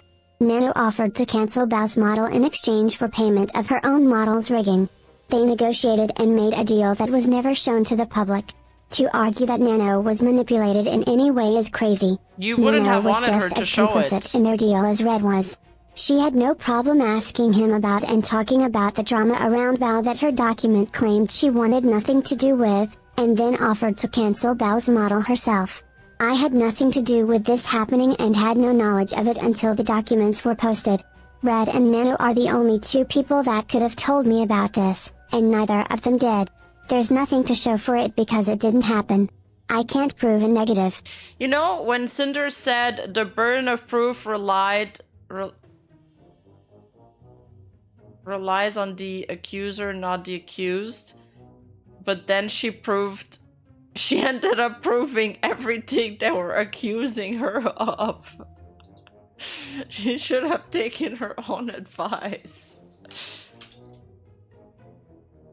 Nano lied and pushed all of her agency of her own actions onto Red. Then Shiley and my friends took Red's agency away from him and his actions, and then blamed everything either one of them did on me. Nano used us as a scapegoat for her cancelling Bao's model when she was the one who wanted to do it in the first place. She cancelled Silverveil's and Cotton's models in November of 2023 and blamed it on us. And when she said she was going to take Silver's model back, she didn't, because she was healthier and less stressed. She cancelled 7 models in September of 2024, avoiding accountability for herself and implying to those clients that it wasn't her fault, it was my fault. I don't know if the 10 cancelled projects talked about in Red's DMs with Nano was everything she ever cancelled, or everything she blamed us for with her documents, but it's all he ever knew about. They're doing the strawman argument. She never blamed them for that. Nano's document is actually pretty clear. When you read it, it's pretty much the same claims. Nano was clearly capable of thinking for herself and was always in control of her own business decisions. She repeatedly overextended herself and overbooked too many projects that she couldn't handle, again and again. If Nano was able to cancel on some of the biggest VTubers out there, bigger than me, she could have chosen to cancel plans with us, or stopped working with me altogether if she really felt the way it says she did in her document. But not once did she. Instead, she said she just wanted to do Sinder stuff. We didn't hold any power over Nano. We didn't threaten her, we didn't blackmail her, and we didn't manipulate her. We were her most loyal, supportive, sympathetic, and repetitious clients who genuinely cared about her, and she knew it. That makes the manipulation even more powerful, though. Like, she believed that she had her best intention in mind. So why would she have distrusted your word? Why she would have distrusted your advice when you repeatedly told her that you don't just care for her as an artist, you care for her as a friend? 2 hours after she canceled her model with Silvervale, Sinder magically woke up from her nap to message Nanoless to tell her how much he cares about her as a person, not an artist, mind you. And Red, just before, he was like, oh, Silvervale, she doesn't answer you, she doesn't really care about you, like kind of insinuating that. I don't like this shit. Like, I see right through them. And fuck, what was my other thing that I wanted to say? I like that she's like, Nano is clearly capable of thinking for herself. She was able to cancel on some of the biggest VTubers out there. She has a spine. She wasn't manipulated by us. But then she makes the argument that she was manipulated by Shy Lily. So which one is it? Is she easily manipulated or is she not? And then the other thing is that Sinder doesn't even realize how persuasive Red is. Because when Red had this Delulu idea about Bao, who was Cinder's friend, by the way, it's kind of fucked up that you have these ideas about one of your friend's friend. Cinder decided not to say anything and not to respond to Bao's comment or something, to keep the peace between her and Red. So even Cinder couldn't stand up to Red. But she wants Nano, Spineless Nano, I'm sorry to call her that, but it's kind of true, Spineless Nano, to stand up to Red, when she herself couldn't stand up to her manager. He works for her, and he's her boyfriend. These things aren't adding up. These things aren't adding up.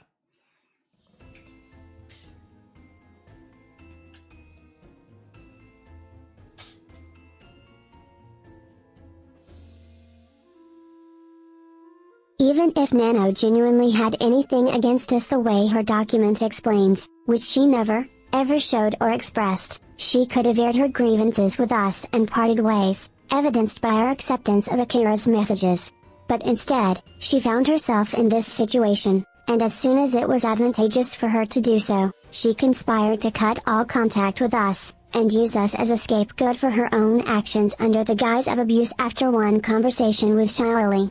It didn't matter who we were to her, just that she would have been caught without blaming us and using the manipulation excuse. She carved a path to the best outcome possible for herself and came out of this with more support than ever. As stated in this artist's now deleted tweet, Nano removed herself from direct conversation, and used emotional language to attack and rally rather than actually caring about fixing the problem. Dude, you're so right. Oh, that's the other point I forgot. She says true, and she contradicts herself, because in the first few points of the document, she clearly states that she guilt-tripped Nano. And what is guilt-tripping if not manipulation? But later in the doc, she says she didn't manipulate Nano. I guess this is the problem with writing a 1,000-page document. You forget your arguments throughout and you contradict yourself all the time. Nano has shown herself to be entirely self-serving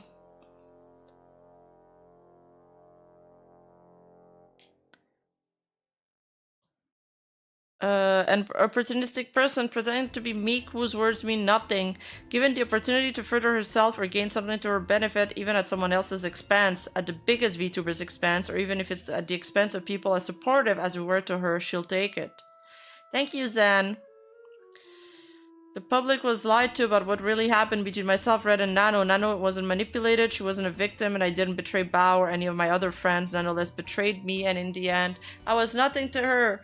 It really was just business to Nano. Red and I were her most supportive and loyal clients over 4 years, paying for her to be taught how to cut art for model rigging in the first place, giving her over $100,000 to buy her new house, building our careers side by side, and this is how she thanked us. No matter what Nano did, she will continue to be supported by the people she worked with to cancel me, and by the people that want her artistic talent. I will continue to use my art and models from Nanoless until they can be replaced. There is literally 5 conclusions! In conclusion, Shy Lily. I used to look up to Shy Lily, but now I don't know how anyone can. The L she holds on her forehead must stand for liar, because Shy Lily was the first person to do so. She had her own grudges against me before this all started, and in true narcissistic fashion, she lied to and manipulated Nano to avoid accountability, turning her against me. She's Shy Lily, so of course Nano was going to believe anything she said. The only thing done to Shy Lily was that Red dared to speak about what she was guilty of doing, and though we'd have to consider her competition for her petty, unwarranted behavior towards me, and because you guys thought that she was trying to steal your model artist. She still expected her own section my apology though, as if I had anything to apologize to her for other than not knowing she was talked about. She probably just wanted a concession from me for some narcissistic sense of victory. Wow. This part sounds so unhinged. Shy Lily wants to claim she sucks at Discord, and Bosca told me that Shy Lily rarely used Discord, only for business meeting and stuff. I guess that part was true, because this was all just business to her. She had no problem using, understanding, navigating, organizing, and communicating with a dozen or more people in Discord consistently over 2 weeks when it came to canceling me. But for some reason, didn't have the balls to respond when I tried to resolve things. You know, it's a stark contrast between earlier Withany and Vadal. Yeah. One tried to be professional, but the artist wanted something more. Meanwhile, here it's all, oh, we are friends. You can trust me. Yes. And even after they had a falling out, it kind of stayed professional too. From my own experience, her sucking at Discord is an excuse of an accountability for her to not put in the time and energy to talk to people she doesn't feel are worthy of her time, including her friends, sometimes something I was attacked for. I am confident Shy Lily wrote Nano's document for her, used Bao as the emotional centerpiece, and told whatever story she wanted to tell. She hid behind the scenes and she didn't really hid behind the scenes. She was all over that. She hid behind the scenes, kept her head clean of involvement, staying out of the drama until it came to dunking on my tweet and making sure it stayed down. She became the hero, defender of her friends, and turned me into a villain. Shy Lily projected her own actions and behavior of narcissism, manipulation, jealousy, and avoiding accountability onto me, and convinced all of my friends of it too, while manipulating everyone to believe everything I've ever said was me lying through my teeth with words like honey. I'm gonna need some evidence for these very strong claims. She threw her morals out of the window, lied, and claimed I was trying to deplatform them, when Shy Lily was the one eager to deplatform me. Shy Lily is definitely afraid of losing relevance. Okay, we're just straight up in delusions. Shy Lily is definitely afraid of losing relevance, and she gladly conspired to take out the person she felt she was losing relevance to in her own passion project, and pushed my cancellation to be done as soon as Bao was out of surgery with Nano's career-ending evidence. I keep getting that urge to shout out Lady Aowen's line to Grima Wormtongue. Your words are poison. Yeah. Cinder is literally pulling a Sarum in here. Dude, she's definitely afraid of losing relevance. Where are the screenshots of that? Yeah, where's the speculation tag on this entire section? No one was going to destroy Shy Lily's word or side against her. Her celebrating my cancellation on her stream was justified in the eyes of the public. She misled, all while admitting to slander that started this. Shy Lily didn't care about accountability. She was ready for blood, and she got it. It's very easy to lie about someone when the person being lied about is the only one who can disprove them, and everyone was manipulated to believe anything they could say in their defense couldn't be trusted. Twist what really happened to fit a narrative, then repeat it over and over again until it's believed to be the fact. This sounds like your doc, though. The repeat it over and over again till it's fact. Sinder took no accountability, Sinder knew everything, Sinder betrayed her friends, it's just business. And no matter how many times they claimed Sinder did this and Sinder did that, it doesn't make any of Red's actions my actions. Well, he was your manager. And he conducted business dealings on your behalf. Any evidence shown of my actual involvement was near non-existent, and she was gonna take him back as a manager. And he helped write this document. Just because they corroborated their stories and told them loudly and emotionally doesn't make them true. If you need to present your evidence dishonestly, out of order, out of context, even doctoring it, and then make claims that the evidence doesn't even show, then maybe that evidence isn't reliable and the real story is different from the story being told. Okay, but if you need to show all of your evidence and then have like 8 paragraphs explaining why this sentence wasn't meant to be taken the same way everybody else reads it, then maybe you're the problem, though. It's like that meme, that Dofi meme, where it's like, from a very young age, I knew that everybody was wrong and I was right. That's what it sounds like. This was a witch hunt and everyone involved just wanted to move on from it as soon as I was gone.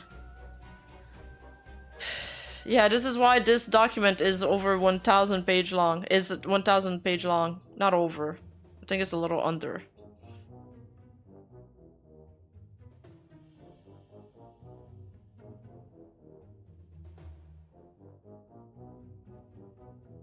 Sinder was trying to pin the It's Just Business on Nanoless when she said it after Red said it. It's wild. Oh man.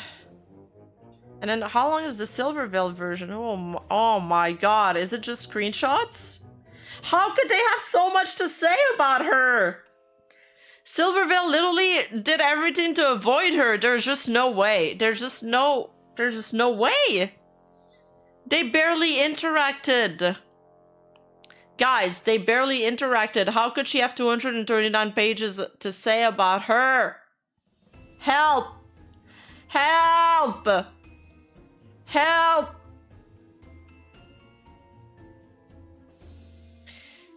Silver's like, I don't want anything to do with you. You give me bad vibes. I have the eeks. Meanwhile, Sinder, 239 pages.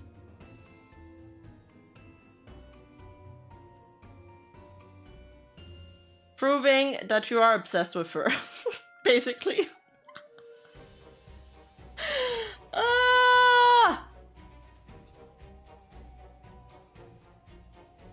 I'm dying. I'm dying. My throat hurts.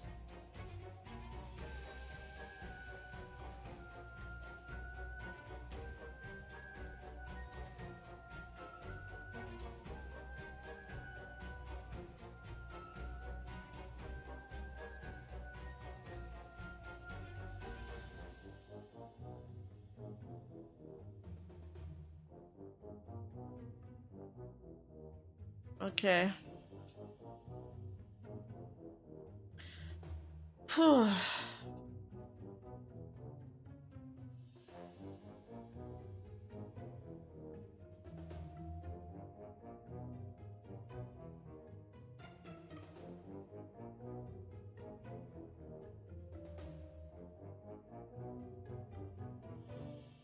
Okay, I'm gonna call it here and pick this up tomorrow with the best part of the doc, apparently, which is Silver Veils.